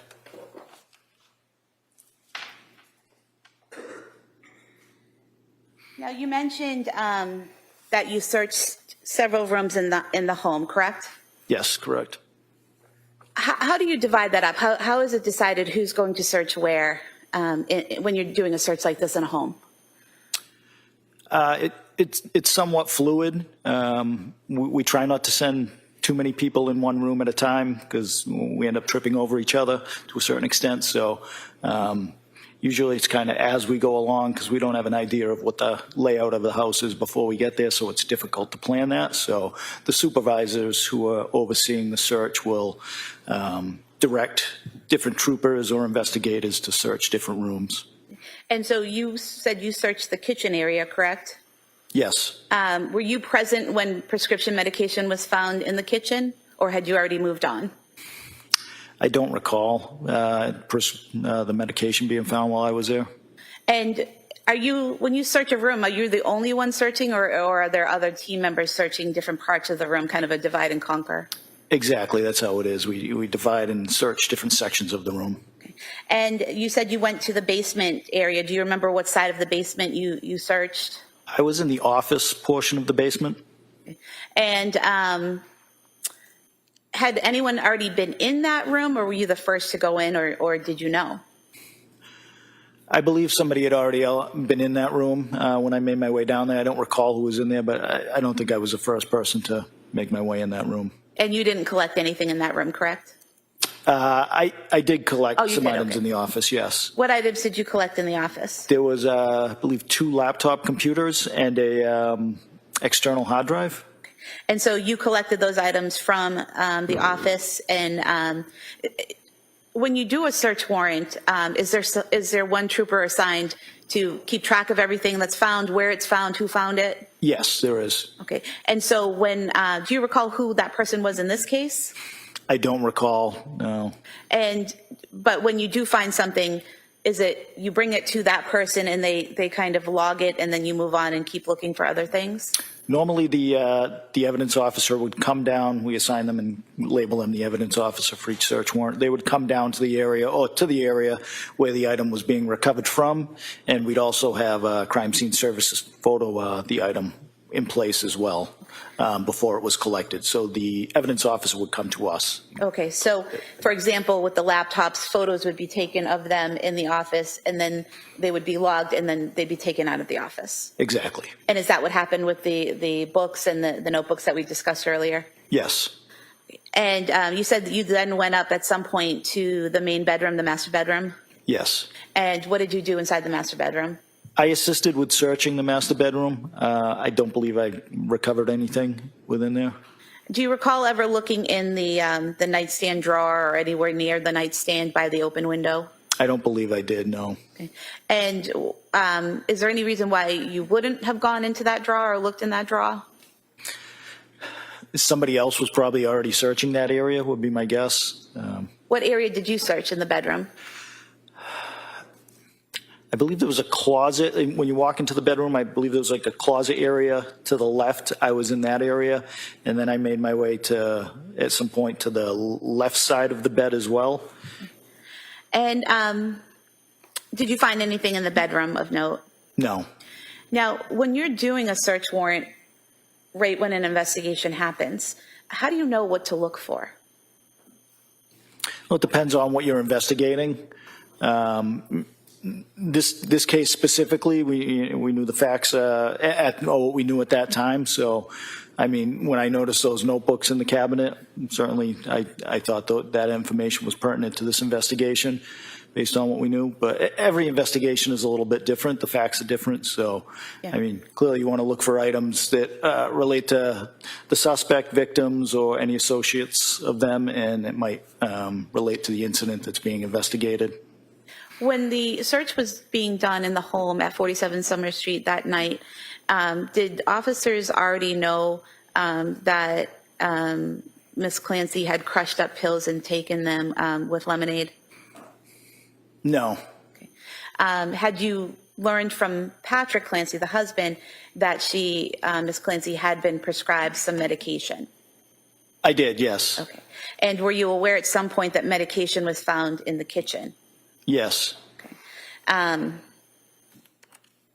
have nothing further. Thank you. Thank you. Mr. Reddington? Who found the medication in the kitchen? I don't recall, sir. It certainly wasn't somebody randomly off the street. It was a cop, right? Yeah, a police officer or State investigator, police. sir. Yes. And- Well, we had some local officers there with us as well. Yeah. So it was law enforcement that found the pill bottles in the kitchen, right? I believe so. And seized them. Is that correct? Correct. And documented that they had seized them in the kitchen, feeling someone, whoever it was, that it was relevant material to this investigation, right? Correct. And the books that we've just gone through, someone felt that a notebook captioned Patrick Clancy would be relevant material to this investigation, right? Correct. Right? Yes. Along with the pregnancy and postpartum anxiety workbook, right? Correct. Along with the good moms have scary thoughts, right? Yes. Along with the documents pertinent to the McLean Hospital where she had been discharged from, right? Yes. Along with another notebook that had postpartum depression and anxiety, correct? Yes. There were also other documents that were, items, I should say, that were seized in the house that have already been introduced for the record. Exhibit 81, and looks like a diary. Exhibit 83, I slept well last night, things of that nature. That was seized as well, right? I believe so, yes. Okay. You know why all these were seized? Why the books that I seized were seized? No. Your investigation. Are you a lieutenant, a sergeant? I'm a captain, sir. Captain. Yes, sir. And back then, what was you a captain? I was a lieutenant at that time. You were the ranking officer in the search? No, there was also a detective lieutenant assigned unit commander at that time. So, but you're up there and nothing you knew from the investigation, what was relevant and material in the investigation, right? Yes. And obviously you or somebody else working with you determined that all of these items, the pills that were seized, the books that were seized from the kitchen, et cetera, were relevant and material, correct? Yes. Do you know who searched the bedroom? I know you said you were in there. Did you search the bedroom? I was part of the team that searched the bedroom. There were a number of other officers that searched the bedroom as well. I believe in the report, it documents who seized what from the bedroom. Okay. So I don't know off the top of my head who that was, sir, but I know it's clearly labeled in the report. Okay. Do you have the report? I do not, no. Do you recall how many law officers were actually involved in that little bedroom searching? I would have to guess approximately 5. 5? And as counsel asked, when somebody discovered something that appeared to be relevant or material, they would log it in. Somebody that would kind of be the record keeper would log it in, correct? Yes. Is there any, one of the things that you would also, you yourself, I believe, seize would be the laptop computers that were downstairs in the office, right? Yes. And you seized also, collectively you, I mean you or the other 5 people, seized the cell phone that was on the bed. Yes, I believe there was a cell phone seized from the bedroom. So it made sense as an investigator that electronic media and things of that nature would be important, correct? Yes. Was there an Apple Watch involved in this investigation, if you know? I believe there was an Apple Watch recovered after the fact. We didn't recover at the search warrant, if I recall correctly. Do you know when it was recovered? I don't know exactly off the top of my head, no, The sir. Apple Watch that I recovered with Pat Clancy? I believe so, sir. Yeah, I believe there was a watch that was turned into us after the fact. It wasn't recovered during the search warrant. So looking at this drawer, do you recall that next to the bed, or in the bedroom, there was a nightstand and there was a drawer? And inside the drawer were a bunch of pill bottles, an Apple Watch, sleeping aids, things of that nature? I didn't search that drawer, sir. Okay, I don't mean to embarrass you, I'm just asking. Yeah. Do you know why nobody bothered to search that drawer? I don't know that it wasn't searched. I just know that I didn't search it, sir. So it may have been searched, and maybe whoever searched it didn't feel that that information was pertinent to seize. I can't speak for them, but I can tell you that I didn't search that drawer.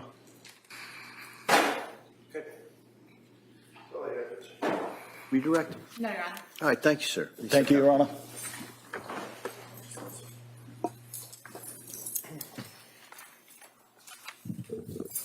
The Commonwealth would call Corey Mello as its next witness.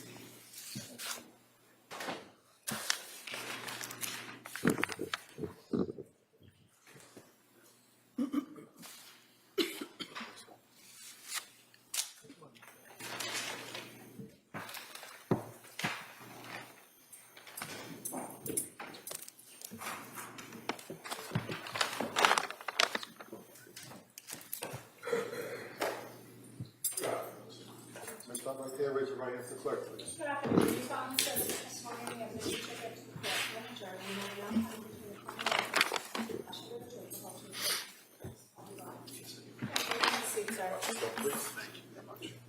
Good afternoon, sir. Good afternoon, Your Honor. Bring Buckingham, please. Thank you. Good afternoon. Could you please tell the jurors your first and last name? Corey Mello, And can you spell your first name for the record? Corymelo. And your last name. I And how are you employed? work for the state police. And what unit or what's your current assignment with the state police? Currently, I work for the commercial vehicle enforcement section. Going back to January of 2023, what was your assignment then? I work for the Plymouth County District Attorney's Office at that time. With the state police detective unit? Correct, yes. And I'm going to draw your attention to January 24th, 2023. Were you involved in the investigation into the incident that occurred at 47 Summer Street in Duxbury on January 24th? Yes, I was. And fair to say that when state police got involved in that investigation, a large group of the state police detective unit went out to Duxbury to work that investigation. Correct. Were you the case officer in that case? I was not the case officer. Your role in that case, was that to assist in things like search warrants, neighborhood canvasses, interviewing of witnesses? Correct, yes. And in this particular investigation, you're aware that there was a search warrant executed at 47 Summer Street after the incident had occurred, correct? Correct. And as part of the search warrant execution, were you involved in searching the home? Yes, I was. And did you search the various floors of the home, meaning the basement, that first floor, and the second floor? Yes. In searching that home, there were a number of other detectives and troopers also searching, correct? Correct. Do you recall locating a phone in the upstairs bedroom, a laptop, some workout bands in the basement that were hanging on the door? Yes, I do. And when you recovered these particular items or located these items, did you then turn them into an evidence officer or direct an evidence officer to things that you thought might have some evidentiary value? Yes. At some point after the search warrant was over, you're aware a lot of items were brought back for further examination, correct? Correct. Is that common that when you're working on a search warrant, things are kind of... It's okay. You all right? Is it common that a lot of times a search warrant, things are collected and brought back for further examination? Yes. Is that because it's kind of chaotic there and can't really examine things thoroughly on scene? That's correct, yes. So in this particular circumstance, were you asked to review some books and journals? Yes, I was. And I'm just going to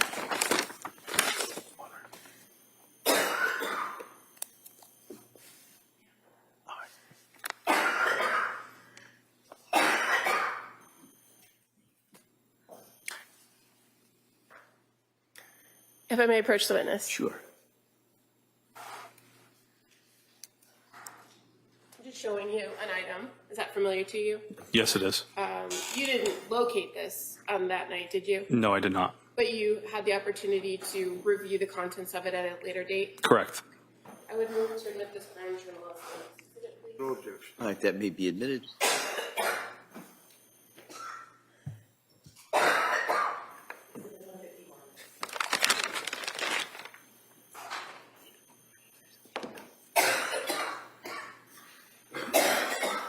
Kels, can I see you sidebar just for a second?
All right, Kamal? Thank you.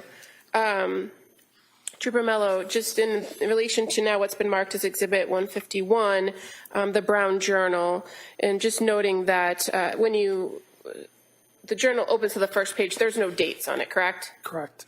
And in those first few pages, just highlighting page 1, you reviewed these handwritten entries, and at some point in this paragraph, it says, obsessed with his sleep and nap schedule like to the minute.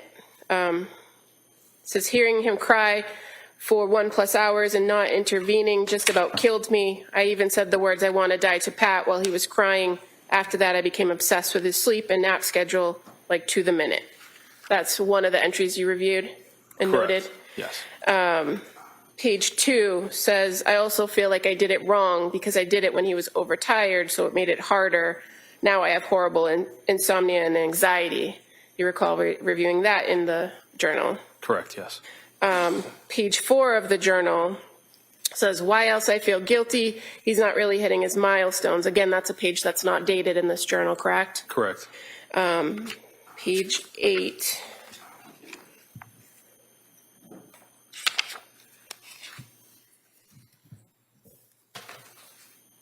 I'm completely overwhelmed trying to take care of the 3 kids. I feel like I'm drowning every day. Again, another page that's not dated. Correct. At some point, there are some dated pages in this journal, fair to say, right? Yes. And there's one on November 18th. And November 18th, that page reads, it's like I'm so desperate to get a mental break from taking care of everyone that my mind is trying to make something physically wrong with me. You recall reviewing that in the journal? Yes. Now, in addition to the Brown Journal, when you were back at the office, you also had the occasion to review some of the other journals collected, right? Correct. This journal I'm holding up, exhibit number 147, is that familiar to you? Yes. And again, this is a journal that has handwritten notes in it, very similar to the handwriting in the Brown Journal you reviewed? Yes. And fair to say the entries in this notebook only span a few pages and only go from October 13th as the first entry and the last one being January 18th, correct? Correct. Okay. And this third journal that you reviewed after the search warrant, exhibit number 50, the yellow journal with Callan Clancy's name on it, you recall that? Yes, I do. And you are aware Callan Clancy was one of the children? Yes. Okay. And in this instance, did you see similar handwriting from the other two journals that you reviewed? Yes, I believe there was two separate. Okay. At some point in this, these entries, you began to notice there were other handwriting. Correct. At the time you were looking at this, did you know who the other handwriting was? At the time, or no. Who it belonged to? Okay. And fair to say, reviewing the contents of it, it's a pretty detailed list of a schedule for the baby. Correct.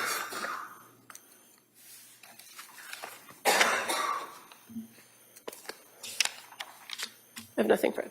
All right. Mr. Reddington.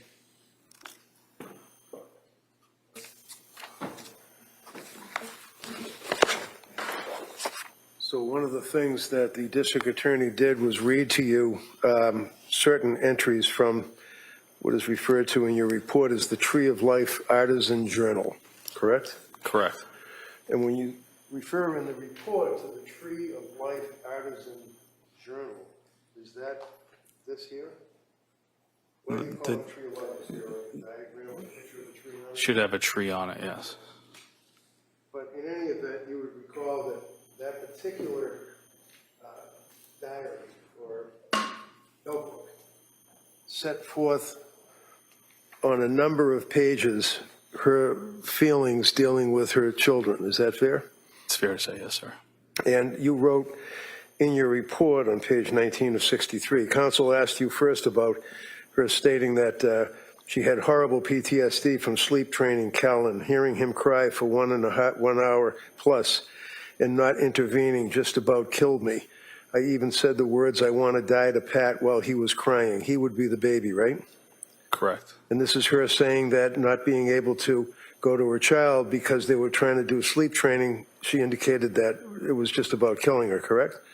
That's what was stated, yes. And after that, I, meaning Lindsay, became obsessed with his sleep and nap schedule. Like to the minute, I would tell Laney, and you know who Laney is, right? Yes. Who's Laney? The other child. The what? I'm sorry again, what's this? Laney. Laney? Laney. L-A-N-E-Y, Laney. Don't recall this time. Do you recall that she had a young lady, or they had a young lady that was in their home helping with the baby while she was I supposed don't to? recall this time. Okay. That she would tell Laney to put him down at 10:36. I would also drive him around for car naps for hours every day, feeling guilty for doing this to my baby. Do you recall making that notation? Yes. I also feel guilty we did it too young, parenthesis, 1 week shy of 4 months, end parenthesis, right? Correct. You also noted in your report that I also, quote, I also feel like I did it wrong because I did it when he was overtired, so I made it harder. I now have horrible insomnia and anxiety, which is causing depression. I have no appetite. I don't know what's wrong with me. I want help. I want to be well. You saw that in there, didn't you? Yes. And then she went on and said, I think the anxiety started after sleep training. Doctor said it was okay to let him cry. I need to get a good night's sleep and take care of him, rocking him to sleep every nap in bed in the middle of the night. She noted that, right? Yes. Noting further in separate occasion, he's still a very happy baby despite his sleep training. Why I feel guilty is not really hitting his milestones, not rolling over, although he almost is, exclamation point. And he's babbling, which is a new milestone. She wrote that, right? Correct. She wrote, I have crazy brain fog. I feel like I can't make a plan. I can't carry it out. Like I just live moment to moment, waiting for the next nap time. I'm terrified of Cal getting overtired now because I feel I can't help him. She wrote that, right? Correct. She then wrote, I'm really worried about going back to work and not being able to function with the brain fog. I feel like I should start with a 4-hour shift and see how I do. I can't tell if I am withdrawing from Ativan and Benadryl, or is this my new baseline? I feel completely disconnected with my baby. I feel like I'm going through the motions every day. She wrote that, right? Correct. And there were a number of other entries that you put in your police report about that. One of which was that I feel horribly guilty about my marriage. I want to connect with Pat again. I know he needs it. I need it. I'm terrified because I'm terrified of the relationship. She needs to get birth control first. She made reference to her inability to have conjugal relations with her husband, right? I believe so.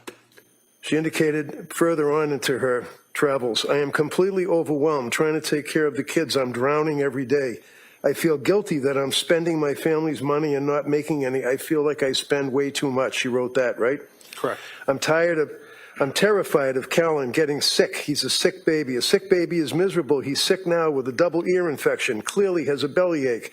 It's miserable. I feel like the other kids are going to get him sick all winter long. She wrote that, right? Correct. I always feel strongly against sleep training. I feel like it's abusive to let the baby cry and not respond, but I made the decision. I did it with Cal. It is way too much crying. It's incredibly stressful. She wrote that, right? Correct. He's okay. He will be okay. It's not harmful in any way. The doctor said it was okay. Plenty of people sleep train their kids at that age. It's necessary as a third child, is what she wrote, right? Correct. I feel incredibly sad and guilty about not breastfeeding anymore. That was the one thing I could do to help his immune system, and I can tell he really doesn't like the formula. I'm very sad about this. I know at this time it's what I needed to do for my mental health. She wrote that, right? Correct. And then the statement started getting smaller and smaller as time went by. One occasion, it's like I'm desperate to get a mental break from taking care of everyone. My mind is trying to make something physically wrong with me. My mind never shuts off. It's constantly thinking of the next thing someone needs. I can't shut it off. I desperately want to go back to work, but now I don't know how I'm going to function, and it worries me. Wrote that, right? Correct. There were two pages that were blank that she didn't even write on. And then on the third entry, affirmations. She wrote affirmations. On November 22nd of 2022, I am calm. I will remain calm today. There is nothing that needs to be on my mind. The weight is lifted from my mind. I will sleep tonight. She wrote that, right? Correct. Continuing on into November, I slept well last night. I will sleep again tonight. Today will be a great day. I will go back to work on Sunday. I will thrive. I can feel like myself again. That was November 23rd. She wrote that, right? I believe that's the day, yes. Gratitude. I'm grateful for Sue, who's always listening. That'd be a mother-in-law. You knew that, right? Yes. Sue, I'm grateful to Sue for always listening and trying her best to help me. Kids are sleeping great for Pat. Pat is handling nighttime stuff. Julie for making a plan for me. A big thing is I feel disconnected with myself. Time, reality. I think going back to work will help with that. She wrote that, right? Correct. And then there are numbers of pages, 22 of 63, 24, 25, 26, 27, 28, all reproducing what counsel asked you about and what I just went through that were from those journals, right? Correct. Did you have anything to do with the search of the house? Yes. Did you search in the bedroom? Yes. How many other people were with you searching in the bedroom? I don't recall how many other people were with me at the time. You know why nobody looked in the drawer and found pills and sleep aids and Apple Watches? I'm not aware. Did you see the drawer? I don't recall. What? I don't recall. Okay. That's all I have, Judge. Redirect. Nothing further, thank you. All right, thank you, sir. You may step down. All right, Counsel, can I see you at sidebar?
All right.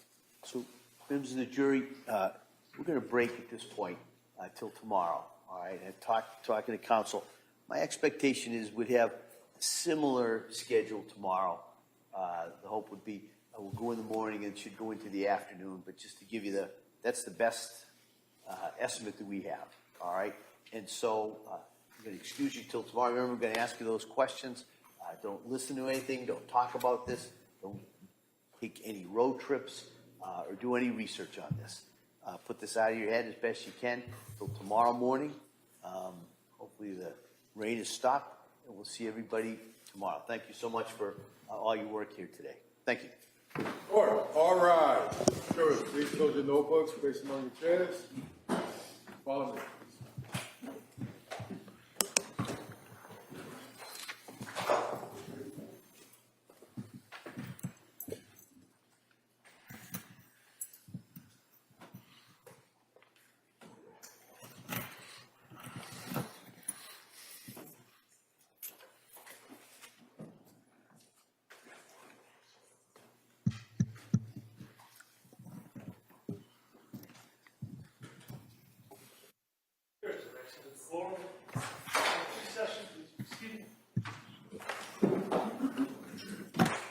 All right, so we'll be in recess on this until tomorrow morning at 9. Thank you. Thank you. Thank you.